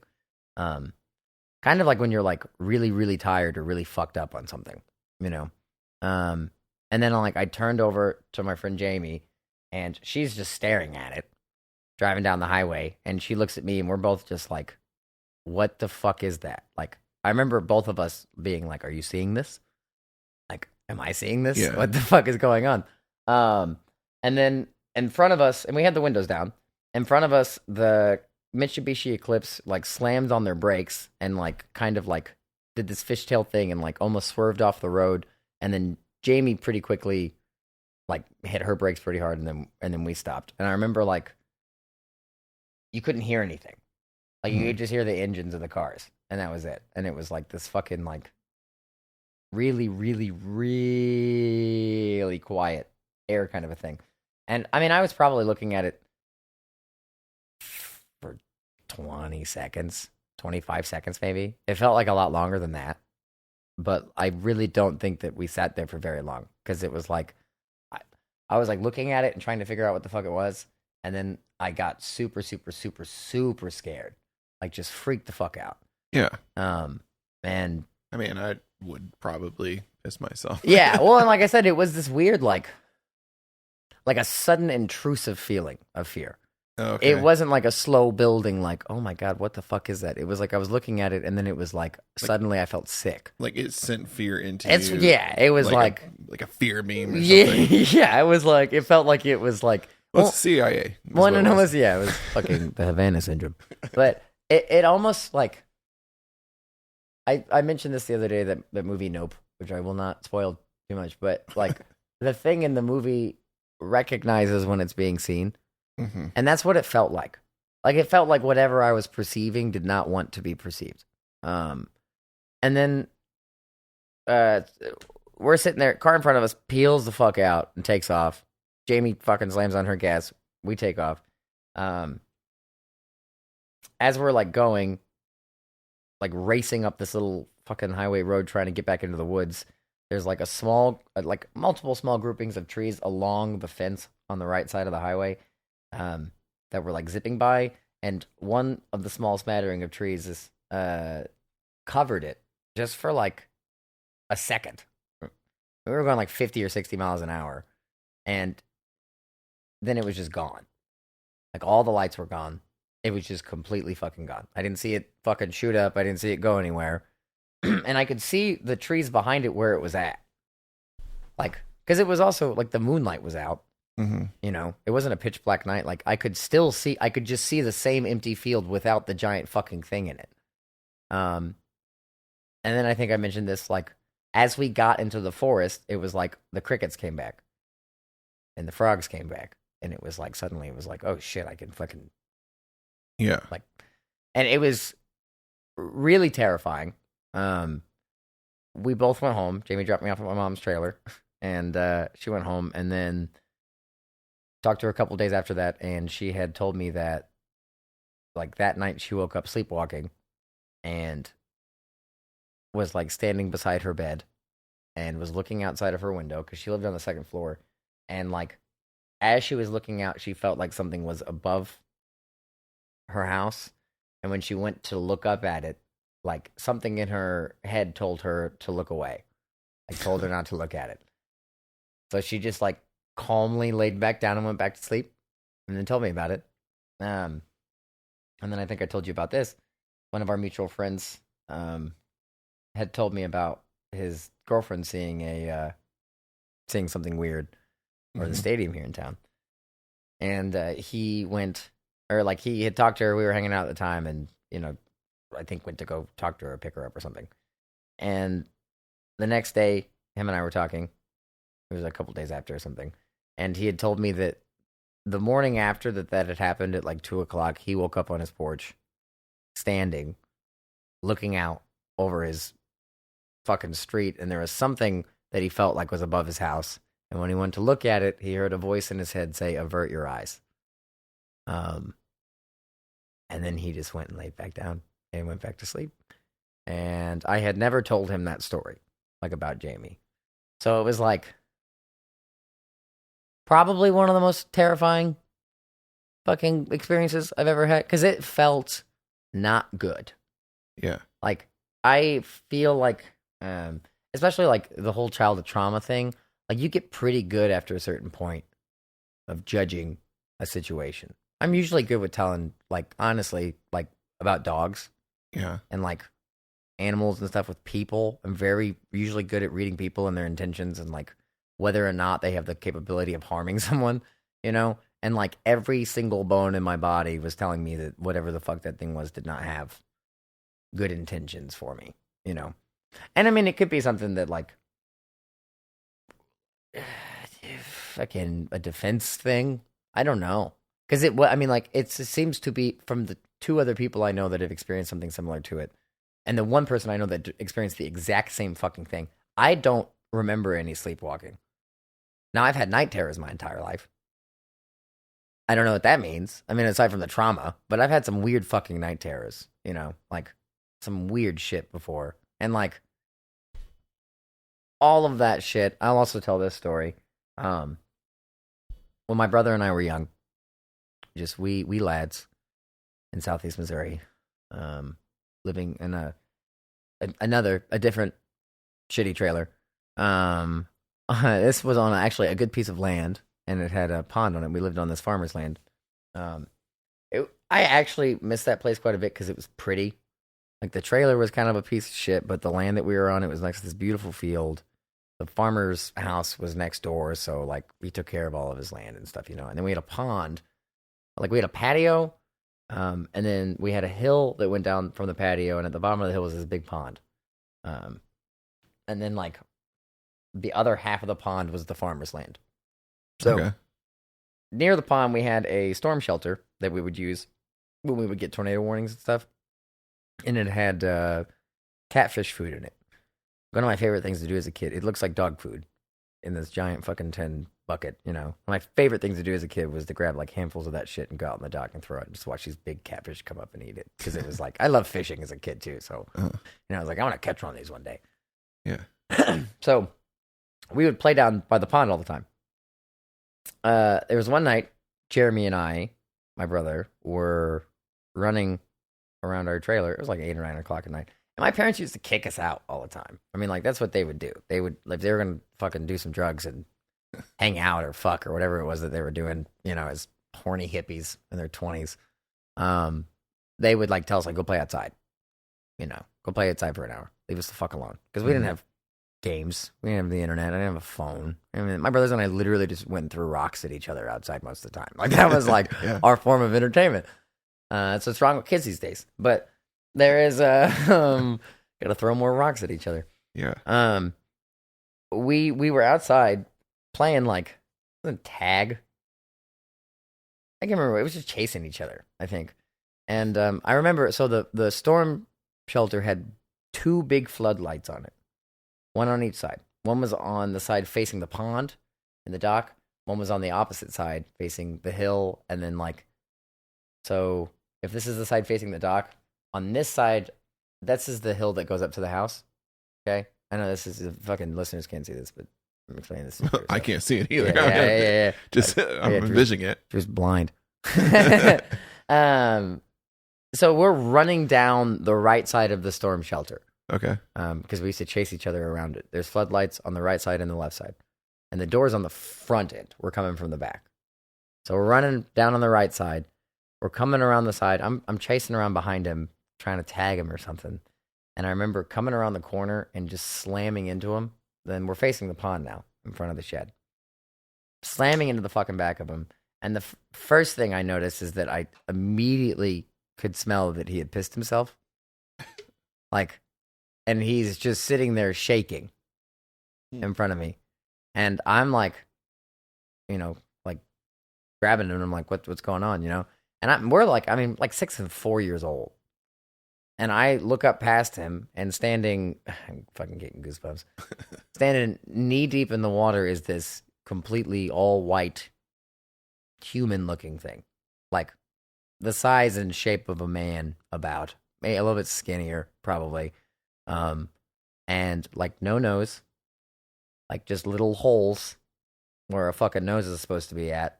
And like I couldn't see lips. And his eyes looked all fucked up. Like, did not look like people eyes. Right? And it looked slimy. Or like, almost like seal skin. Okay. Almost like white seal skin. But not that like, not as like blubbery, I guess. But just looked like something that belonged in the fucking water. You know? Like a beluga whale. Like, so it was like, whatever the fuck this thing was, is literally standing like 30 feet away from us, knee deep in this water, just staring at us, like looking directly at us. And immediately I start screaming, pretty much as soon as I saw it. That caused Jeremy to like kick out of whatever fucking, you know, like frozen moment that he had. And then we just both took up to the trailer. I mean, like fucking screaming bloody murder. My mom and dad came down and looked, couldn't find anything. Like told us both that it was probably just the neighbor's son playing a prank on us. I have never seen, unless that kid was a fucking Hollywood VFX artist, like I've never seen anything like that. Have you heard of the Montauk Monster? Let me see real quick. Because it wouldn't be humanoid looking, but when you said like like the nose thing and like the skin, A little bit different. It honestly, like, to be completely honest, it looked like this fucking thing. Jesus, Just smaller eyes. what is that? That's the rake, apparently. Which is like the rake is like a stupid fucking creepypasta people came out with. But that's like a general idea of what it looked like. It was like this tall fucking like. So how tall do you think it would be if you had a guess? I mean, you were like a kid, right? Yeah, I was a little like less skeletal than that, but I'm probably. I mean, taller than I was, but I was small. I don't think it was anything huge. You remember what its hands were like or anything? Long. So kind of like that. I didn't see like claws or anything, but I saw like long hands. But it didn't look like it. It's really fucking stupid. But as cheesy as it is, like, because I didn't know anything about UFOs or any of that shit when I was a kid. Like, we didn't. Like, again, I didn't have the internet. I didn't know what any of that shit was. I didn't see Independence Day until I was like 10 years old on VHS. But it looked like when people say like the Greys, it looked kind of like that. Like, but it's small eyes. Yes, and not a very big head. Looked like Voldemort. Like, it straight up fucking seriously looked like but there were no. It was naked. Okay. But no genitalia. Oh. No, like just like flat. Interest. Like yeah. But I mean, like it was something. And my brother won't talk to me about it. Whoa. I've like tried to talk to him about it recently in the past couple of years, and he refuses to talk to me because I've tried to be like, hey, am I making this up? But he acknowledges that it happened. Yes. Just will not talk about it. Yeah, because I was like, a couple years ago, I was like, hey, can we talk about this? This has been like seriously bothering me because I don't know if I'm making it up. I don't know if it's like a fabricated memory. I mean, that's another fucking side effect of the traumatic childhood thing is like, you really second guess. But he says it was. Well, I tried to ask him. I was like, did this happen? And he was like, I really do not want to talk about that with you. And that's all he would say. How old were you? Like 6 and 4, probably. Maybe even maybe 5 and 3. We were really young. So you were you're the oldest. Yes, I was the oldest, yeah. When I ran into him, I remember him, he like hit my chin. Because he was like almost a full head shorter than I was.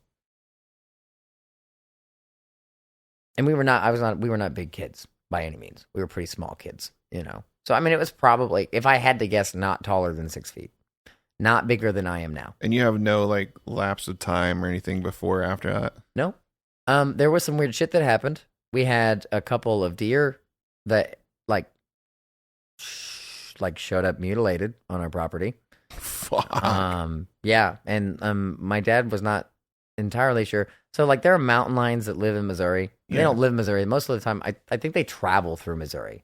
Most of them are, like, pretty migratory and have, like, a couple state path where they'll travel through. I guess bears kind of do that similar thing sometimes. Yeah. We would hear screaming at night. Like, have you ever heard that, like, a mountain lion sounds like a woman screaming? We would hear that pretty often. Like, and this wasn't a thing that happened forever. This was a thing that went on for, like, 3 weeks, and that was it. And then within that 3 weeks, we found 2 deer carcasses that were mutilated. And I say mutilated, I mean, they were just destroyed. Yeah. I mean, and not like, I know what coyote, like what it looks like when an animal gets, I've seen cattle get attacked by coyotes. Have you seen cattle get caught up in fences and get attacked and eaten by coyotes? Like, it's an ugly fucking thing, but this was not that. Like, it was fucking weird. One of them didn't have any skin on it. Like, didn't make any sense, right? And this was all happening. I remember my dad being like, well, we have a mountain lion. You kids don't, get out too far into the woods. Because my dad was like, if it's a mountain lion, it's not going to come to the house. Doesn't want to fuck with you. Yeah. But that was all within the same, 3-month period. It was like the mountain lion calls, the deer, and then that fucking freaky thing in the lake. Where was this again? Farmington, Missouri. Just a little bit south. Did you know in Cape Girardeau, Missouri, they had a UFO that crashed into a windmill in the 1800s? No. 1900s, I think. Let me see what year that was actually. Cape Girardeau UFO incident. Now, granted, it's not like. Let me see, because apparently the you're gonna love this. The chaplain. Oh yes, and in the spring of 1941, a UFO incident reportedly occurred near Cape Girardeau, Missouri. A local pastor, Reverend William Huffman, was called to a crash site where he allegedly administered last rites for what witnesses described as extraterrestrial beings. Isn't that crazy? Yeah. Bro, he was like, fucking Allahu Akbar. Have a good time, buddy. I hope you're going up there. If you're not going to alien hell. Whatever that is. That sounds awful. The Starlight Pit. But yeah, so I mean, I've had some. I'm still very much a skeptic of things. I don't believe in God, so that's interesting. But I also I've had some experiences that I've been like, okay, I don't really have a good explanation for this. Is there any that you've tried to come up with, even if you've kind of disputed it already? Or I have such a hard. Okay, so yeah, sure. There are a lot of things that like my mind and my curiosity can kind of like wonder with. I have a hard time allowing myself to give things validity when they feel like superstitious, or like when they feel supernatural. Because I mean, I've experienced things that I definitely believe in the concept of supernatural, because I feel like the supernatural shit is just things that we haven't figured out how to measure or like observe yet, because we're not that smart. But like, I also, it's still kind of hard. I don't feel like kooky, but like, that thing I saw in the pond, I do not believe was a human being. I do not believe that. Like, and I fucking, like, I mean, this was not a time when it was easy just to go down to a Halloween store and get some shit like that, Yeah. And you don't think it was like some real fucked up bear or something? No. It was whatever it was looked like a person. I mean, it didn't, but it was the shape of a person generally. Like, it was not, I've never seen another animal that looked like that. At first, I thought it was a person. Like, that was honestly like one of the things that like at first freaked me out. And now I'm getting goosebumps. Was thinking that it was like a man. Yeah. Because it was like, it was like, you're not supposed to see a man in the pond. Yeah. But then it was like the awful realization of the fact that it wasn't a man. Yeah, somehow worse. Yeah, it was like, and I mean, and it was one of those things too that it just like the only thing I really remember other than like those few little details is the fear, like the overwhelming. Every single time that I have ran up the stairs from a basement with the feeling of someone coming up behind me, it's that. Jesus, like it's been, and it feels like it's rooted from that, like. I have whatever that is. Yeah. Well, I know, and I get that, but I'm just saying, like, it's interesting to me that, like, I don't know, not to get too fucking crazy with it, but, like, sometimes it feels as if, there's a movie called, The Visit, The Last Visit, Last Rites, something like that, about, this guy goes and sits with a body that dies, like, is that Judaism? My brain is fried right now. Anyways, like it's the religion they go and sit with a body, like with a body for a night after it dies, as like a. Yeah, I'm trying to think. I think it's Jewish. Sure. Okay. Well, it's because in the plot of the movie, this guy, he's a young guy who doesn't really believe in his religion. He's got to go sit in the house of this old man who's passed away for the night to like help him, and he's the only one there. And then while he's there, the place is getting fucking creepier and creepier and haunted and fucking is weird. And then he goes down to the basement and starts looking through the dude's shit and finds out that he was a victim of Auschwitz. Oh, geez. And while he was in Auschwitz, an eldritch demon from the forest outside of Auschwitz attached itself to him, like one that came there because of the suffering, like. Became attracted to him and then followed him home. And then now the priest is like stuck in the house with this Auschwitz demon. God. Yeah. Great movie. Phenomenal film. Does not sound like something I want to watch. Yeah, it's scary as fuck, dude. But like sometimes that's almost what it feels like. Like for my family. If you look at my family's, like I was saying earlier with my dad, my grandpa died. My dad died from drinking. Like, he came back from staying with my aunt, died 3 months later. 3 months after my dad died, my aunt died. And it's like just this. And that's only on my dad's side. My mom's side, she had 3 brothers who died within 2 years, all from, and it's all just addiction and depression and mental illness. And it's not like a demon or a curse, but sometimes it is weird. Maybe you're related to the Kennedys. No, fuck, dude. That's fucks. But like, it's weird because it's like my brother has told me that too before, where he's like, I feel like I'm cursed. Like, I feel like sometimes like something has followed me. And like seeing that kind of shit, sometimes it's like, okay. Or like the abduction thing too. People who like have been abducted and then are like, I think I've been abducted and I think it's happened more than once, you know? Mm-hmm. Or they're like, I feel like there have been more than one time in the last 3 years where I've like lost consciousness for 6 hours. And it's like, okay, you're just a repeat customer. Like, that's what you are. Like, and that's, I mean, like, I don't know if it's bad mojo. I don't know if it's bad energy. I don't know if it's the devil. Like, I'm not sure, but it definitely feels sometimes like there could be some bad voodoo going on.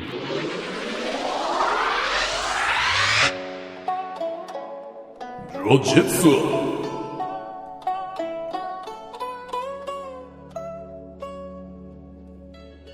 Hello and welcome to my bedroom/dojo.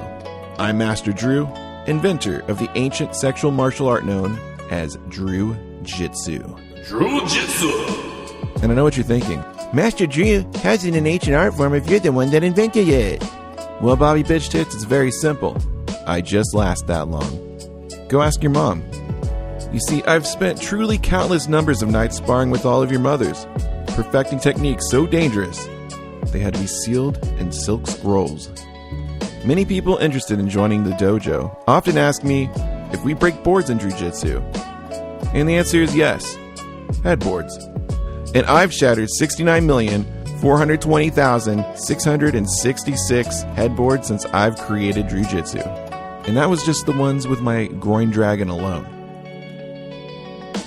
So let's talk about some of the techniques you will learn to destroy your opponents with unfathomable pleasure. First up, the legendary 5-finger sex punch. It's one perfect combo that strikes each of the spots that are secret gateways to ecstasy. This is a move that allows you to aggressively and simultaneously stimulate the clitoris, the Grafenberg spot, the anterior fornix, very carefully the cervix, and a mysterious hidden spot that I've discovered and named the Drew spot. One powerful punch, 1 hour long orgasm. 1, 2, 3, 4, 5. Finger six punch. Jiu-jitsu.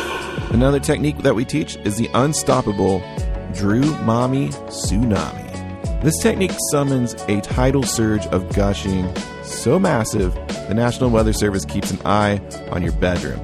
Waves rise, winds howl, and somewhere a coastal town issues an evacuation order. During this maneuver, the practitioner's tongue thickens and elongates as it becomes entirely possessed by the ancient fertility dragon of water, channeling the storm itself. Regardless if you think it's piss or nectar of the gods, the air will grow thick with static. Sheets will whip like sails. Now, a little warning to those who attempt this. The Drew Mommy Tsunami causes nearly all moisture to leave the body in one powerful squirting orgasm. So use caution, keep electrolyte supplies nearby, and most importantly, post wet floor signs before attempting. Splish, splash, sploosh. Jiu-jitsu. Now, here's another powerful move. The Kamehameha. This technique will send her orgasm through the roof. Literally. The Kamehameha is more of a finishing move on your part. Your manhood at the moment of orgasm invokes the spirit of the ancient fertility dragon of fire and blesses you with a volcanic cum blast so powerful it launches her like a rocket through the roof and into the sky with rapid-fire multiple orgasms along the way. Helmets are mandatory for this practice. And as a perk, your Jiu-Jitsu membership card will get you discounts with most roofing companies. It's over 9,000.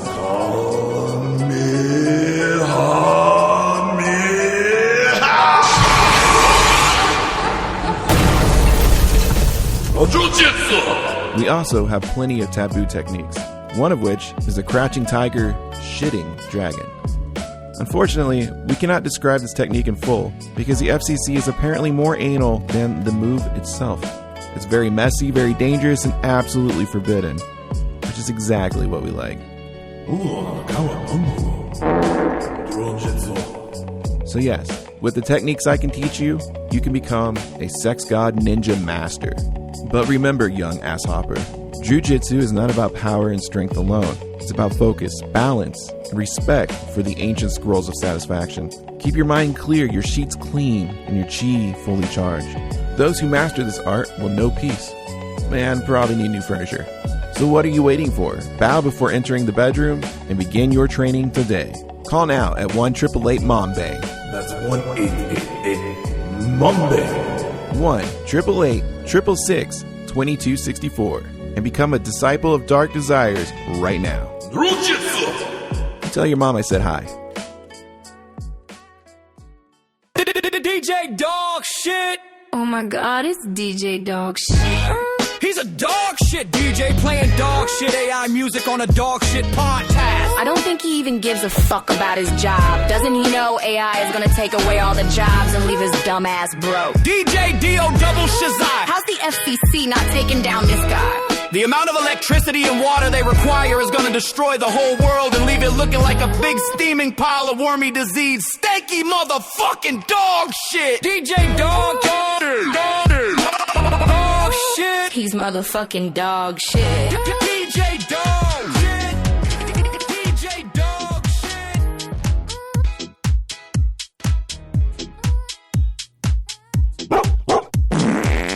What's up, you filthy taint slurpees? It's DJ Dog Shit broadcasting you from 66.6 FM, KUNT, the cunt.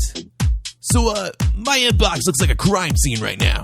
A whole bunch of handwritten notes about weeping spiders and deep state plots, me vanishing. At first I figured you all were just high on glue. But then I remember that night where I rail slammed ayahuasca crystals while butt chugging Everclear and Diesel. And the walls of reality went thin as a motel drywall. Yeah, I've stepped sideways before.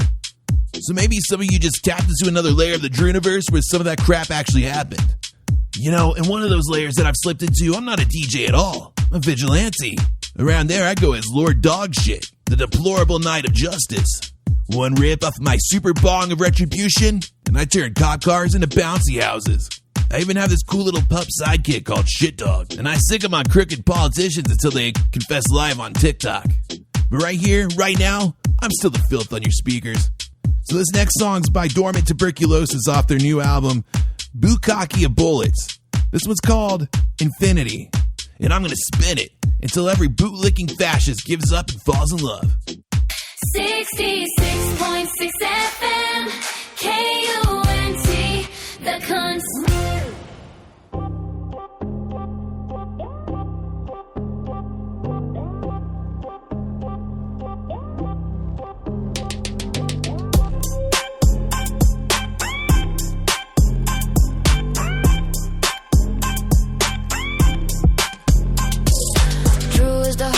Cosmic plan. Danny's the guest, first human in the jam. Astral truths beaming, love on demand. We're floating high, no feet in the sand. This is your brain on Drew. Colors drip, thoughts break through. Spinning wild, the skies turn blue. This is your brain on Drew.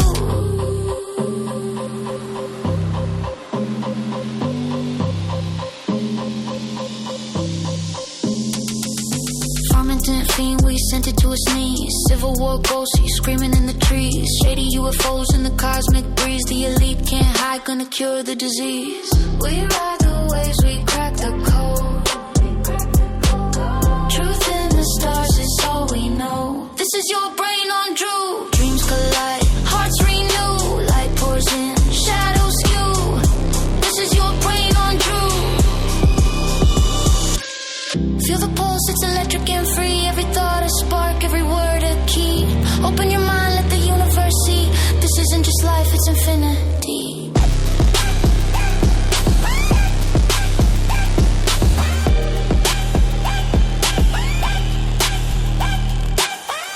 This is your brain on Drew. Infinite love and it's all for you. Danny's on the mic, bringing something new.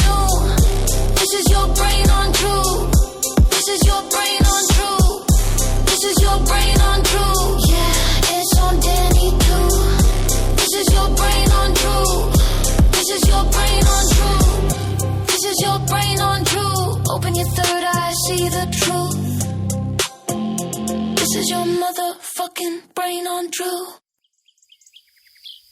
This is your brain. In a quiet depression among the rolling hills near Farmington, Missouri, where the still pond waters of the Ozark foothills collect, I have come to track a creature spoken of in whispers, the Farmington Fiend.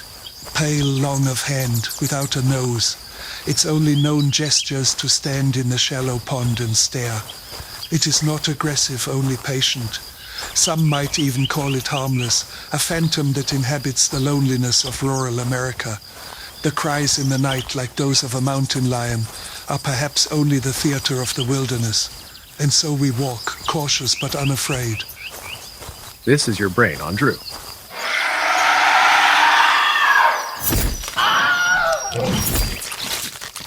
It has happened.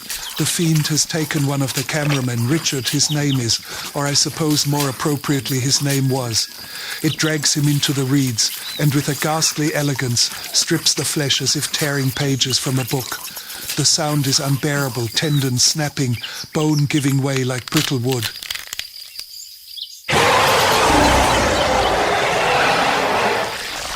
Now the creature has torn away the upper portion of Richard's skull, and with a gesture almost playful, placed it upon its own head as a kind of macabre little hat. Perhaps it is satisfied with Richard alone. We move back slowly, trembling, yet grateful the Fiend does not pursue us further. Soon we will return to the automobile, and we will drive away from this cursed town, perhaps even abandon the country entirely. For here there is only death, and it wears the face of poor Richard.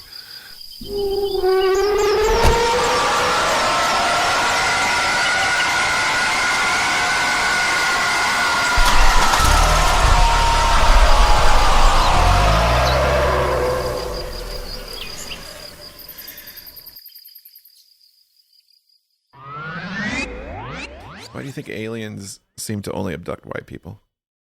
Probably because we're the only ones stupid enough to fucking... Dude, it's like the horror movie trope. I bet you black people see a big fucking light out in the field and they're like, fuck that. Yeah. I am not going anywhere near that. Like this. And white people are going to be like, Charlie, go get the camera.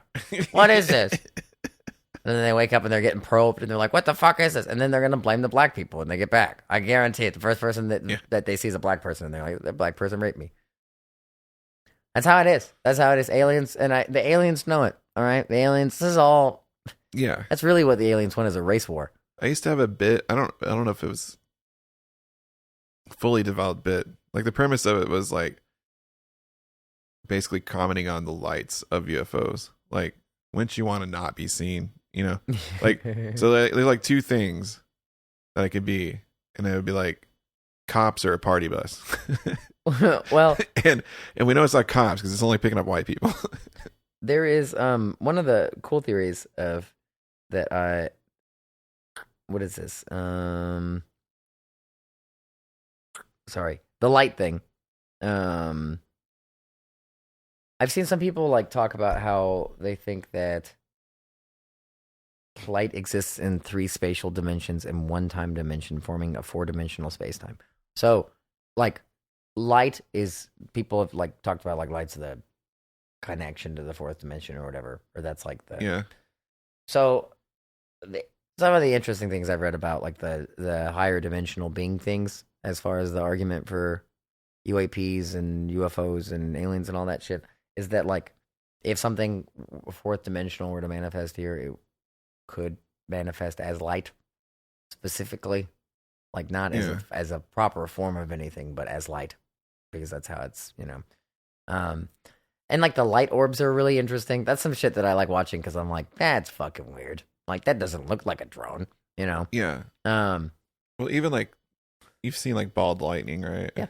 Yeah. I mean, and I know it's like there's people like, yeah, like, that stuff's weird and it's cool, whatever. But like what I saw is different. It's not that. Yeah. No, I mean, because some of the orbs I've seen fucking in New Jersey this past year, there was a video I saw of an orb floating. Because this is the crazy part. The thing about the New Jersey thing that really interests me is the fact that after those first couple reportings of like orbs came out and weird things in the sky, suddenly the sky was full of fucking drones. Oversaturation. Yeah, it was insane. It was like such an obvious fucking... The government started flying so many fucking large non-residential drones over the fucking place. People were like, "There's a bus flying over my house," and it's like, okay, that's a government drone. I don't know why they're doing that other than just to distract people. But if they're distracting people, I think it's for a reason. I saw a video of an orb, like some 2 separate drones flying up to it. It's just this ball of like orange light in the sky, and you can see the 2 drones, like the little pilot lights on them, you know. And they go up to it, and they're like going to like do something, and it just like makes a little thing happens, and one of the drones just falls dead out of the air, like just like fucking immediately, and then the other one does. So it's like, whatever that is, I think that's the thing that people probably should be focusing on. Some of the UAP crap stuff, like the Tic Tac thing, and like, you know, some of the other weird shit. I have seen some. I mean, nowadays with AI, it's hard to tell what the fuck is real and what's not. But right, I did see some videos that were posted last year, like in New Jersey, also of people getting some like really interesting drone footage, like big drones flying in between buildings in residential neighborhoods, like in ways that they should not have been. You know, like I saw some things where I was like, "That's a big motherfucking thing just to be cruising through there." You know, like over the, like 6 feet over this car, this fucking girl's just like, it's like, I don't know for sure that that's the government doing that. Like, Skylar got a video of a bus-sized drone over his house. His house? During that time, when that was going on. Dude, a giant fucking, it wasn't a plane.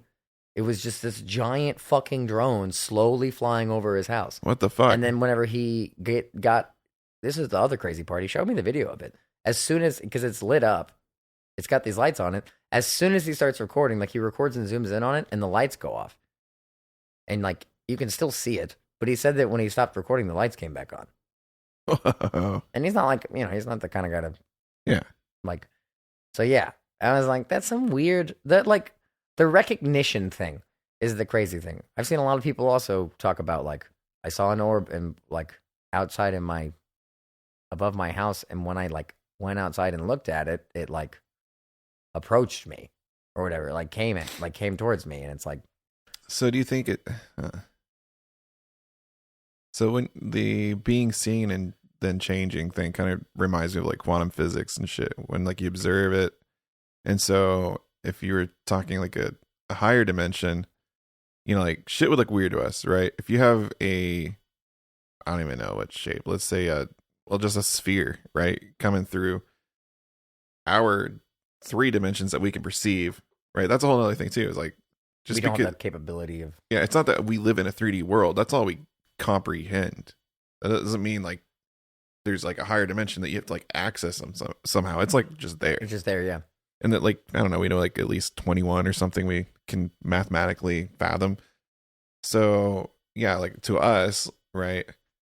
Or let's go like 3D to 2D, right? 3D to 2D. You have a sphere going into 2D plane. What it's going to see is you're going to see like a dot expand into a circle, a large circle, and then start going back down as it goes through one sheet of 2 dimensions, right? So what does shit look like to us that's 4D into the 3D? And then if you're applying quantum physics, because why would it only exist in like a lower level thing? Yeah. So as above, so below, and yeah.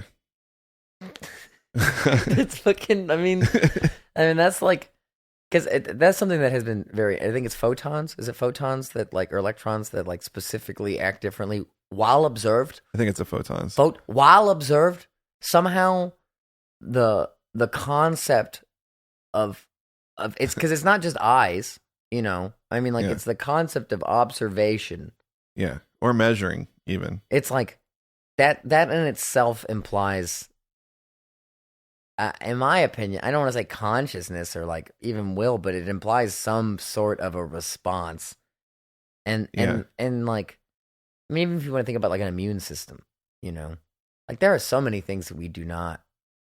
That's my thing with like the extraterrestrial thing. I kind of do lend more towards the idea that rather than it being, and I'm sure that there are extraterrestrial things. I'm sure that in the great expanse of the universe, there's probably, I mean, there's gotta be. I can't imagine that this is the only rock that fucking microbes have existed on. Yeah. But like, there is something to be said uniquely about the life on this planet and the even if you look at the ecosystem and the balance that it has and the trade-off of energy, like energy is not created or destroyed, it's only transferred to another state of matter constantly. Like that is a self-sustaining system, and it's almost as if like it's really, I don't know if it's dumb, but it's almost as if, because it's like gravity too. I've been saying that like scientists have been saying that like the way that gravity represents itself mathematically is almost akin to like how some computers run. When it comes to like gravity might be like a dumping of data for memory refreshing for the universe, which is interesting. I might be completely butchering that explanation, but still, all of these things that we're seeing point to something bigger, and more important. You know, I don't want to call it God necessarily, but I mean the same thing with like Nirvana and stuff. You know, like who's to say that that's not what that is? Who's to say that it's not just existing in a different state of matter that we can't perceive now? I mean, like heaven too. All this talk of like transcending onto this now, all the blinding white light and the, you know, like all of that shit. My favorite thing with the, like why you see bright light as you're dying, like a tunnel of white light. I'm sure you've heard this. Yeah. It's because you're seeing the lights in the hospital as you're being born into your next life. Oh yeah, the birthing canal thing and all that. Yeah. That's crazy. But people have been talking about seeing lights for longer than hospitals. Yeah. So, I mean, have you seen the recently we just discovered that like we emanate light that leaves when we die? Yeah, so like, that, I mean, that could play into a few things that you just said. Like, so earlier you're talking about the ghost you saw, right? And energy. Like it has to go somewhere or whatever. So if you violently yeet that light, that energy source, then you could create almost like a photograph. Like do you think that's what ghosts are? Possibly. Like imprints of violently disassociated. I mean, that's some bullshit I just pulled out now. I mean, it sounds like it could work, you know? Because I mean, I do think that it's interesting. Do you recall if was the mood did the dude move or do anything? No, just there. Just looked at me, yeah. Like, didn't do anything menacing. I was scared, but I was more scared just because it was fucking freaky. You know? Oh, yeah. I've seen something that, like, a couple years ago, I had this experience where a buddy of mine picked me up from my apartment. I had just done a lot of dabs, so I was fucking high. And we were leaving my apartment, and as we were leaving, a cat had just been hit by a car. Oh. Yeah. And so I like had him stop because I was going to see if we could help it. And I got out. And by the time I got to it, I was like, okay, cat's not going to live, you know? Yeah. And it wasn't anything like super graphic, but you could just tell like the cat was fucked up. And I just like sat with it and held it until it died, which was a crazy experience while violently high. You know, yeah, I bet. On the side of Kearney. God. Like it was, what a place, man. And it was like, it was crazy. I mean, it was two things happened. One, I saw light leave its eyes, like saw like saw a transfer there happen. Like I've seen people, I've heard people talk about it, but I saw it happen. There was like a dulling that happened. And also the twofold of that was like, I could also tell that it felt like it appreciated the fact that I was there. Like truly, like it kind of felt, it kind of calmed down and like comforted a little bit. And that to me was, I mean, like I've always loved animals and I always feel like I've had a lot of empathy towards animals, but like it was such a visceral experience to be like, this is basically a human being. Like in my eyes, you know, like this is not any different than a child. This is just a living thing that had no choice in its existence and is just right here with the rest of us. Yeah. And it's intelligent enough to recognize that it's dying and that I am a completely different, it's a stray cat, you know? It's not like people have been very fucking nice to it. Like, but it still is like, and that thing could have bit me, could have scratched me, like, and it didn't. It just calmed down, like actually calmed down for a minute. And it was like, wow, okay, like this is bigger than I am. Yeah. All of this shit that I'm worried about every single fucking day does not matter because, like, I live in a world where this exists next to me and with me, and I have never appreciated it. Like, never once given life any of the credence that it's worth. Same thing with trees and shit, you know? Oh, yeah. Like, we're surrounded by this constantly, and we're so egotistical to be like, me smart monkey, me better. And it's like, okay, you depressed piece of shit. Like, go smoke another pack of cigarettes and tell me how good you got it. Like, it's bullshit because we have raped and pillaged a beautiful, and it's ugly too. Nature's a fucking ugly thing, but like at its core, it's right. You know, it works the way it works because it does. And I do love the Werner Herzog, like, you know, the birds they do not sing, they screech in pain and agony. It's a vile worship of murder. It's just like, okay, buddy.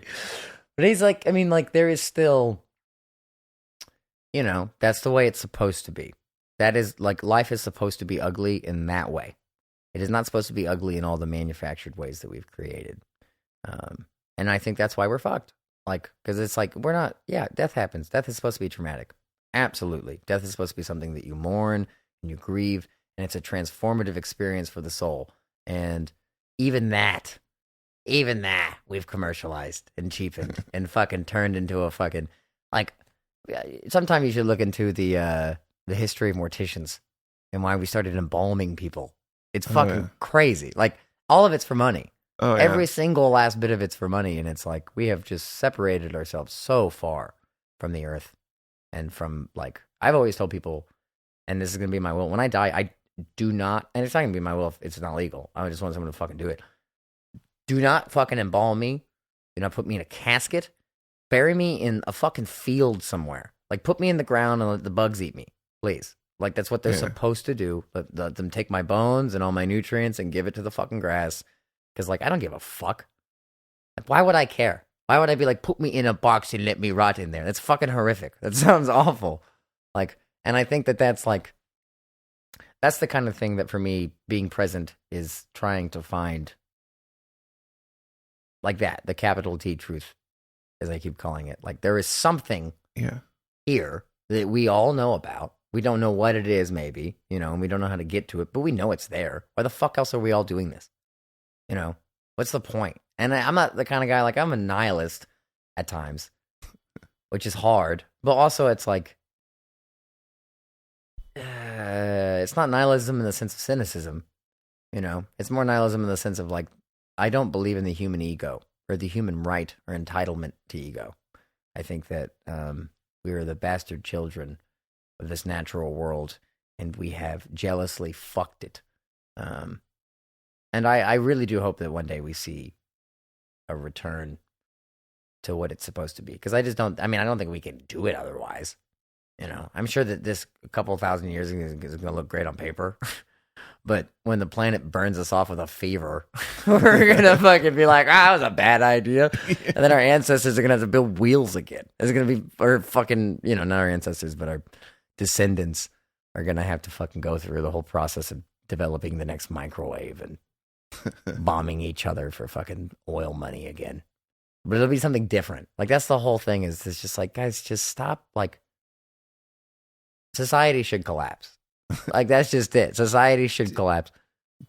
Yeah. Do you think it's sort of like reincarnation, or just a natural cycle of, like, how everything is born and dies, and then it feeds and makes room for the next thing? Well, I mean, identity is a weird thing, and consciousness is a weird thing. But I think that it's all the same. Like, I think that human beings might have a vessel that's a little bit more appropriate for communicating those kinds of things, or maybe pursuing those kinds of things. But I still think that, like, when I die, I think that that energy is probably not going to go to any singular place. I think that my consciousness and my identity no longer exist. I think that this is a one-time deal. But I think that whatever I am probably spreads off into other things, and then they continue and spread off into other things, and they continue and spread off into other things.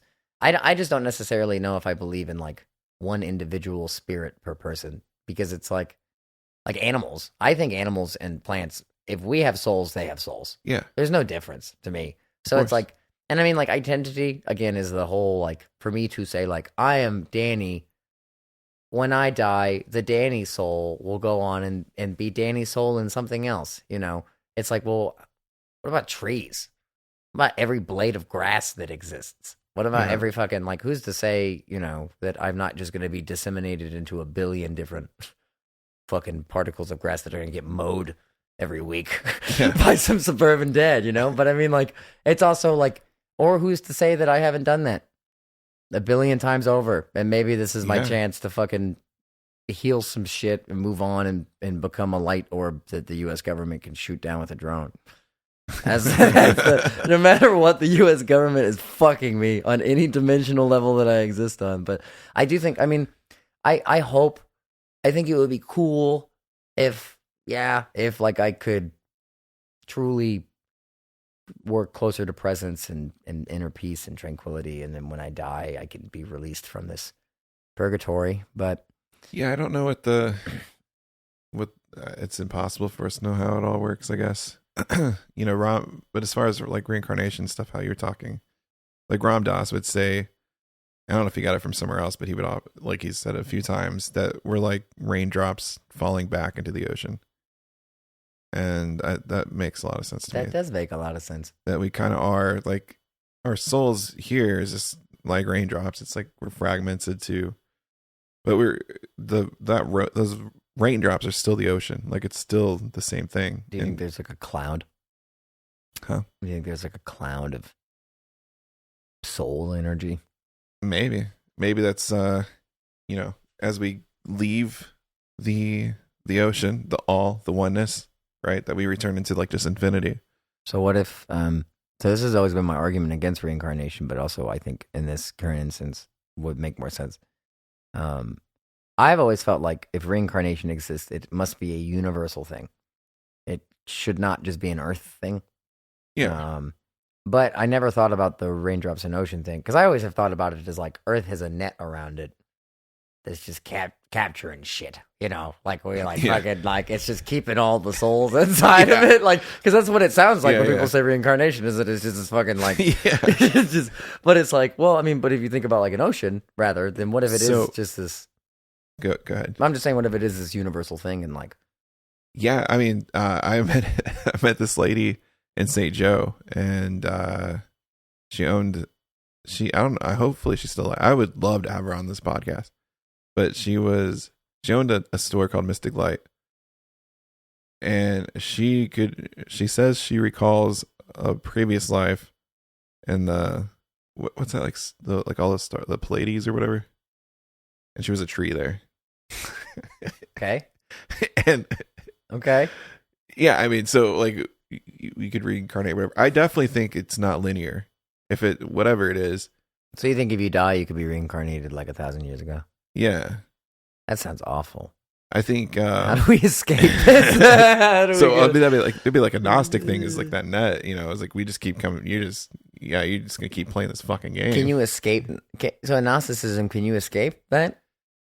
Yeah, it depends on how you look at it, but the way that we escape is basically through awakening. So, similar thing, like the raindrops, the ocean shit, right?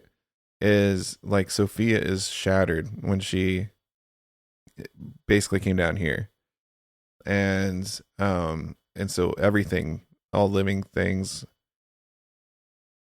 everything, not even just beings, is everything has like divine light, like a spark of Sophia in it. And so basically you have to like realize it, awaken to it, which kind of takes the logos to do that, I guess. One, I think that there's that gnosis. An interesting thing that I've noticed with that is that animals, for example, how you treat animals matters when it comes to their behavior and how they develop. Cats and dogs, especially, like when you have someone that is a kind person that raises a dog with love, That dog is a kind dog. And people can say, like, sociologically, it's because the dog is mimicking its owner. But, like, I have had pets that I have seen bits of humanity in. Mm-hmm. I've also met animals that maybe I haven't. So I think that there's also, when we talk about awakening, and also humanity, like, when we talk about awakening, I think that part of that is, like, having the time necessary to do the work when it comes to the healing and the self-introspection and all those things, right? Which is very difficult in, like, a survival setting. Something I noticed with my cats was crazy, was like, okay, these are apex predators that outside would kill 1 billion birds a year, you know? But in my house where they are just pampered and loved, and, like, I treat them like people, like they act like people.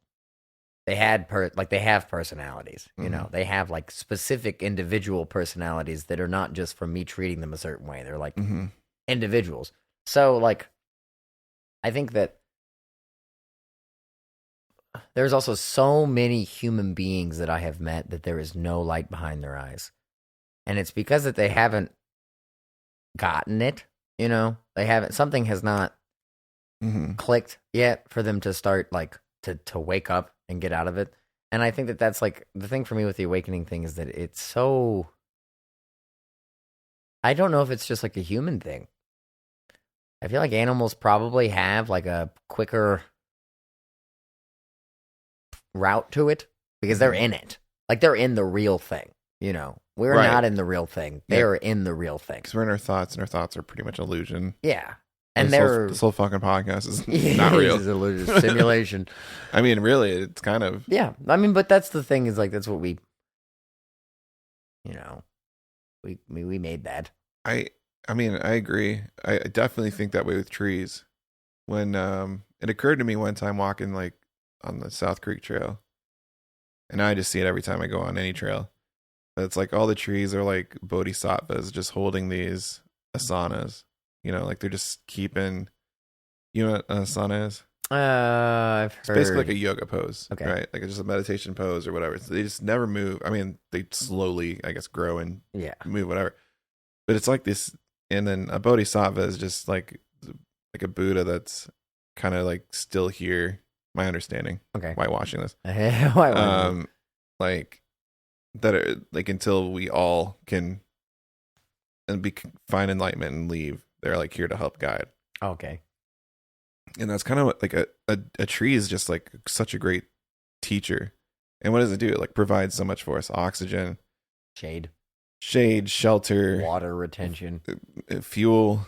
Yeah, you know, stops soil erosion, fruit, like so much stuff. Every single thing, like it's crazy that they do everything. So much. Yeah, we just have like their carcass everywhere, like just tree bones. Have you ever gotten to like mycelial networks? Yeah, a little bit. Yeah, that shit's wild. They're like, I mean, some of them will transport like multiple tons of nutrients, of carbon, of water, of nitrogen, of all those things. Multiple tons, like, per foot per second. Like, it's a ridiculous pipeline that they have going on. And it's also crazy because in the mycelial network, they'll have, I've seen, like, videos of them. They'll be traveling along at, like, whatever, like 4 or 5 feet per second. Like, these fucking pressurized streams, basically, and they're like stopping them like quicker than we can blink and diverting them it's into the fucking right root systems that they need to be in. And it's like I saw one where like a nitrogen thing missed the root canal that it was supposed to be in, and the entire flow reversed. Holy shit. Just to get that one spot back in. It's like, it's so advanced and so complicated and so sophisticated, it makes us look fucking stupid. And but what's interesting is that it may be how our consciousness even works. Apparently we evolved from mushrooms. Yeah, we share more. Drew Biney definitely did. We share more. We share a lot of DNA with them, actually. Yeah, and I mean, like anybody who's done shrooms, you know, can tell you that that's a plant that was made to be eaten and enjoyed by the brain. That's a brain plant, you know? Like, and it's something that it's like, I feel like trees, like, yeah, trees, especially the guide thing makes sense to me in a lot of ways, because there is, in every culture, like, you know, for thousands and thousands and thousands and thousands of years, human beings have seen them as that. Like, we have revered them. We have worshipped them in many, many, many cultures until money got involved. And then it was like, I need to build my house from that, you know? Yeah. But, like, because even in the past, like, I mean, when human beings were our ancestors, when they were chopping down trees, it was not like you were chopping down a whole fucking forest. Yeah. You know? Like, you were chopping down 6 trees to build a log home, then insulating it with fucking sawdust. That was it. Well, especially before we're even chopping down shit, you know, we're probably just using the dead ones to create shelter. Have you know? seen the ones that, like, people, like, in some cultures, they will grow them in a way for shelter? Like, they'll grow them, some of these trees, they'll, like, grow, and have been doing this for fucking hundreds, if not thousands of years. Like, so it just builds a house, basically? yeah. Like, Wow. they'll grow them into, like, shelter shapes. Huh. To where they'll, yeah, and they'll use, like, not, like, splints, but, like, guides, basically. And they might, like, strap it down, like, Yeah. to where... I just recently... I was just at Dogwood Canyon. I don't know if you've heard of it or been to it. My mom wanted to go, so I went with her and my dad. And there's, like, this, like, cave that, like, would have been perfect for living in, you know, like right outside is like a little bit of a water source. It's like perfect.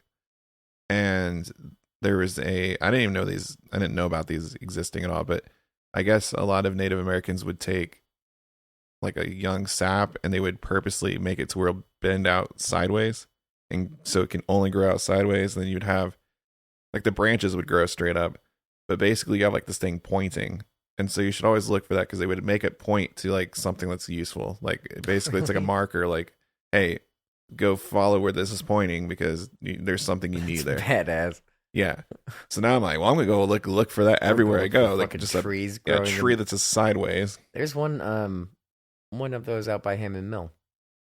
It grows directly sideways, but I think it's... We'll go look at what it's pointing at. I think it's pointing at the river. it's like water's good. Water, yeah, like, exactly. Yeah. Water Or maybe it's here. like there's really good fishing right here. Like, no fucking... Yeah, go catch these fish, boy. Some of them I think they would have like point to another marker to point, like you keep going, but or imagine like, we're humans, so there's probably some motherfuckers like have ones that point to fucking bullshit just to throw Look at you this off. funny rock that looks like a dick. Yeah, that's it. Look at this, dude. Dick rock. I read a Dick book rock. about native myths, or like native creation stories and things like that. Yeah. Folktales, dude. So many dick stories. So Really? many, yeah, so many stories about the devil and his dick. Just fucking. They have a devil? Yeah, he's well, some of them do. I mean, there's there's so many different fucking indigenous cultures. I cannot remember. I've been trying to remember this for the life of me. It was a black and white book that I had as a small kid, and it was like the Bible, basically. Oh. Yeah, I mean, it was someone's Bible, but it was like, yeah, there were so many stories. The devil, or he was like a trickster. Coyote. You know? Coyote. It was Coyote. Yeah. I like Coyote. He was fucking everybody. Every fucking story was fucking Coyote fucking put his dick. I'm not gonna lie. This is this is a shameless confession. Probably one of the first things I masturbated to was one of the Coyote sex stories. No way. Yeah, because it had illustrations like Coyote smut. It was crazy. I was reading fucking indigenous furry. I guess I don't. porn. They would tell us different stories, like I think at school. This was like a real. I mean, like these were like German Hansel and Gretel. They were all not good stories, and all of them had like pretty. But they're Native American. Yeah, I'm pretty sure. Yeah, I gotta check that out. I always enjoyed Coyote, and then I had my first grade teacher. She would read us. She probably wasn't supposed to, or something. I don't know. I don't know. But Anansi, it's like African folklore. Oh, cool. You ever hear about the Wendigo? Huh? You hear about the Wendigo? Yeah. Like, isn't it like a weird dead antler thing? Yeah, there was a movie. Am I thinking of something else? No. That was like that was like the movie that they did about it was like a fucking. It's got like a deer skull, and it's like fucking creepy. The old original native story, it would like a flying thing that would grab you and drag you across the ground so quickly that your legs would turn to ashes. What the fuck? Like it would fucking catch your A legs UFO? on fire. The Mount Shasta thing. What if you saw a Wendigo, man?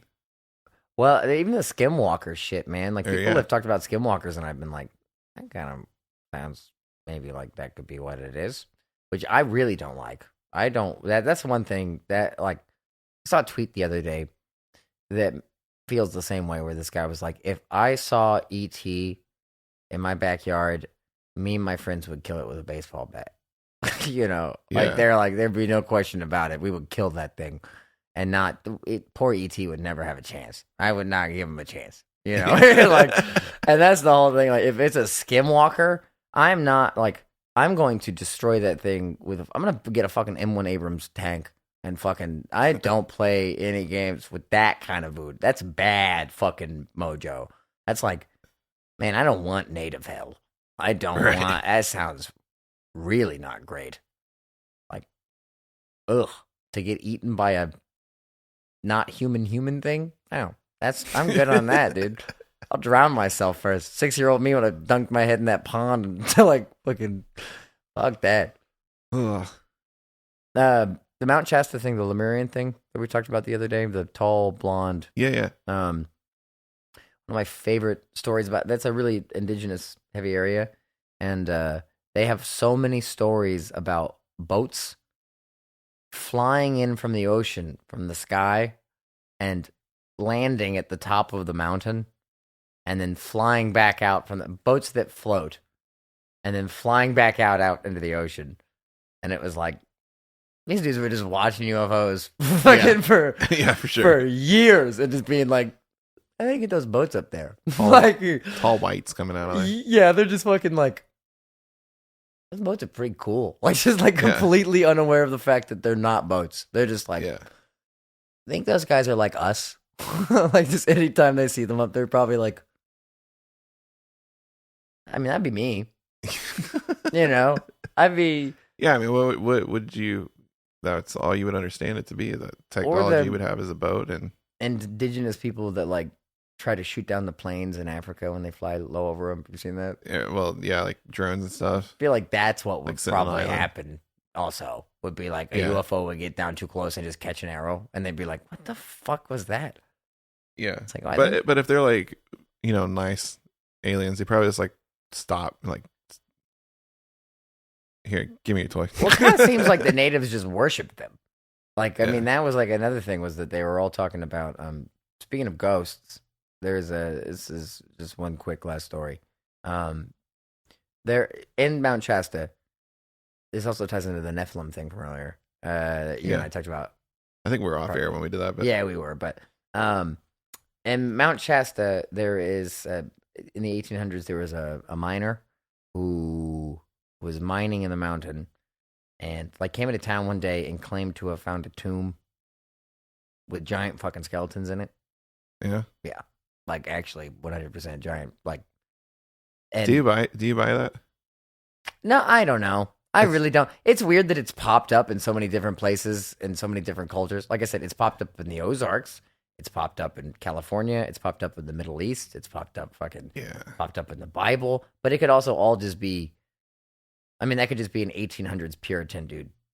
It was definitely, there was a period of time in the 1800s where it was like all the rage. Yeah. And Well, there's definitely some fake ones. I don't know that they've had any that are. Well, so here's the weird thing is like, he came into town and got a huge group of people, hired a huge group of people. And he was like, meet me at this spot tomorrow. We're going to go excavate it. Right. They get there. The entrance is caved in. He's missing.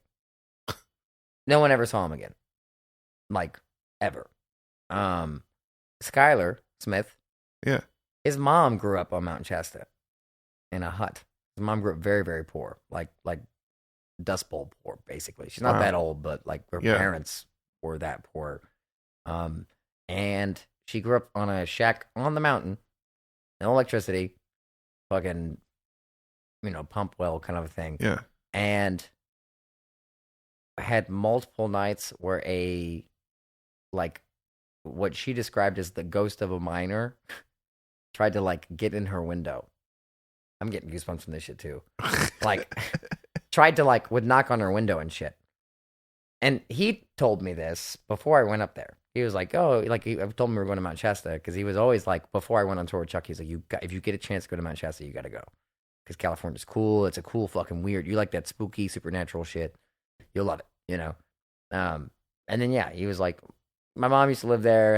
Told me about some weird fucking ghost stories about some like miner, out on the mountain. And then I read that story, and I was like, that's fucking weird. I don't like that. Yeah. Especially because all these things are like, it's weird that these things are connected. Like Skylar and I both had a similar fucking UFO experience.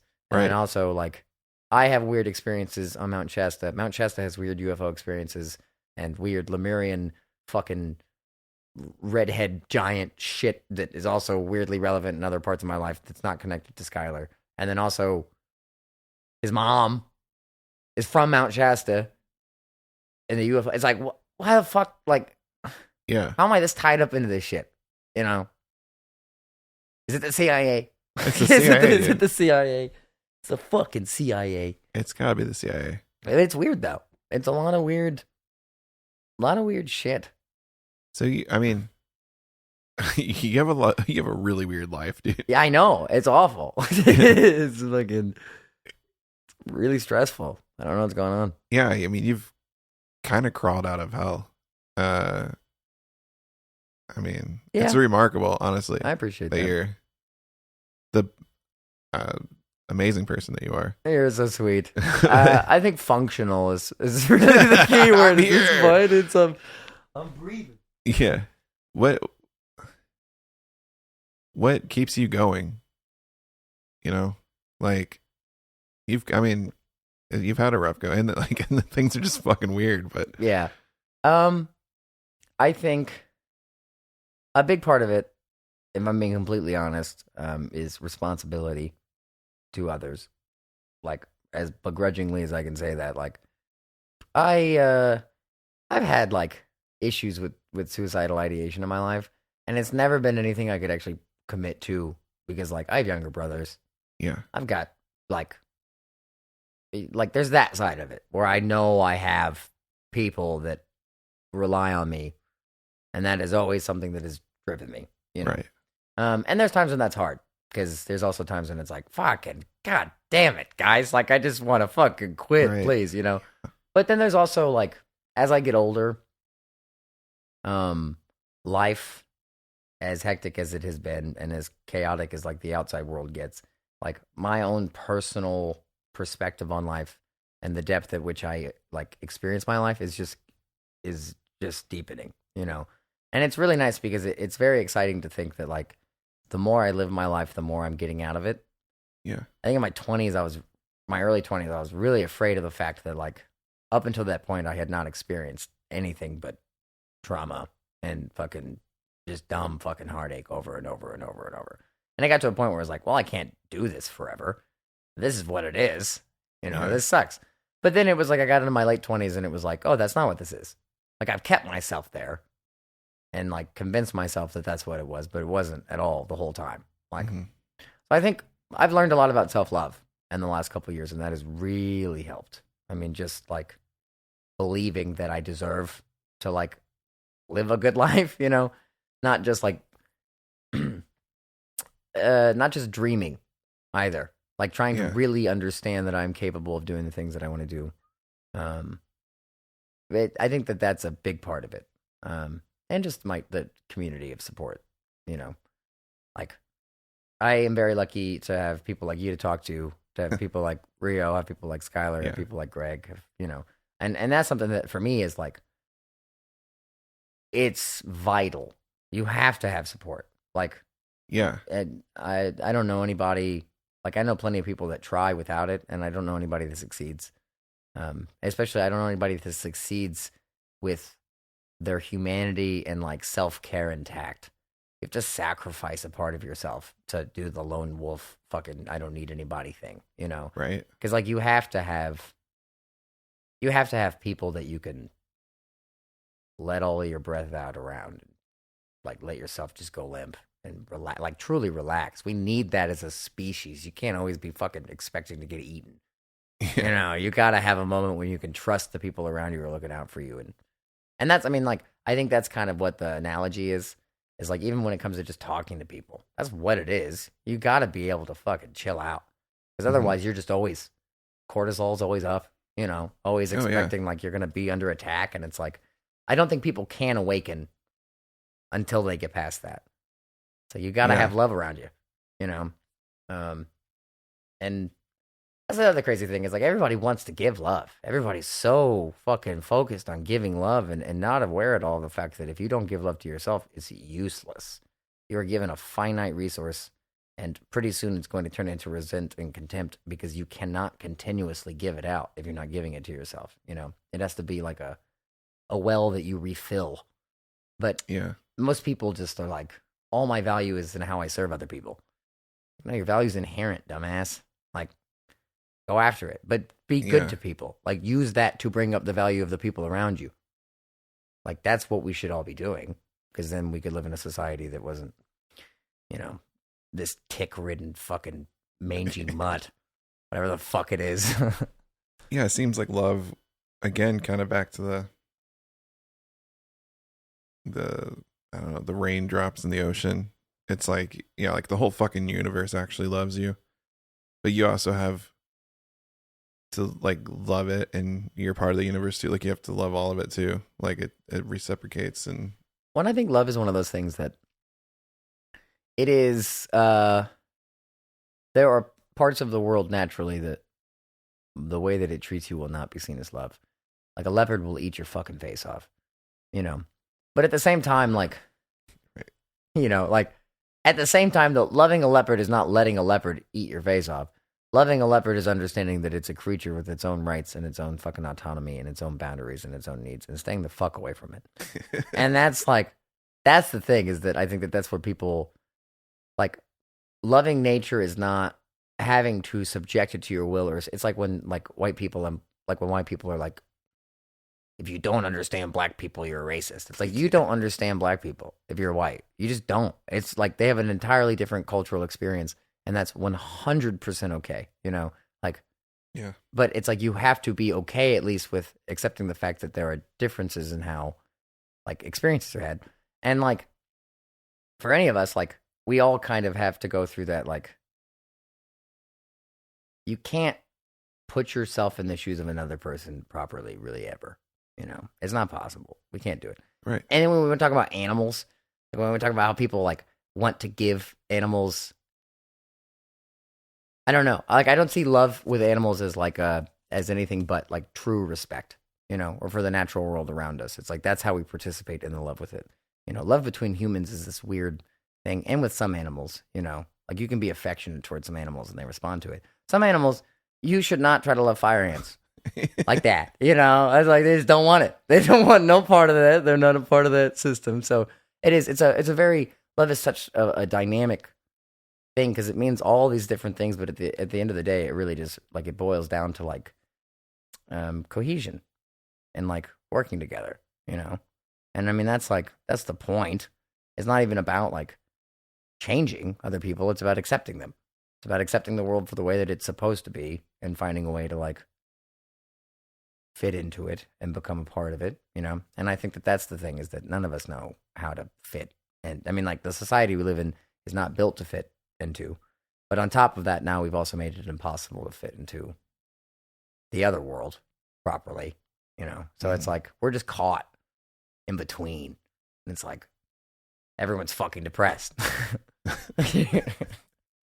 And it's like, just go outside and hug a tree. Like, go outside, just turn your phone off, go sit outside in the grass and get some bugs on your legs. And fucking, you know, like, just try to remember for a brief amount of time while you can that, like, you are actually real. Like you're a present thing that's happening. Every day you wake up in your own head and every night you go to sleep and like it's all you. So it's like you have to take the time to remind yourself that this is present. This is all right here around me. And like, again, all the fabricated shit, like, I'm sorry, but if it doesn't last, it doesn't matter. These houses are going to be gone.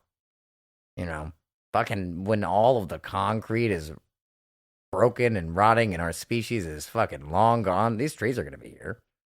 Grass is going to be. It's been doing this way fucking longer than we have, you know? So it's like, go spend some fucking time with it. Like, yeah. Like, that's how I feel about it, you know? I'm like, and it's just, it's one of those things that it's like, there is, because you can feel it, you know? When you get out into nature, you get away from all the craziness, and you just see, like, just random, just the stupid fucking moments of beauty that you're like, this is, like, if I saw this in a movie, and this is what it always, we get stuck thinking about it this way, but it's like, if I saw this in a movie, this is so picturesque. This is so perfect. And it's like, no, you idiot. This is what it's always like. This is what it's always like. True. Like, you know, but we're just like, this is a beautiful sunset. Like, this is what every sunset looks like when you're not surrounded by smog. This is what's real. Yeah. And we don't know it. We've forgotten it. Like, we're so far away from it because, I mean, like, it's scary, you know? It's not something we don't want to be near because it's hard. It's hot, you know? No AC. It's all these fucking things, but it's like, this is what you're supposed to be doing. Like, we're supposed to be working, for sure. We're supposed to be aiding society and moving towards better things, but not doing mindless fucking nonsense for no reason. Like, I'm a big fan of Henry David Thoreau and Walden Pond. And a lot of his excerpts, I mean, like, that man was living. That man was absolutely just like every single day he woke up, and when he got up, it was like, I'm going to just exist as a fucking creature in the world around me. And the thing is also, nature does respond to that. Like, we are so violent in the way that we try to interact with it, that if you try and, like, coexist, it allows you to. Like, it always does. It's the craziest part about it, too, is that, like, nature works that way. It's a very adaptable thing. But we don't know how to, like, you have to treat it with respect to coexist with it. And we don't do that. We are like, no, I'm going to control it. I'm not going to let my yard be grass. I'm going to put mulch in and fucking, it's like, what the fuck? Like, when I went to Arizona, there's no grass in Arizona. There's like all of the fucking cities we went to in Arizona, every single yard was gravel. Yeah. All of it was gravel. And I was like, people are retiring here. Like, it was just nothing but old, rich white people who were like, my retirement home's in fucking Lake Havasu. And it's like, what? Why? You're getting a tan from the ground. Like, you gotta fucking, this is ridiculous. This is such a hot fucking state. Yeah. Yeah. Well, that's probably a podcast. Yeah, that's a good podcast. It's 5:15 in the morning. Holy shit. Where I guess you're not on a lot of social media now, but what all you got out there that people should check out? FBI's Most Wanted. Big hit on that one. James River Three-Way on Spotify. That's really the only thing, honestly. I don't really have much of a social media profile. Missouri CaseNet, probably. You can find some stuff, but I think it's just a speeding ticket on there. Yeah. Yeah, no, I was gonna say, well, and also we got to do some music soon. Oh yeah, man, we need to make some music together. I need to just record some of my own shit. Yeah, we need some Drew Lewis music out in the world. In the meantime, you should go check out some James River Three-Way. And there, you guys you're on Spotify, Apple Music, all of your fascist media sources that don't pay, or on all of them, or on YouTube Music. Yeah. Yeah. And it's some good. If you like being sad, check us out. Yeah. I guess you can't get a hold of him anymore, but just like write some letters, tie them to balloons, ask him to start doing shows again. Yeah. Send your fan mail in to Drew. Yeah. Email me. Email Drew. Your brain on Drew at hotmail.com. So. Well, thank you for having me. Yeah. Thanks for coming on, man. Yeah. I love you, brother. I love you too, buddy. All right. See you guys. Bye. This is your brain on Drew. Infinite love for you. Let your soul expand and glow in the endless ebb and flow. Galaxies unfold to play, every color in the ray. Sun and moon in sweet embrace, journey through time and space. Raise your voice to sky so blue, infinite love will cradle you. Open up your beating heart, love and mind, a work of art. This is your brain on true, infinite love for you. Let your soul expand and grow in the endless ebb and flow.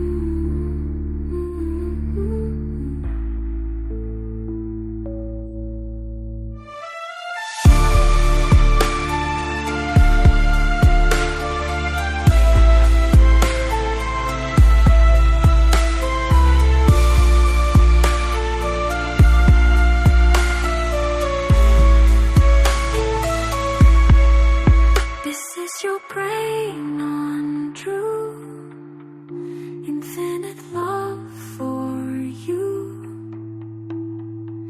Let your soul expand and glow